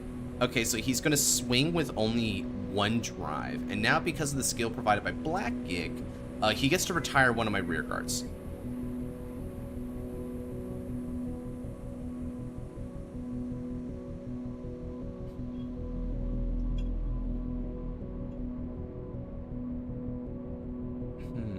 Let's see. What do you retire here? I mean, I could just keep doing Amaterasu shenanigans until the cows come home, but if he gets rid of one of them, then I still have the other one. Unless he tries to get rid of both. Ooh. I mean, he had an opportunity to get rid of both, but I guess he just didn't care about it very much. I can kind of see that.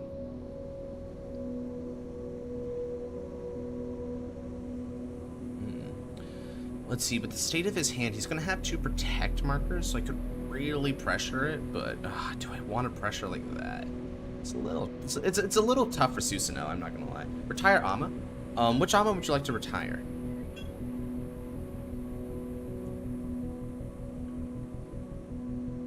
He's got a... He could choose either, so I guess he'll...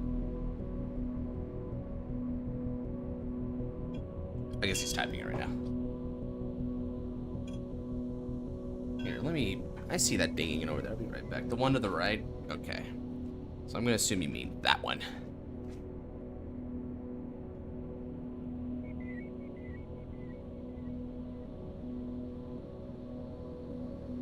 Right, so that should reduce the dinging a bit. Okay. So now that he's done that, 32k one drive. That's not an issue. I'm going to take this one. A heal trigger's really good for him, though. That's a solid pickup. It's a solid pickup. What'll he heal out, though? Probably the Galleon, because he counterblasted it for a reason.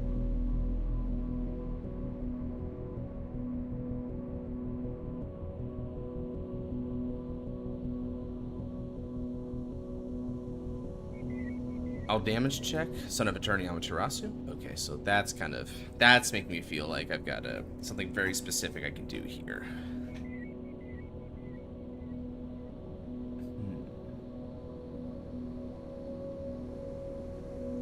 40k one drive. I'll take that again. I'm not very threatened by these early games, so I'll just go ahead and keep my hand to try and feel Susanoo's later. Okay, so it's just a Gina, sure. Damage check. Kagi, sure. Kagi's not bad.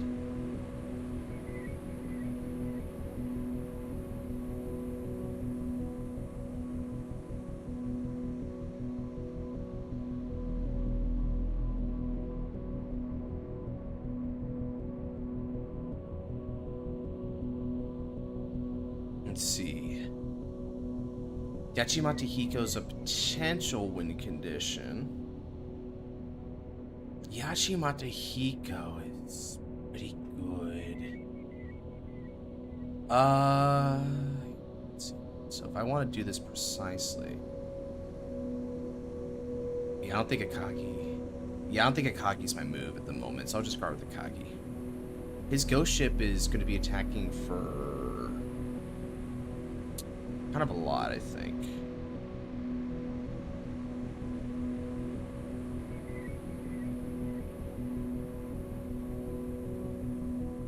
Let's see here. So this is going to be for 34. 34 requires 25 shield. Okay, I can give Amino Murakumo and Battle Sister Ginger for that. Good, good. Okay.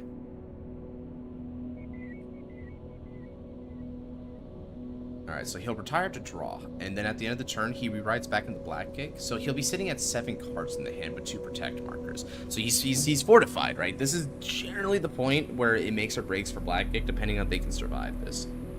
So let's see what I can do about it.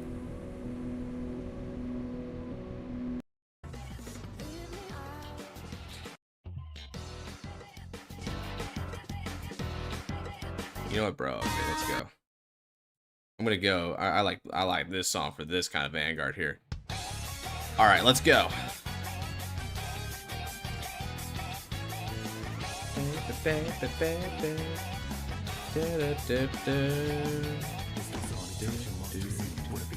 Now stand on the draw. Perfect. Okay, energy charge 3, and now let's ride. A rough-spirited deity who's all about battling to the top. Now punch up evermore. Spiritual sword of rough deity Susanoo. Imaginary gift is protect 1.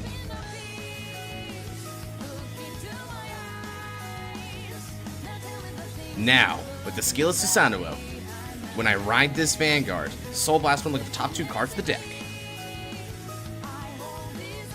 Choose up to 1 card from among them, reveal it to put in the hand, and the rest go on the top or bottom of the deck in any order. I'm just going to go ahead and keep them both on top of that deck. Heck yeah. I call Sayuri Hime to the rear guards. Let's go. Sayuri Hime is going to attack the Vanguards. This is, well, the rear guard for 9. Let's get rid of your Lord Sultan Sultana.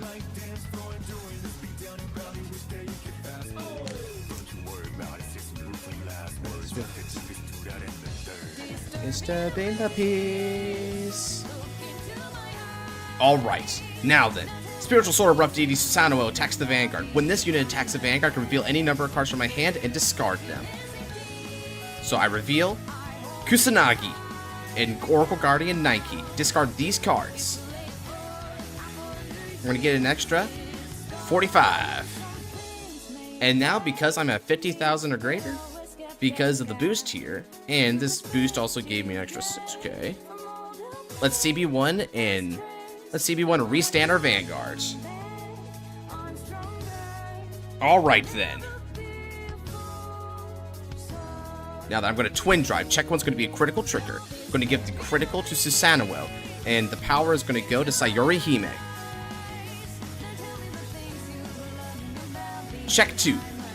Actually, I think I'll give the critical to Sayuri Hime in that one, because now that I think about it, yeah, this is better. Heck yeah, let's choke you out. Boom. Now then, at the end of the battle that my Vanguard attacks, I can use skill Sayuri Hime if I want, but I think I'm going to hold off on that for now. Instead, what I'm going to do is give her an extra 6k from those 2 revealed cards. Next up, Goddess's Son Amaterasu attacks the Vanguard and activates the skill. Let's get rid of Yashimata Hiko for this one, to look at the top 3 cards of the deck. I'm going to add this normal unit, reveal it to my hand, and the rest are going to return to this order on top of the deck. Because I revealed another card, that's going to be another 3,000 power to Sayuri Hime. Now then, Susanoo attacks the Vanguard. This is going to be 4. 57k, 2 drive on the Vanguards.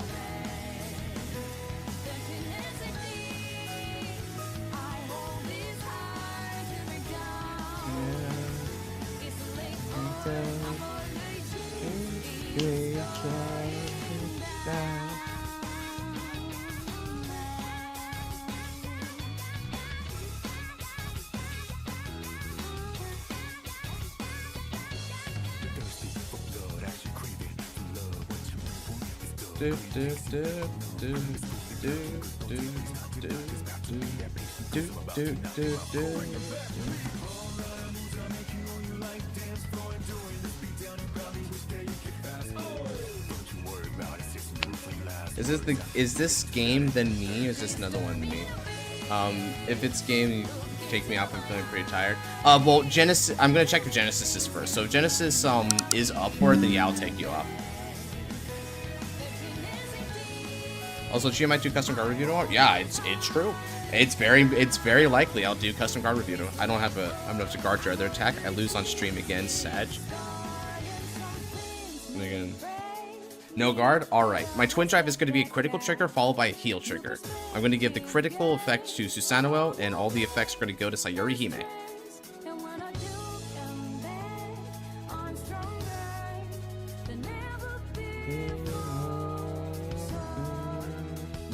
And that's game. All right. To all the Susanoo doubters out there, remember, this is still definitely a Vanguard. This is still definitely a finisher, baby. GG's, bro. Check you later. Let's see if the homie is out there. Arise, my teammates. I didn't enjoy it. I want to test my view revival customs. You know what? Yeah, sure, dude. Sure, bet. I mean, hell crazy. I mean, you're gonna go to 5 slots, so yeah, next stream, you've got it. I'll do it.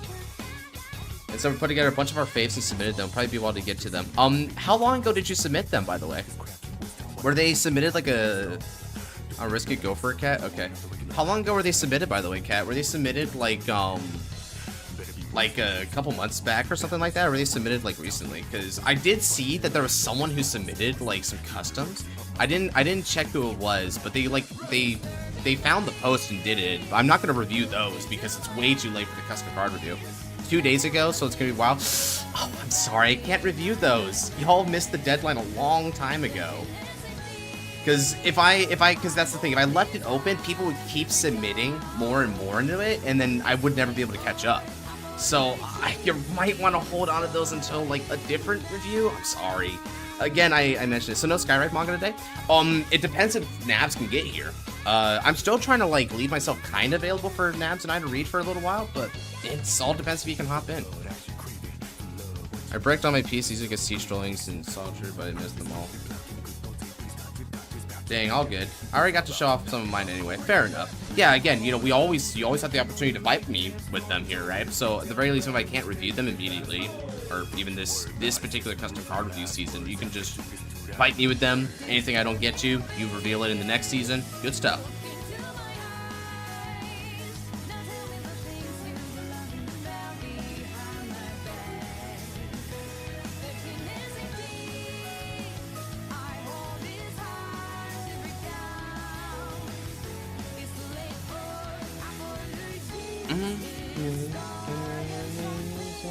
Come on in, Cat. God.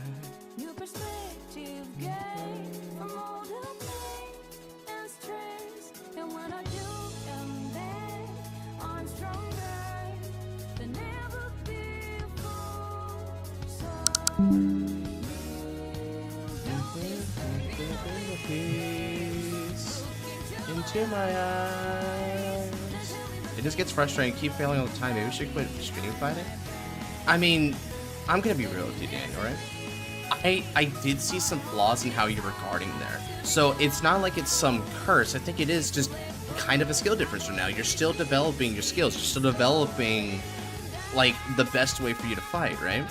So I wouldn't give up. If anything, these stream fights are good for you because you're able to like fight against like a strong opponent and have that be a way for you to analyze where you went wrong and how you can do better, right? In that game, you ended up leaving yourself open to a 2-break in a deck that's able to constantly manipulate the deck because I have both Amaterasus. So the better way to take it was to take the rear guard attacks that you know don't have critical pressure, Daniel, and then guard by Vanguard attack, which is the only thing that does have critical pressure. If you just done that, you would have been way better off. I've not been able to kill. So I just want to bring that up because that's really important. That was a very clear way you could have gone better. Okay, now that I've got that bit there, let me go ahead and go on to Le.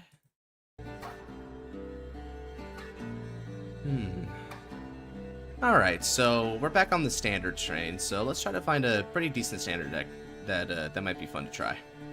What's something, anyone got any requests for standard decks, by the way? Maybe there's a standard deck that y'all want to see get some spotlight or whatever. I'll see if I have it built. Or who's on the gauntlet now? So, Genesis had to drop just so that he can try to make it a family dinner if they call him up. But so Cell's Cat is on the ball. So let me see if I get another one here. This one I may not end up getting to tonight, but I'm gonna roll just in case. Okay, so if we do get to it, oh, well, that's actually kind of funny. So either I fight Crazy tonight, or even if I don't fight Crazy tonight, Crazy gets the guarantee next time. So either or. Stick around, Crazy. Coral is a good one. Archite's actually kind of interesting. Yeah, Archite's a very interesting one. I haven't played that one in a minute. You know what? Iron Anchor. Oh, dude. Okay. Even I don't know if I can meme like that, brother. Oh, Grandpa. Do you have an Ava deck? I don't have an Ava deck, but I do have an Archite deck. So you know what? I think that tells me. I did out of reflex. I faced wings and you rescue checks, Chris. So you put some on rears. Yeah, I would. I noticed that you were guarding really quickly. Like you were guarding before I even properly resolved some of my skills and gave number values. So I agree. I think that was kind of hasty guarding. So if you take a step back, right, and you like think about the big picture of an attack pattern, you might be able to guard through them better. You picked a really good deck for yourself, though. I think Black Kick is a really good deck for you to stay on for a while because it helps you to really learn your guarding fundamentals. Because that's the key to success with Black Kick is having good guarding and knowing what your opponent's going to do, because then you'll be able to counteract them the best, and that's the key. All right, so let's go Archite here. Oh, I forgot I had these really cute Archite sleeves. Man, that's nice. I'll mulligan one. It's really nice. I don't know how old this deck is. I know I'm running the Monster in Paradise Archite, so it's not like super duper uber old, but it could be pretty old. I think it's at least a few sets old, but Archite didn't get a lot of relevant support recently, so that's not saying too much. Rewinder? Oh, well, yeah, maybe Rewinder would be a good one for our next one. Although, next one is Crazy, and Crazy wants to play some V-Customs with me, so we already know we're doing that one. Yucky, but oh well. It's kind of funny because, yeah, I mean, Crazy's one who's telling me Rewinder, so why am I referring you like you're not the one telling me that? Okay, so let's go ahead and roll. Not good, not bad. Okay, we'll go first. And then we're going to go for the good luck and have fun. Stand up. My Vanguard. It's one of the only times I've ever used Maya before. It kind of sounds nice, but I think I'll keep with Short Rest Archite. I checked Flare, and Flare's running Fenrir, which is his classic. He's been able to, I think, top a couple times with it. And Leia's Hose. I think he topped once and bubbled once. Leia's on Hose. Yeah, I actually remember that list from Leia.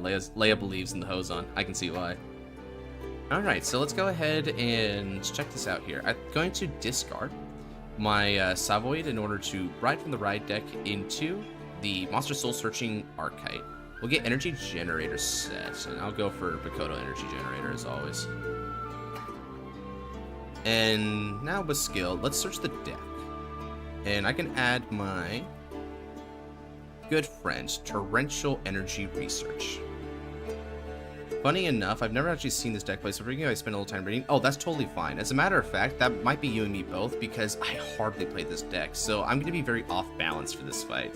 But, you know, it's fun to play this. Let's go to the top 5 cards of the deck. I reveal up to 2 monsters from among them. One goes to the hand, and the other gets discarded. So, let's see what Fate has for me here. The high roll is to see a PG. Alright. Okay, so we saw exactly 2 monsters, because Bulba Mine's a detonation unit. Okay, it's a nice detonation monster. Placing a rear start unit card from drop. I'm going to add the Bulba Mine to my hand, and this will go to my discard.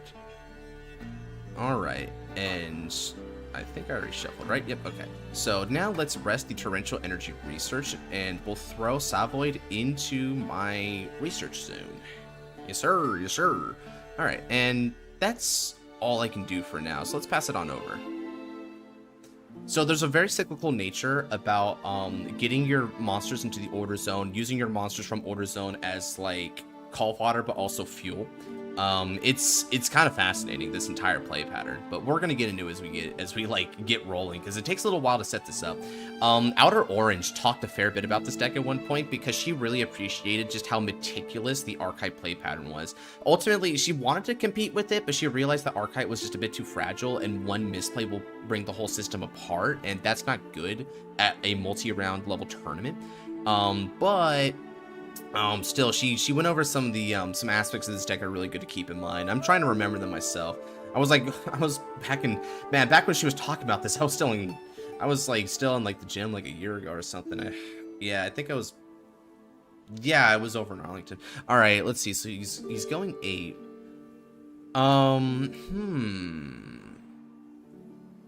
I don't really need CB, but this is not the time to choke myself. I'm going first anyway, so I should take some damage. I can't guard if a crit comes in anyway. Oh, that looks like a Vanguard, so let me read this. This is another D Legion. When this unit's play Soul Blast 2, draw a card, choose 2 Rigors, get 5,000 power. If you Soul Blast a Nova Red Dragon, this gets 5,000 power and Pure Power. Okay, when attacks with Soul this unit is your Legion leader, Energy Blast 2 for value. What the heck? Okay. Damage check. Oh. Yeesh. Well, if I can heal that out, that'll... Though that actually work? No, that actually won't work. So that's just a sad eventuality. Shoot, I really played that, did I? Why did I feel like I needed to play that kind of card? Weird. You'll find out on grade 3. Be without context. It's weird. Gotcha. All right, so let's go ahead and draw. I'll energy charge 3, and from my hand, I'm going to. Let me think here. I think from here I want to go. Yeah, Ravurus is not good in the hand, so I gotta discard Ravurus. Yeah, Twin Cast is always best cast. I like how you're doing that because the whole Twin Cest is Wincest or whatever, but like, it actually, what you're saying does pretty much matter. It's real. It's real, bro. Twin Cast is best cast. Alright, so let's go ahead and search the deck and add my Torrential Energy, and then we'll just go ahead and play it. So, again, high roll is PG, but then there's a lot of targets that we can get here. We're trying to get duplicates, though, if we can help it. Ooh, okay, interesting. So I think Craggy Monster is good to throw down here.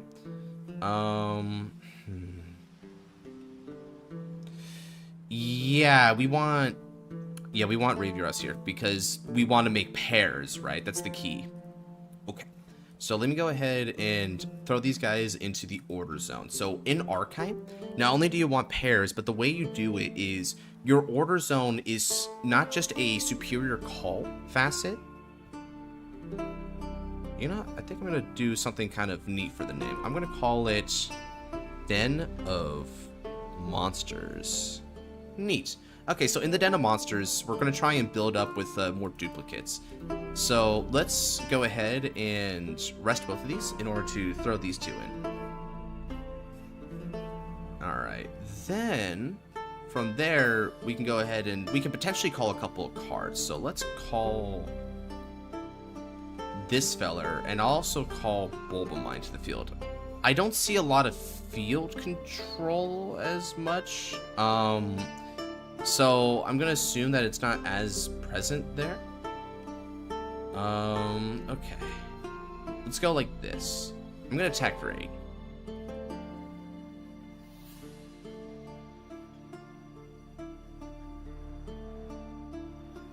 We're gonna be about as aggressive as we can here. Man, it's so weird playing this after so long, dude. It's like I even when I was playing it, I barely understood what was going on, but I think I'm getting it better.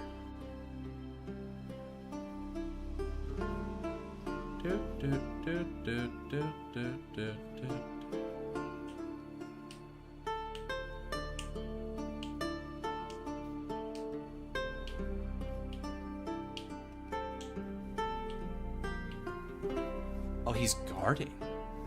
Oh wow, that's kind of an overguard as well. That's unfortunate. Oh, okay, we got another duplicate here. That's good. That's definitely what you want to see.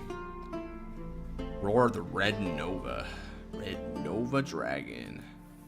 That's gotta be... It doesn't look like Red Nova Dragon, but it sounds like a Yugioh reference. It's probably...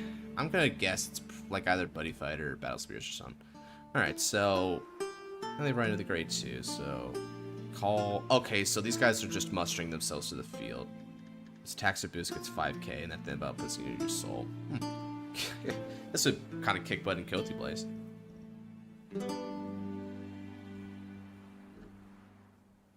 There's not too many tuners in drop. You see, he needs to get tuners so he can get 5,000 or 500 attack for each of them, bro.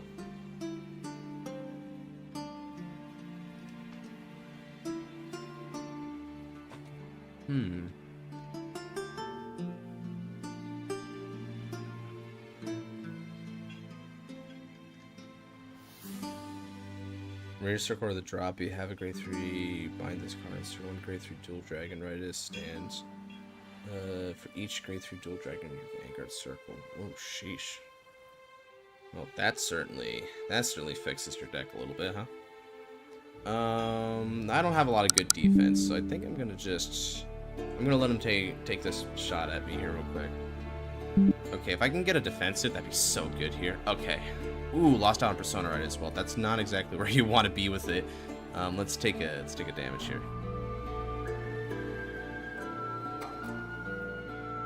Here, I think I'm gonna reorient my my field a little bit.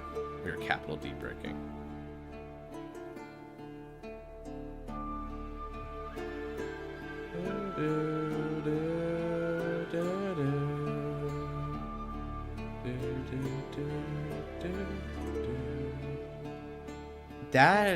Yeah, that's not good for me. So let me just start. I'm gonna start putting down my foot and saying no.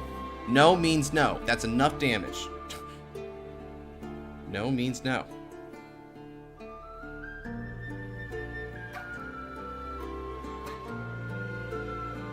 No means no. Oh, bro.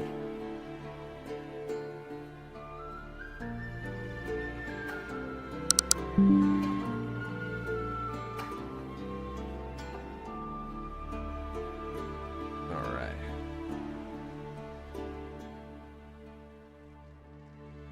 Okay, so we're going to energy charge, and let's discard and ride into Instant Monster in Paradise Archite. Alright, now let's go ahead and make this happen. Let's slide this back. And now I'm going to play Le Monster here. So when it's placed in the rear circle, I can choose a monster from the drop, but before I do that, I'm going to use Archite skill. So whenever my rear guard with monster is placed, I can put a card with the same name from the order zone to the drop zone, and that unit's going to get 10,000 power. So boom. And now this guy's going to activate, and I can put one of those Euro cards back. So I'll put Sovereign in there. Now with the skill of Sovereign, I'm going to Soul Blast 2 in order to Superior Call himself, and he gets 5,000 power. It gets better though, because now Archite's able to activate again. I'll get another Sovereign out in order to give 10,000 power again. And then on top of that, Archite can Energy Blast, but I need to do this skill first. So I can do that, but yeah, I don't think I want to do that. I'm good. So let's Energy Blast 2, and then I can put back 3. So I'll put back these 3 monsters into my order zone. Just like that. Alright then. Cool. And now that I've done that, I think we're about ready to get going. So I can get a couple going. I think, yeah, I should go for that. So I'm going to go for 25 on the Vanguard.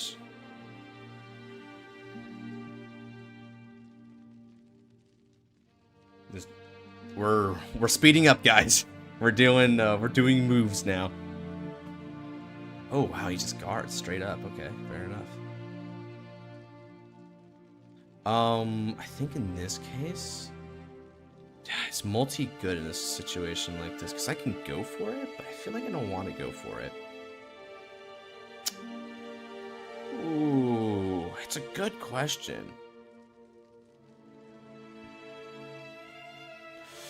I think I'll go like this. Yeah, I want to be pressuring, so I'll go for multi-attack, I think. So I'm gonna go 20k on the Vanguards. Because they guarded that, I can still get in heal range if I so desire.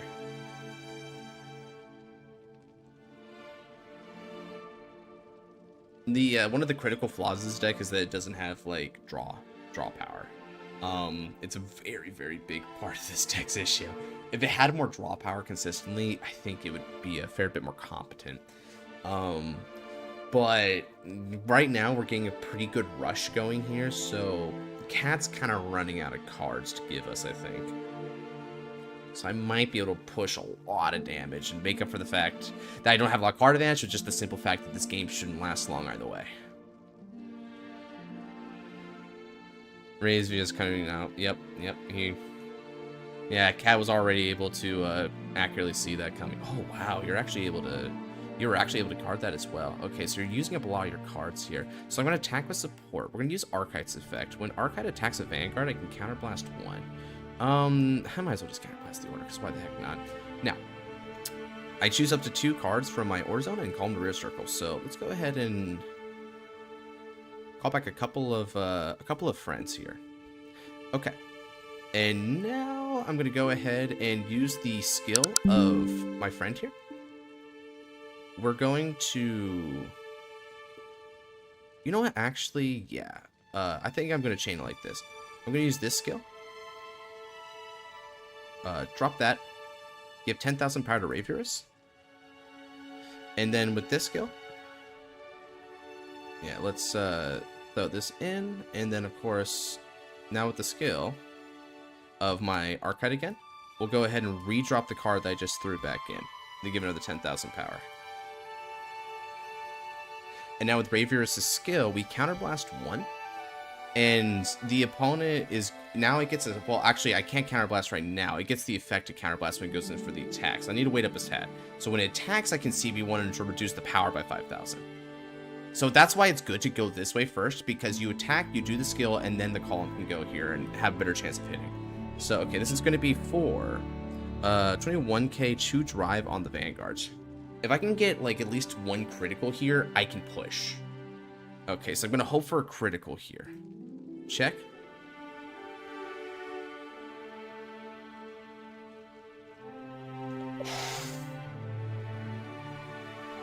God, man, every time.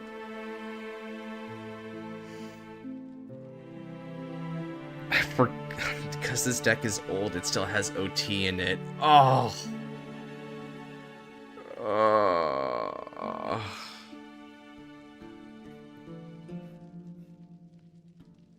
I know for a fact I'll kill. I know for a fact I'll win right now if I did that. I can't do that. I can't do that to Cat. Heal trigger. We'll recover 1 damage. I can't do that to him.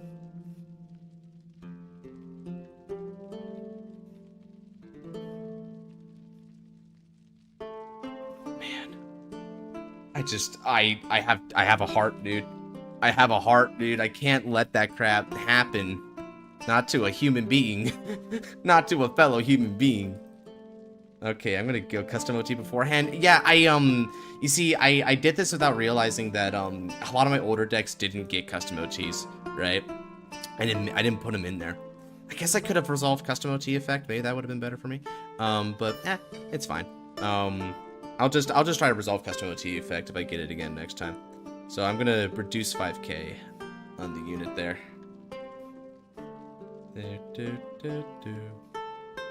So, okay, we're gonna go for that. Alright, and then... Okay, and then we're gonna go. So this is gonna be for... 28k. And 28k on 5 is really hard to guard. You need 25 shield to stop that, and I don't know they're gonna be able to grip that to me.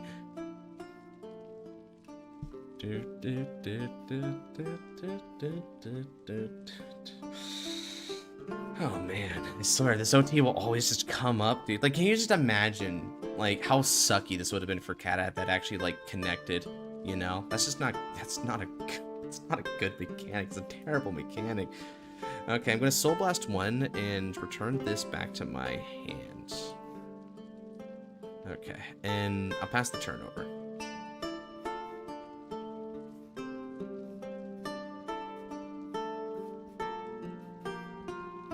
Okay, so we've done pretty good so far. Be at 5. Shoot. Oh, did you have the I guess you had the PG for one of them then. So that's good at least.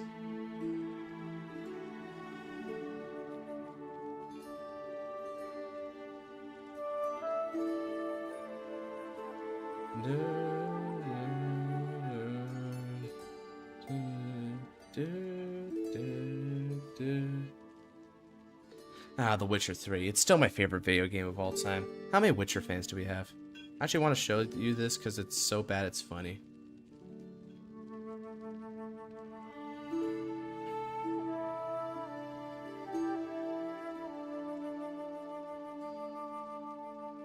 Seems pretty bricky, dude. Ah, well, I mean, hey, look on the bright side. You can still have a chance to fight at least. It's the Break Ride Legion. It's the Break Ride Legion. What? Break Ride Legion? Oh, that's no such thing.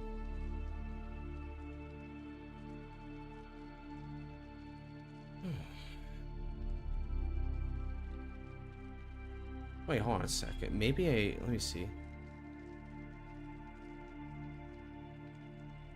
Legion leader. Rode upon. I see what you mean. So that's how this deck plays. That's what you mean with Break Ride Legion. Odd, okay.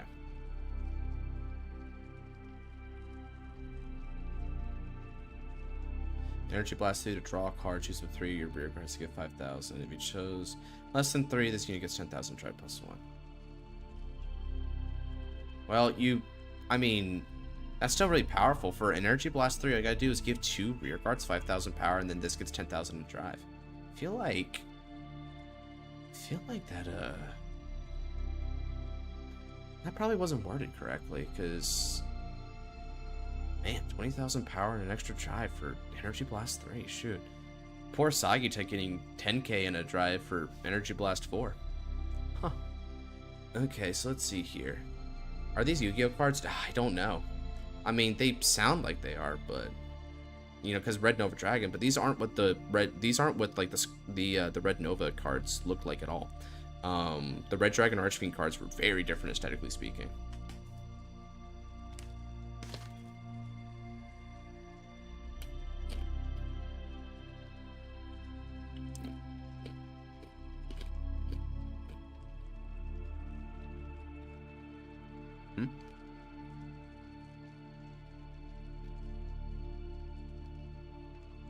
In concept at least. Haven't seen the true execution. Yeah, let's see what's up.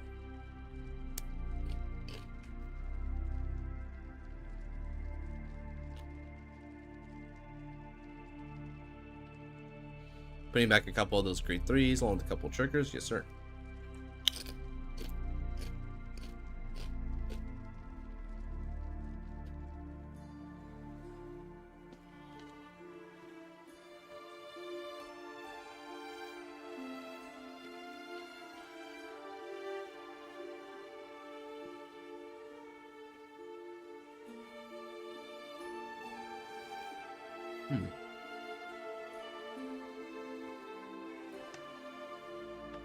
Stand those units.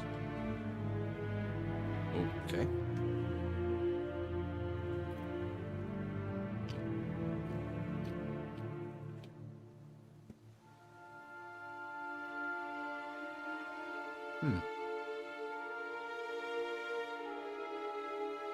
Oh, wait, is that what he's doing? Because they're both on the Vanguard circle, I guess he's thinking that both of the ride upon skills go off, so it's a critical and a drive. Oh, is that what he's doing? Okay. I think I see it now.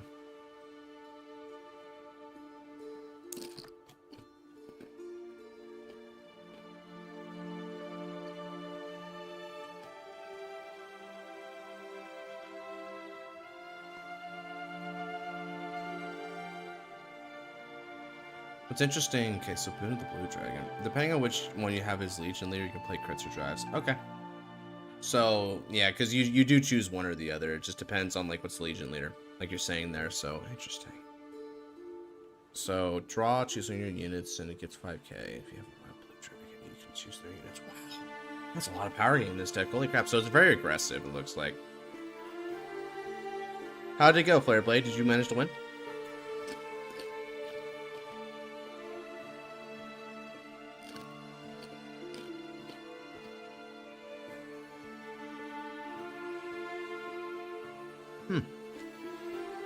I'll give it this. It's definitely creative for a Legion deck, so I definitely appreciate that. I think this would have been really cool if Bushiroad had actually done something like this. You know, something that's actually relatively creative like this.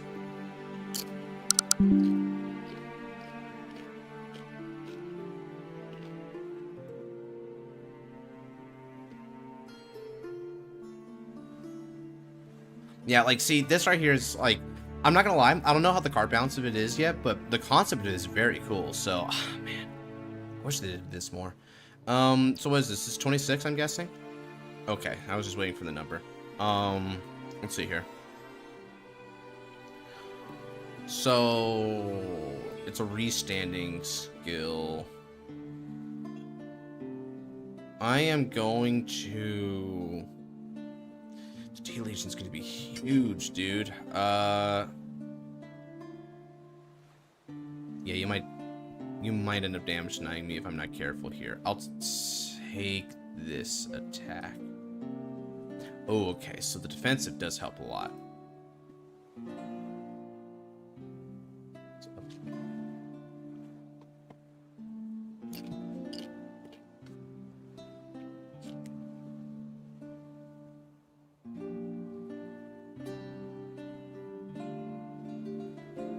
The orders are overtuned. Oh, is that like your analysis of the deck? Because I wasn't thinking that yet. I'm taking it all in, right? Because I've never seen this deck before, so it takes me a little bit to kind of like process the overall system. Usually with there's two types of ways to identify a potential problem with the deck. Either a deck has a problem because an individual card is very, very beyond the pale in some way, or a deck problem emerges if the entire system as a whole is just too powerful and no singular card is too strong. The latter case is something that I kind of fear more because it's harder to distinct what you should do about it because there's no obvious culprit. This one is mine, so it's just something I've noticed. Okay, so yeah, as the designer yourself, you have the personal opinion that's where it's in, where that's at. Yeah, fair enough. Again, I actually haven't noticed anything too broken about it. It's a lot of power, for sure. But I mean, I actually don't mind this. It doesn't seem like his card advantage is something super extraordinary, so it seems fine to me. Okay, so let's see. If the stats on board are, yeah, because stats on board are accurate there. So he's got a third drive though.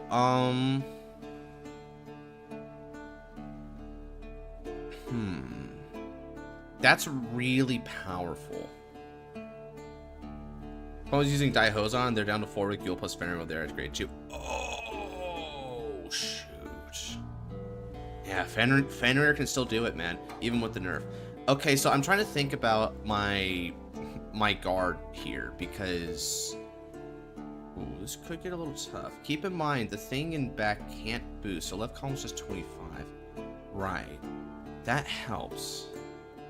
I know what I want to do then. I'm going to PG with Greekrond, and the cost is going to be my Nabulum. Alright. Got any bananas? Oh, I ate mine today. Bombardment, Ember, okay. Oh, Summon Flare Dragon. It's been a minute since I've seen him, but yeah, Summon Flare would be really good in this deck, wouldn't he? Wow. Yeah, Summon Flare would be so heat. Oof. Okay, so we continue to live in Brick City. Yeah, that is pretty rough. 3 drives and nothing to show for it. Your throat must be parched, dude.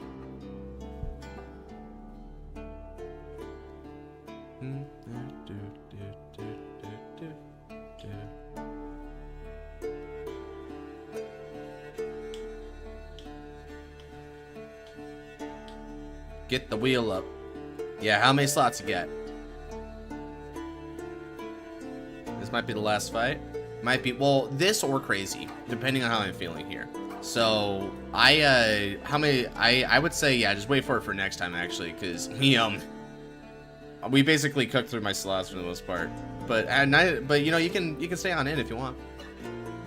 All right, let's see. So when it attacks gets 5k at the end of the battle, put in the soul, and you draw if you're non-D. Ah, that card right there. Oh, I really love that card. I just have to say, I love the design of that G2. Very cool. That's a very cool grade 2. The fact that you get the, like, it's good in the early game, but if you're not in D-Leech and gets the extra, this deck doesn't like going first. Yeah, I mean, that's fair, right? That's a good way of balancing it. Shoot, yeah, I'm liking that. I got the pass this month. 5. 29. Ooh.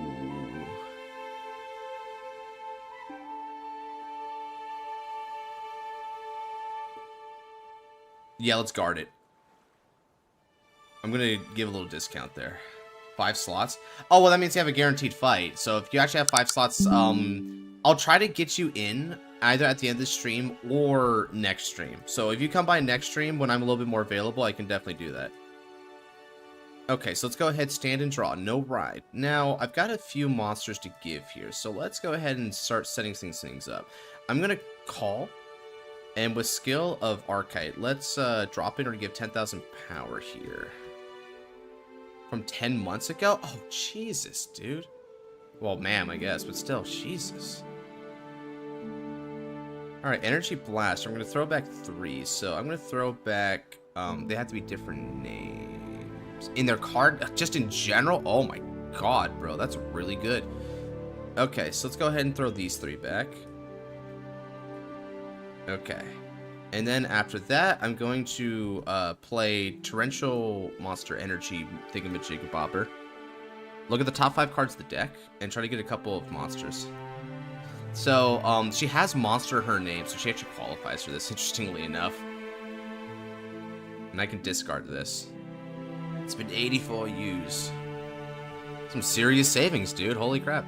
Yeah, she'll get her fight, either at the end of this stream or next stream. Or next stream when she comes in. I will honor that. Alright then. Now, because of that, let's go ahead and start throwing in some of the monsters. I'm going to toss in you 3. Alright. So the best way for me to do this is... like this. Yeah, we'll go for a little bit more pressure. I'm going to go ahead and attack for 10k in your rear guards. Has 4 Vanguards, can mix and match their difference, at least the most complex ideas for the Vanguard. One of the really tough things has got to be the ratios, right, Shay? Like, certainly you have to run lower ratios, I think, especially when you consider the fact that D-Legion will throw the back for you, but god, the damage zone is like your worst enemy when you do that, right? You need to reveal top 5, and so I did, and I got my, I already discarded 1 and added 1 to the hand off of Ishiranui. Okay, so now we're gonna go Monster in Paradise. And I'll use Skilled Monster in Paradise to counterblast 1, and we'll call 2 out from the order zone here. So I'm going to call...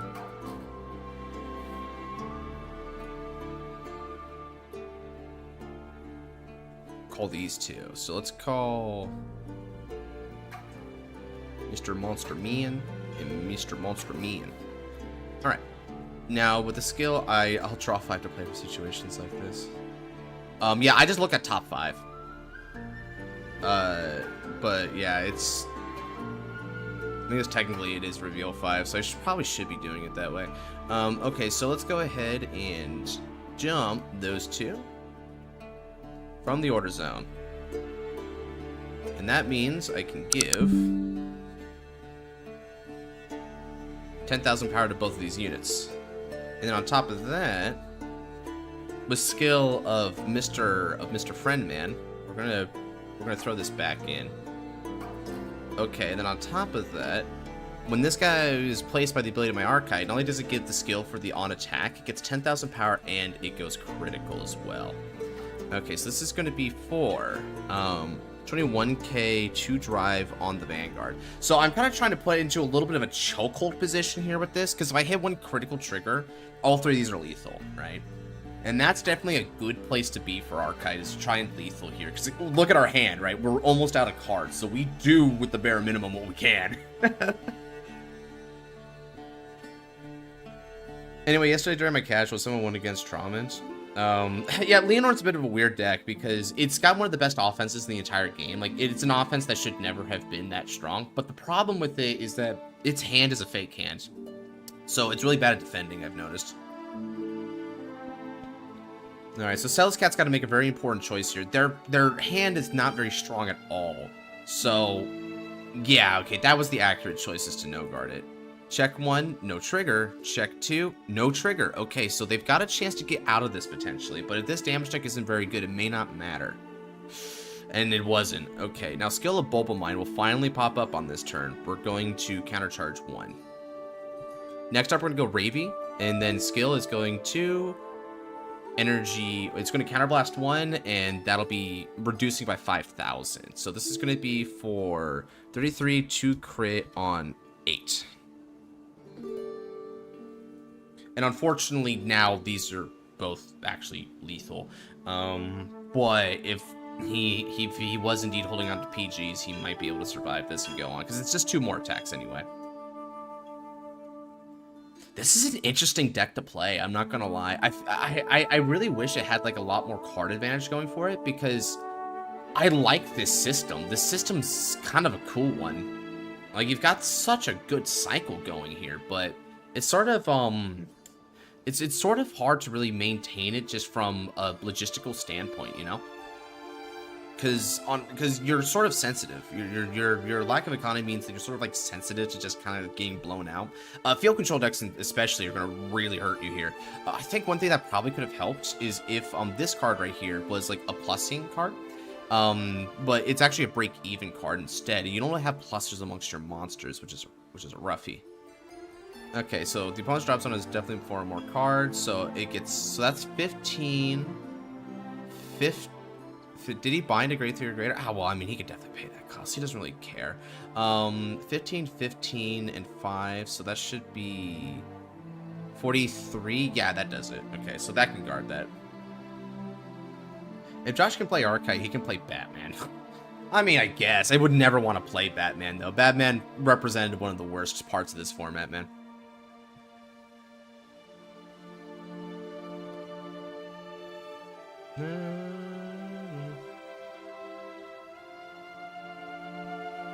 Remember to bind, by the way. Now we're gonna go ahead and go boop boop, and this is gonna be for 38k on 8.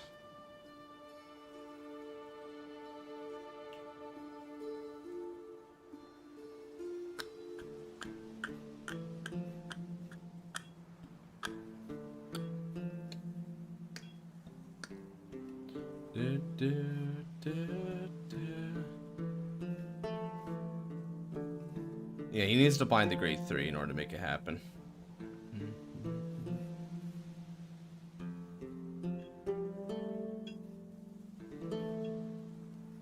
Wait, hold on a second.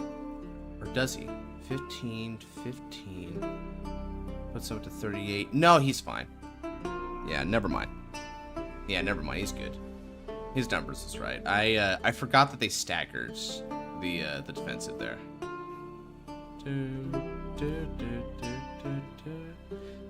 It is a little sucky though for him that he decided not to bind the grade 3 to keep the card, but I guess he just was counting, so it'd be good. But anyway.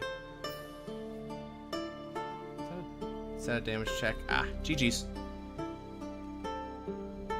Alright, so Archite actually managed to take that one. Yeah, probably like it cost. Cost, say, emergency decoration, bro. Oh, you like a Deca Rangers? Deca Rangers is pretty cool.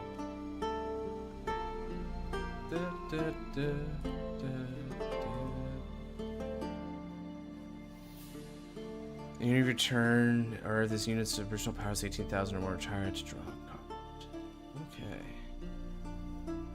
So those are all your card advantage cards, I'm guessing, right? Basically your draw pieces, and you didn't get those. Yeah. Yeah, breaking like that happens. Oh, hey, kind of worked out for me at the very least, right? Gave me a fighting chance.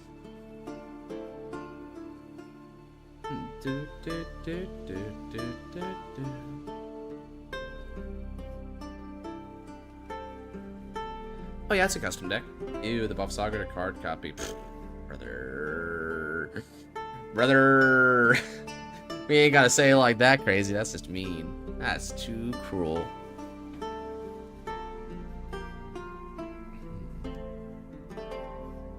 Let's see here. If your opponent's Vanguard's grade 3 or greater, just Soul Blast or Royal Blue, and it gets critical. And then at the end of battle, this unit attacked. Counterblast 1, choose one of your rear cards and stand it. You can discard a stand this unit, strike -2.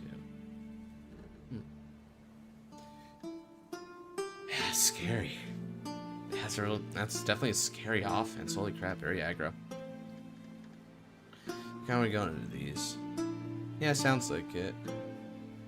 So, the idea, if I'm understanding right, is these guys kind of remind me of brawlers now, because you have the Big Bang Knuckle Dragon and Slash Dragon, then Knuckle Buster and Slash Buster, right? And then your busters will show like evolutions of the dragons.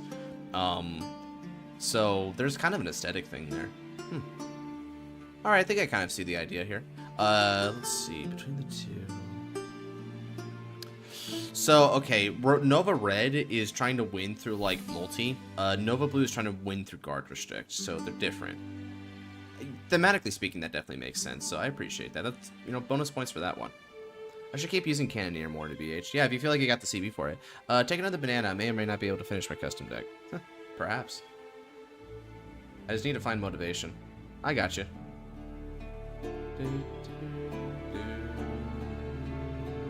If you ride from the base Legion, they'll both have crit and drive. Right, that's the idea. Is you're trying to do this to, I guess, sort of mix and match in a way. You can get a nasty 4 drive though if you're on Royal Blue. You get a nasty one. Holy crap.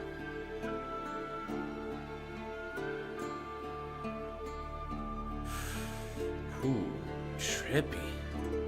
It's just brawlers, yeah. It's kind of like brawlers. Oh yeah, because if you go Royal Blue, it's wrote upon. Oh, because it's wrote upon by Nova. Okay, so it's got to be wrote upon by Red to do it. So that means what's your red? Your red was somewhere. Maybe it's in the drop zone here. Okay, so I see. Base only gets drive yard red. Oh, so yeah, it is then just mix and match. Okay, that's cool. Yeah, that's a really cool idea. Again, I wish Bushiro would do things like these because this is actually somewhat innovative in a way. But how do I put custom cards on Untap? When you select the option to quote unquote input missing card, and then from there you make sure that under the card image type you put custom, because it'll put it under the custom tab instead of the official tab. They do brawl. The main effect is a once per fight blank mire effect. Oh well, that's kind of, I mean, all right.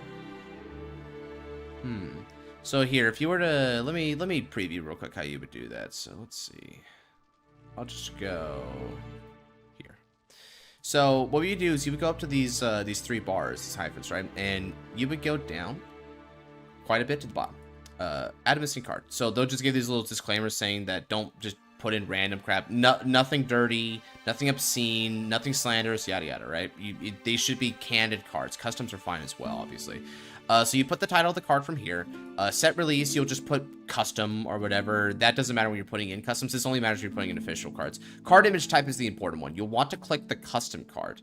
And then from there, you go card image. So you'll want to, when you have an image, you'll want to click for copy image address. So copy image won't do it. You have to click image address. That way, it'll search up that card image and input it automatically. And then your card text speaks for itself. Just copy and paste your card text you want.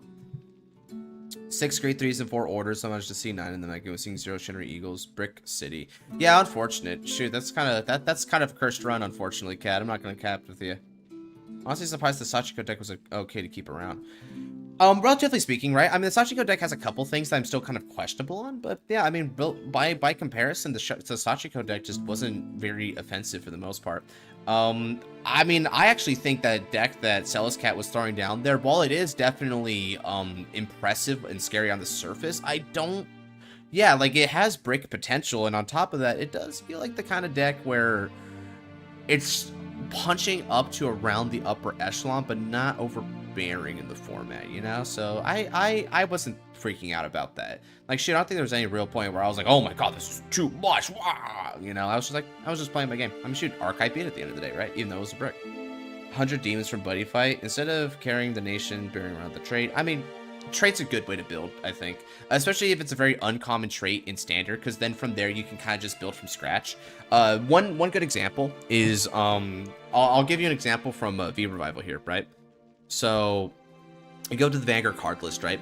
When we supported Kakaitis in Clan Collection Volume 8, what we did is we made it type accurate. So not only do they call for Kakaitis, but there's a lot of theming around the skeleton type. And that's because if you go down to Grand Blue here and you were to type in skeleton, and obviously you're going to want this to be the race, right? That's what its type is, its trait. Here's all your skeletons. This is banned, right? This is your main Vanguard, fair play. Sharpshooter, when it's retired from Mirror Circle, you can discard 2. Not very helpful. Drawn Sword Soldier, it's just a 15k interceptor, but it gets minus 1k to base power. Not very useful. Skeleton Bomber, if you've got 3 or more Skeleton Bomber in your drop zone, while it itself is in the drop zone, you can counterblast one to call up to all 4 Skeleton Bomber. That's cute. You can actually build for that. So it's an option. But then aside from that, I mean, you've got Sea Skeleton Navigator. This one's actually a really good card. This one actually dumps the top 5 cards of your deck at the drop zone. It's crazy mill, bro. And then you got Skeleton Pirate Skipper. So you counterblast one and put the top 2 cards of your deck at the drop zone, and you call anything from the drop zone. And it gets that unit, this unit gets 10,000 power. Really powerful effect, right? Except it's a Vanguard. So that's only if you build your deck around Skeleton. So obviously Skeleton, not really a, what would you call it? Skeleton is not a very, expanded on archetypes, not very large. So we decided we would put in some skeletons into this archetype, right? So we gave him the Bone Gang, bro. So we gave him Demon World Skeleton Knight, Skeleton Assault's Troop Captain, Skeleton Colossus, and okay, well, this one actually doesn't have skeleton in his name, but it's 3-star Chef Pietro is also a skeleton trait. So he counts. So yeah, that's an example of how to do traits, right? You pick a trait that's not very well represented, and you build on that. All right. So I got time for one last fight, I think. Let me check what my socials are telling me here.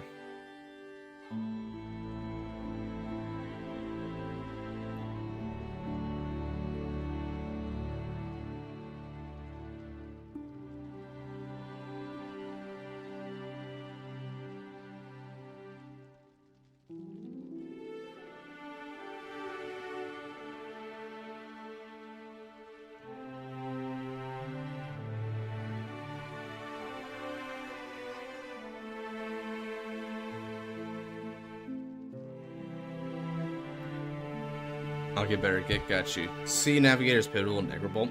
It's huge for it. Now what? Okay, so I did roll crazy. But then you're also there. So either you or Crazy Flame are gonna get to fight me.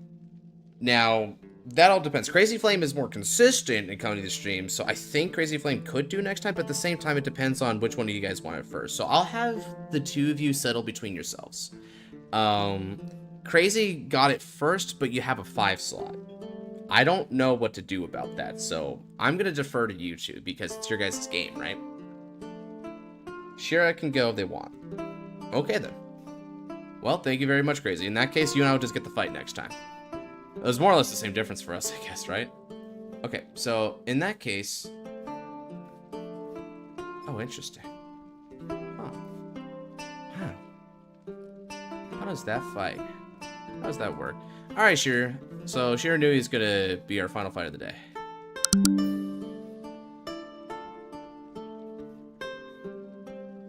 We'll get their fight next time. Yep.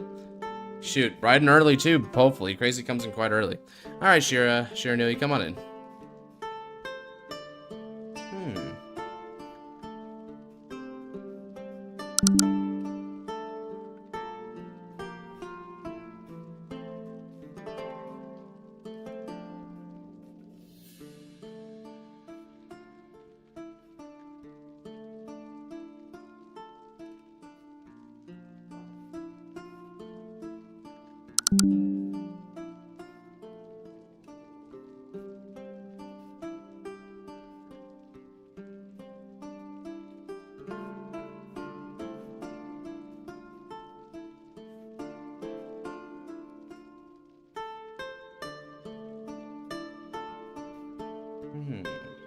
Interesting.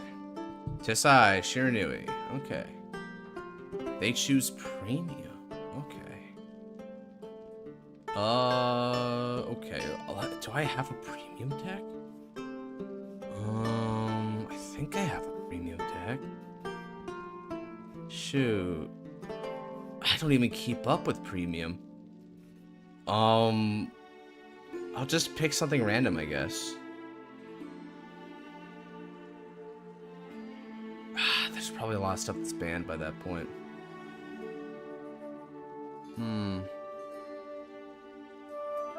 Oh. What the hell can I play in premium? Screw it. I'll just play Revengers, why not? So they're playing a custom premium deck with 30 cards in the G zone. Alright. I am just going to roll for 19. I'm playing on iPad and my fingers are dumb AF. Sure. No, it's not custom. Oh, it's just regular premium? Oh, okay. I'm gonna roll for a 19 there.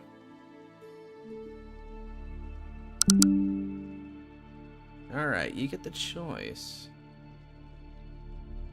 Whew. Damn, G-Man playing premium. I've never seen this. Yeah, I know.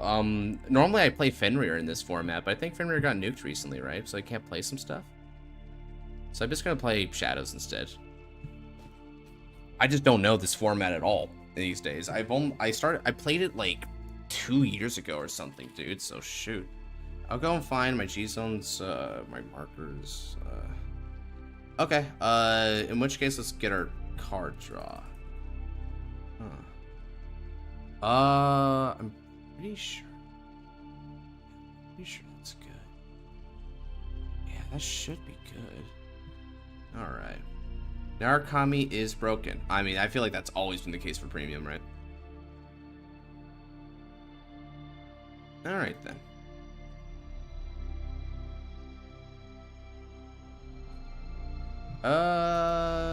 Okay, so let's go ahead and I'll type the good luck, have fun. Let's do this. Stand up Vanguard. We'll begin with Crisis Revenger Fritz. Okay. Draw. I ride into my Self-Control Revenger Rakia. Get the draw again. Alright, from my hand, I'll call Detecting Revenger Ife. With the top 5 cards of the deck and try to add Revenger Raging Form Dragon from under the hand. I'll add my Avatar Revenger Raging Form Dragon to my hand. And then pass the turn.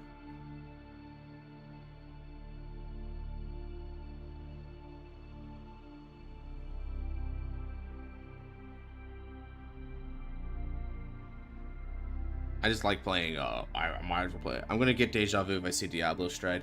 I mean, maybe you will, maybe you won't. Or maybe I play it, maybe I don't.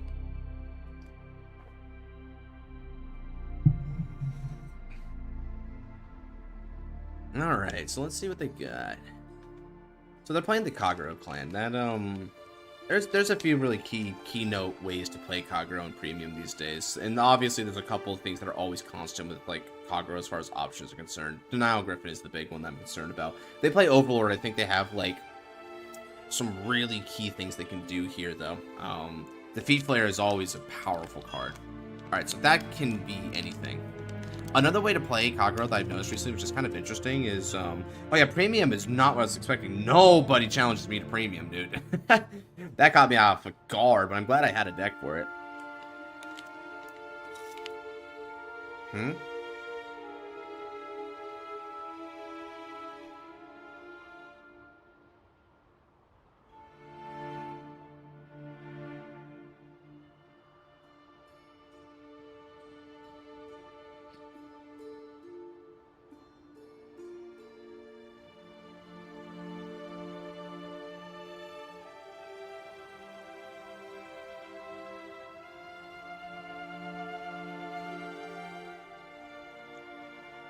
Okay. That's your quick shield, I bet. Yeah, that's why that looks weird.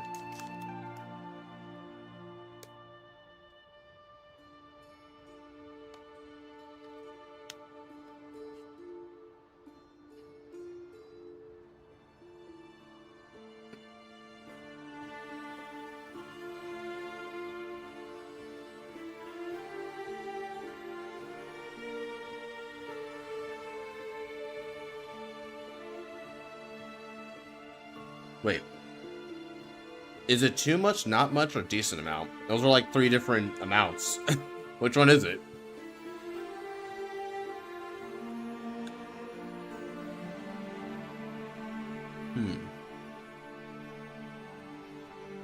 Let's take damage.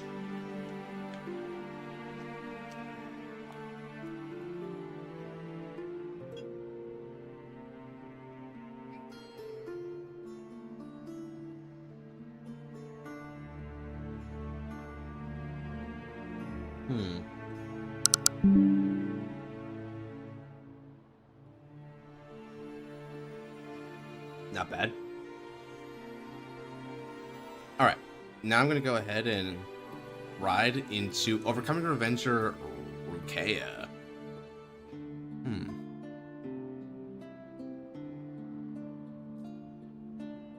Let's see here. So, in terms of play pattern,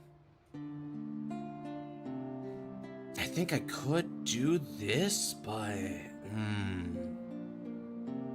Let me go Detecting Revenger Ifang using skill. I might be able to get my avatar again. Okay, so I didn't get it this time. Let's grant an extra 2,000 power to units. I'm going to give it to Revenger Rukia. That means I have the ability to call... I can call Mauer if I want.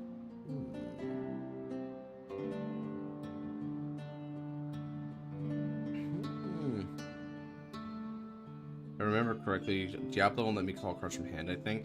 Kind of. It depends on your board state. So if I go...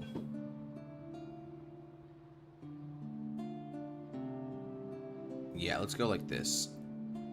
Let's Soul Blast 1 to search for a Grade 1 Revenger and call it to the rear circle, but in exchange, I gotta give it up at the end of the turn.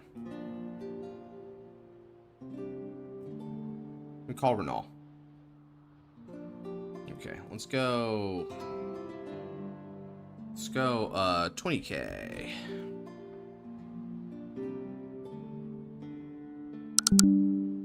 Let's drive check. Alright, we'll go critical here, and power's gonna go here. Alright.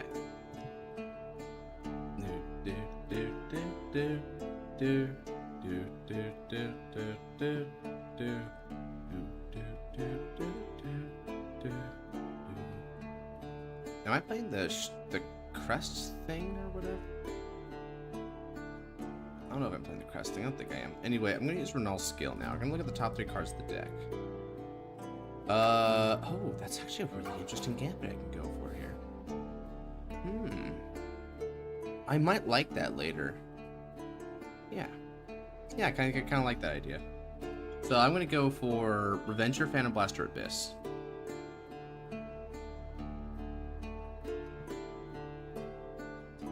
Okay, and then we'll go 20 on the Vanguard. Updating Raging Raps? I don't think I am, no. I don't think I got the right deck for that. I think I chose one of the other ones that I made. Yeah, it's just pretty horribly outdated. I don't have the Messiah thing. I don't have anything like that. So we're playing pretty minimal. But hey, you know, unfortunately, I was not prepared to play premium. So shoot. I mean, I don't play this format, right? But I thought it'd be better to try to fulfill the request rather than just like turn down Shiranui. So I'm gonna try and do my best with this, even though it's not a format I play.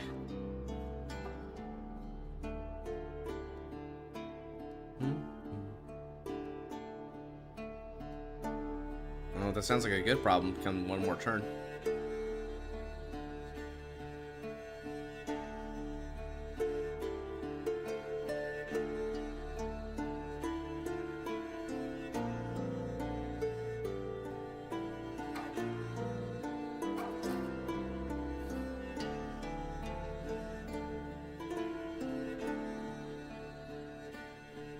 Okay. Now what happens, I wonder. 9 cards in hand's pretty good. Our overall card advantage is equivalent, 9 to 9. I have a couple committed on the field though. My Ifei's trying her damnness to make sure that I can engine out my raging forms here.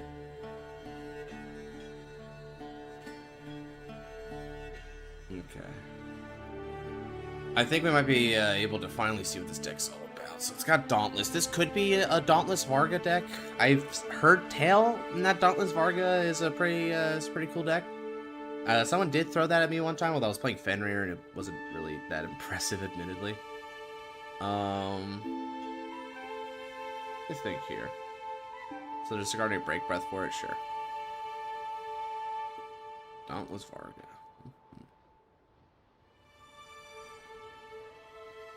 One funny thing about this matchup is that if it is Dauntless Varga, Varga requires the opponent to be at 4 or more damage, but Revengers also want to be there because of Raging Form's Limit Break, so they kind of have a symbiotic relationship that way.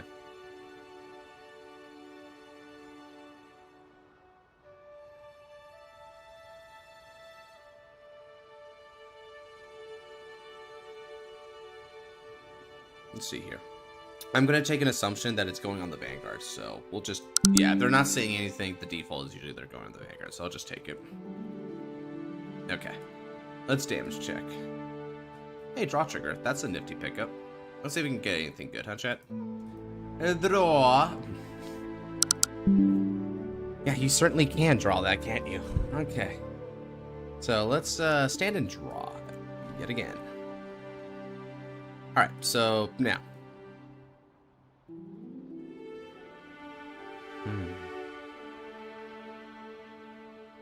Do I want to do that? Or... I ride. Now. It's time. A dragon that burns the flames of eternity. A journey that lasts forever. Descend on the battlefield, ignite the hearts of the righteous. My avatar, Revenger, Raging Form Dragon. Imaginary gifts. It's Force 1. To the Vanguard Circle. Now, the skill of Rukeya. Look at the top 3 cards of the deck. I'll add another copy of himself. Oh, whoops. Okay. Next up, the skill of Vrakia. Search the deck for a Grade 1 Revenger and call it as rest. Now, I'm going to call Maru. Maru no skill Hatsu. Counterblast 1. And I reveal another. Shuffle.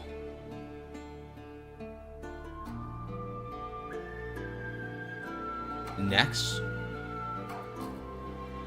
let's go ahead and use skill of Ife. Look at the top 5 cards of the deck. Not quite. Shuffle. No Revenge of Raging Form Dragon.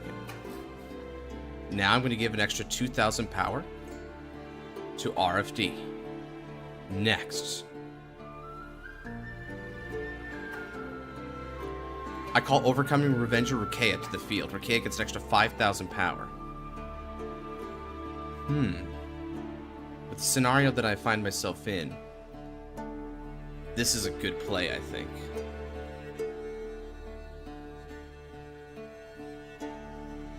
Yes. I'll call Wily Revenger Mana. With Mana skill, I call a Grade 1 Revenger into her column. Alright. That'll still make a good number. Now, battle phase time. I'm going to attack. This is going to be for 15k Vanguards.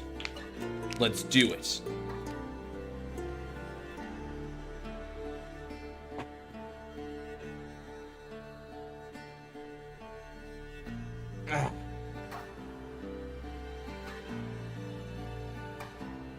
Okay, guards, but you're not. Attack with Revenger, Raging Form Dragon. 25k 2 crit on the Vanguards.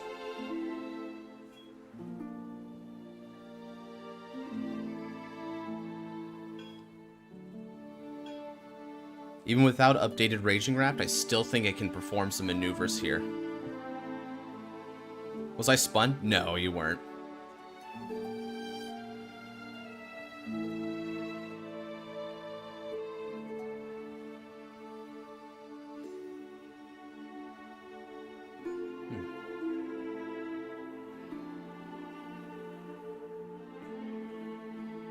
Don't scare me. Well, I think that's gonna happen regardless. Alright, drive 1. Let's make it good, my avatar. Check 1. Excellent. A critical trigger. Critical to my Vanguard. The power stays with mana. My second check. Perfect. Revenger Raging Form Dragon. Just hopping in real quick. Hey, what's up, Ant-Man?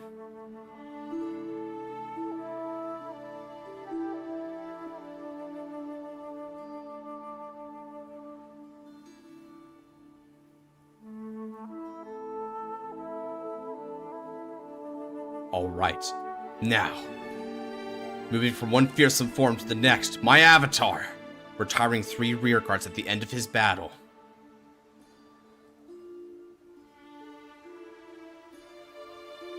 And next,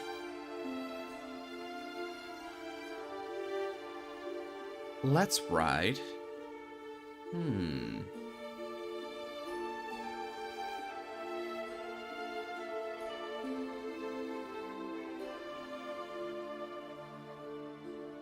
Because of that, sure. I ride it. Ugh, do I want to? Because if I go Phantom Blast or Abyss, it's really funny to do that. Because of Chain Ranker Dragon, but I'm not there yet. No. 1, 2, 3. I'll ride Slay Hex. With skill of Slay Hex, Counterblast 1, and I discard a card from my hands to search my deck for Revenger Raging Form Dragon.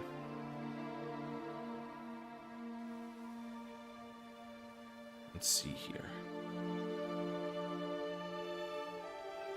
Okay.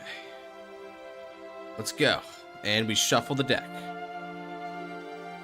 Return this to my hands, and another force marker is granted. I'm going to give some more pressure with my Vanguard. So now my Vanguard is going to attack. But I think I'll threaten with a non-hit first. Let's see here. This is going to be 26k on the Vanguard, asking for 10k shield if you want to afford it. It'll put you to 5, but at least it'll do the safe attack. So that all depends on you.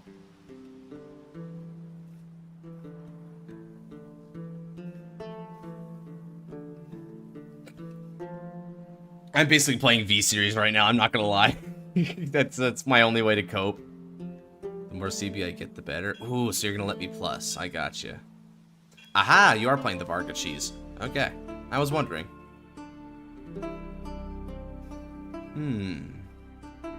Nice.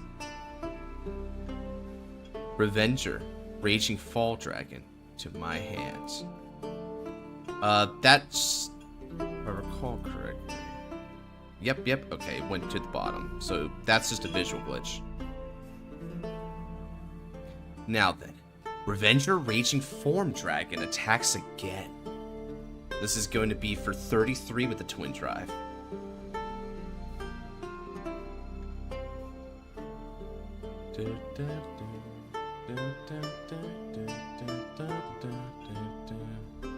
Alright. Let's see what the Twin Drive says. Check 1 is a no trigger. My second check is also a no trigger. Good. At the end of the turn, thanks to the skill of mana, I bot decked my Renal, so he's safe from whatever onslaught you may seek to ensnare him in. And I'll pass on that. Alright. Damage count, 2 to 5. I've managed to push Varga near the end.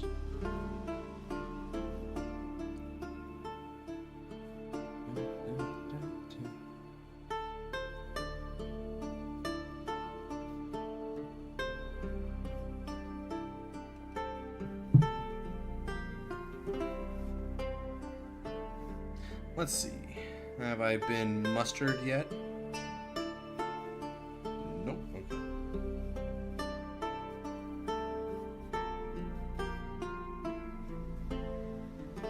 Alright.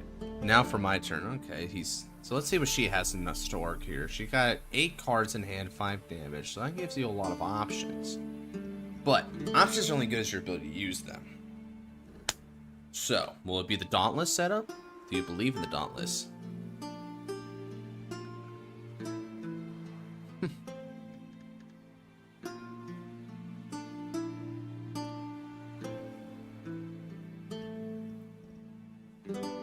Let's switch it up a bit.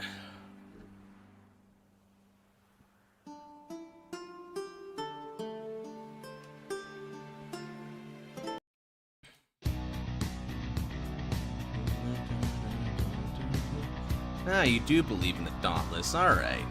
Well, let's see if that works out for her.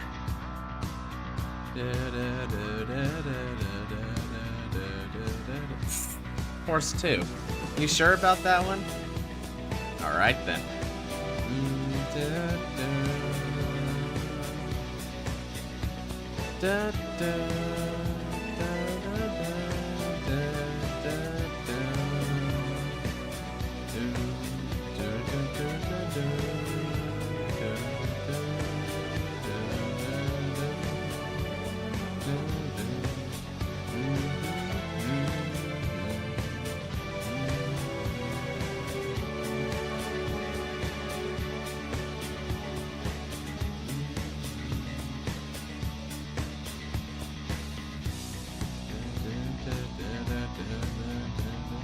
I would want to play Link Joker, but I can't since I'm on Link Joker break. Hey now, no need to tell me that. Tell me more about how this deck might beat me, bro. Give me what you got, ma'am. I'm right here waiting for you. I need me some damage, and it's up to you to give me that damage.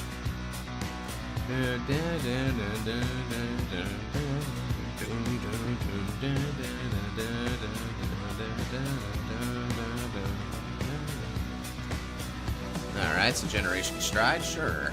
Just ride the Dauntless, just doing Stride. So the Stride will matter here. I do not know what Kagero Strides these days do. They might be a Baccarat. They can't do Ziegenberg. Maybe it's Dumjeet Valor. They got a PG in the drop zone, so Dumjeet Valor's probably good. Duracell Glaive. Sheesh, okay. Duracell Glaive's a funny card to see in freaking here, man. Holy crap, he's a long way from home, chat. What the frick? Would you want to choose at random? No. Because if I choose at random, I mean, I don't. Here's the thing. I mean, you don't even have many good first stride targets, I imagine, as it is, so you don't want to go for that. Your crits retires your rear. Oh boy. Well, I mean, I knew they were dead meat anyway, so I just kind of left them on that field. I mean, in the Shadow Paladin clan, if a rear guard isn't willing to be retired, then it's not a good rear guard.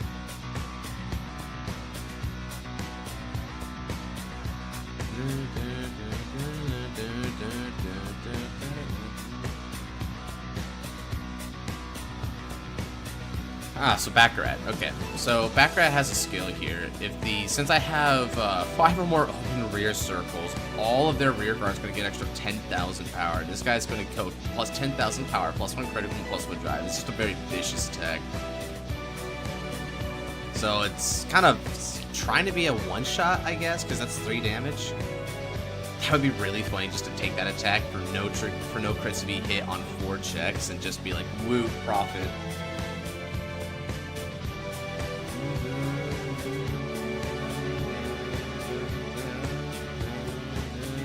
So you're getting another Varga Dragress, okay.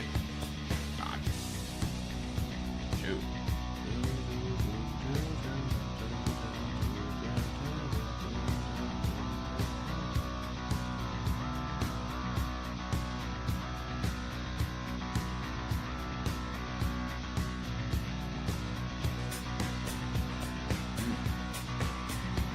Alright, 5 cards left in the hand. I doubt you'll build the board from there, so you're probably going to keep it pretty light on board, which reduces what Baccarat's capable of. And if you don't keep it light on the board, you're going to run out of hands.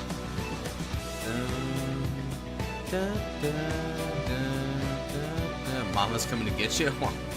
Let's see about that. There's only one person in this world who's truly my mama. And I'll tell you, she's sleeping downstairs right now.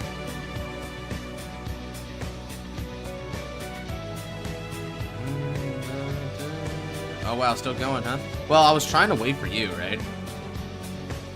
I'm trying to hold on for you, so I mean, if you want to read after this, I can try to muster up some strength for it. So, what's PG? And discard an Ife because it's not going to be helpful anymore.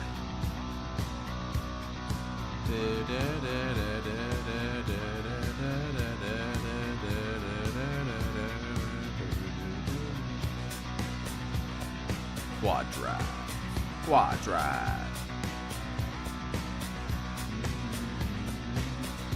But how are you feeling though? I'll get back to you back on that in after this match here. I'm fighting in premium right now, which is jarring format, so I'm definitely getting a little bit headachy for it, but I might be able to recover afterwards.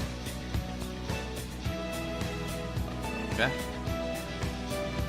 Yeah, just keep stacking power, bro.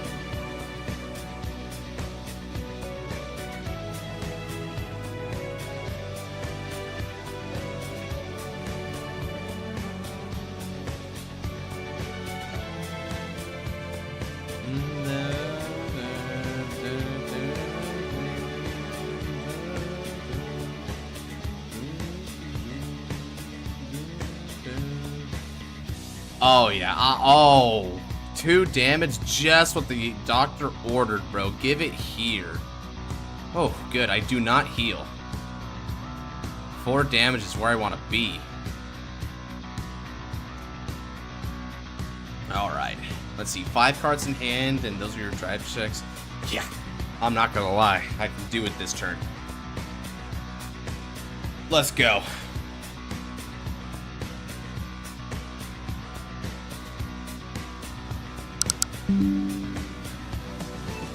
Stand and draw.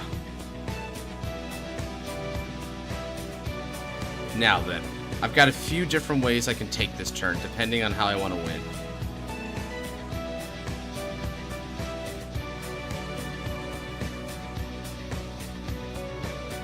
I can go Dark Knight Crocoash. Crocoash could really menace, or I can go... Ooh.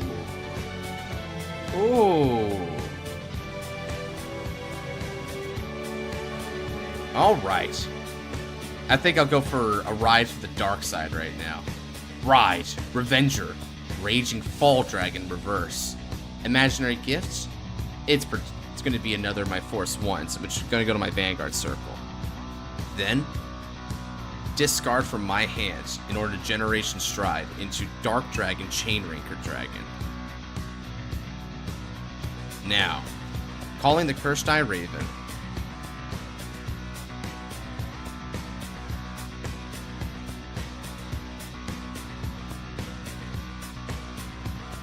I'm going to call these 2 as rests.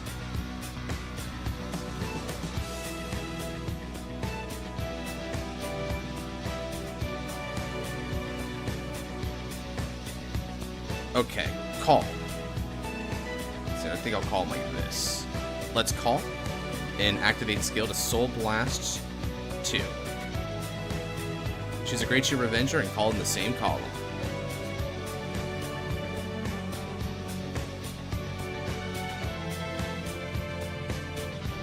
Let's see. I think I'm gonna go like this.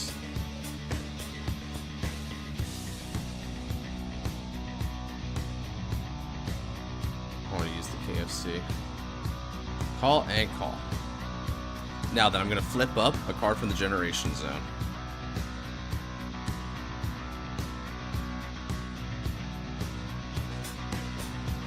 Alright, now that I gained its abilities...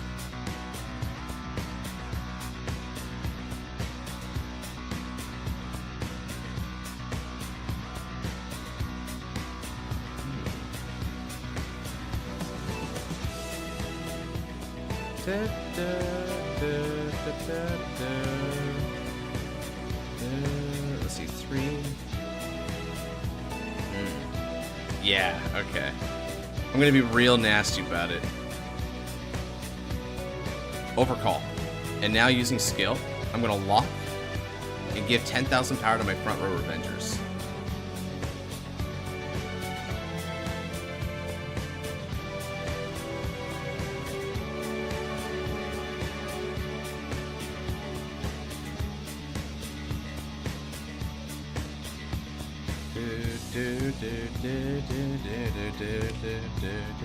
Now we've got skill online. This is going to be for 18k Vanguard, 3 or more to guard.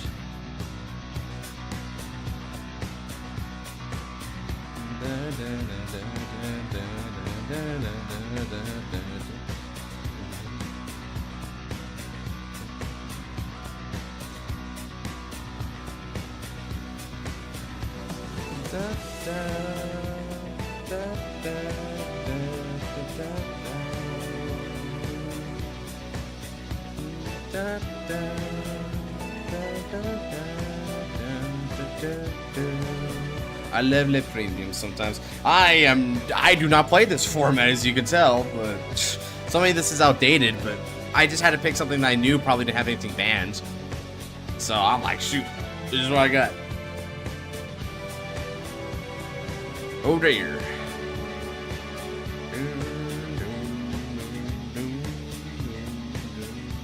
Wow, I went off for a minute, still going. Oh yeah, dude. Although it's kind of near the end.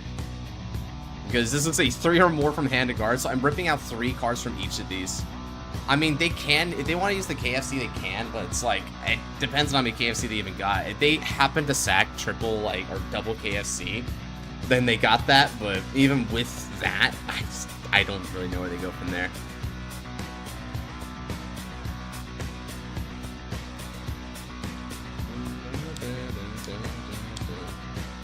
So they are going to KFC? Okay.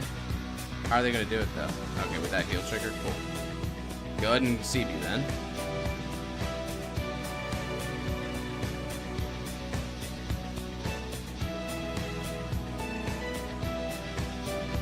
Let's go and do this.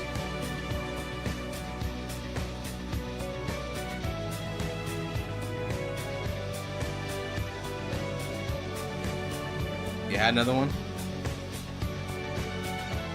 You don't have another heal trigger and drop.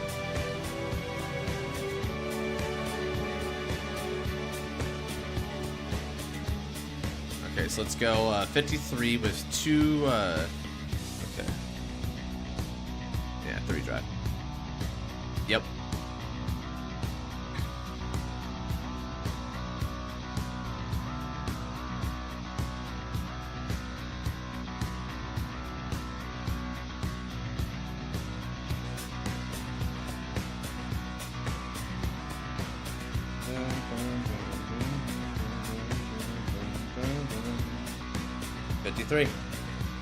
It's got a restand, by the way.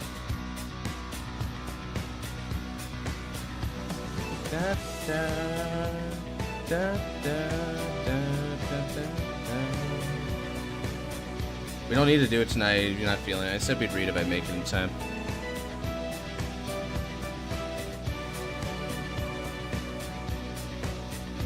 No guard, I assume.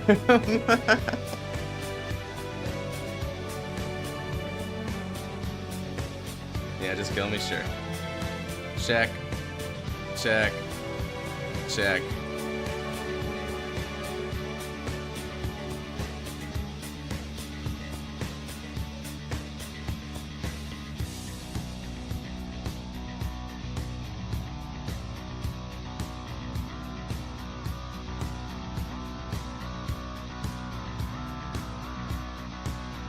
GG's LOL.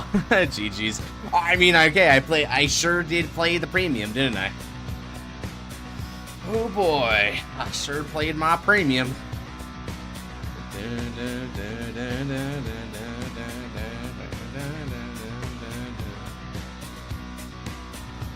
I just didn't really have shield, did you?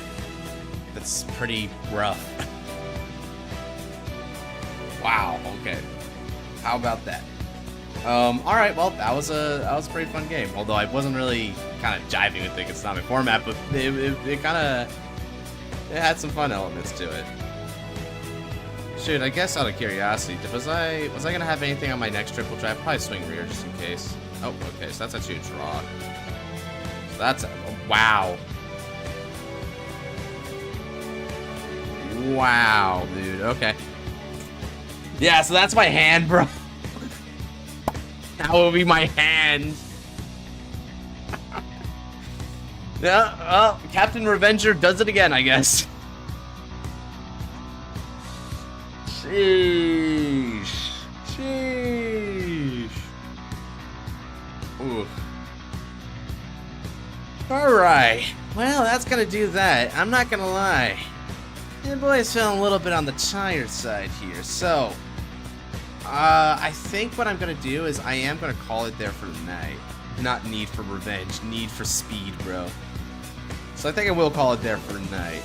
But, having said that, you guys, I appreciate you guys coming on to the Saturday streams as always. It's a pleasure to have you around and hang out and do some card fights. Next week around, I think me and Naps are going to try to get that Skyride reading. We wanted to do it today, but Naps came in a little bit on the later side, and I was getting kind of tired, as it looks like, so we're gonna want to prioritize, you know, being actually awake and alert so we can actually give a good read through. Don't need to rush it.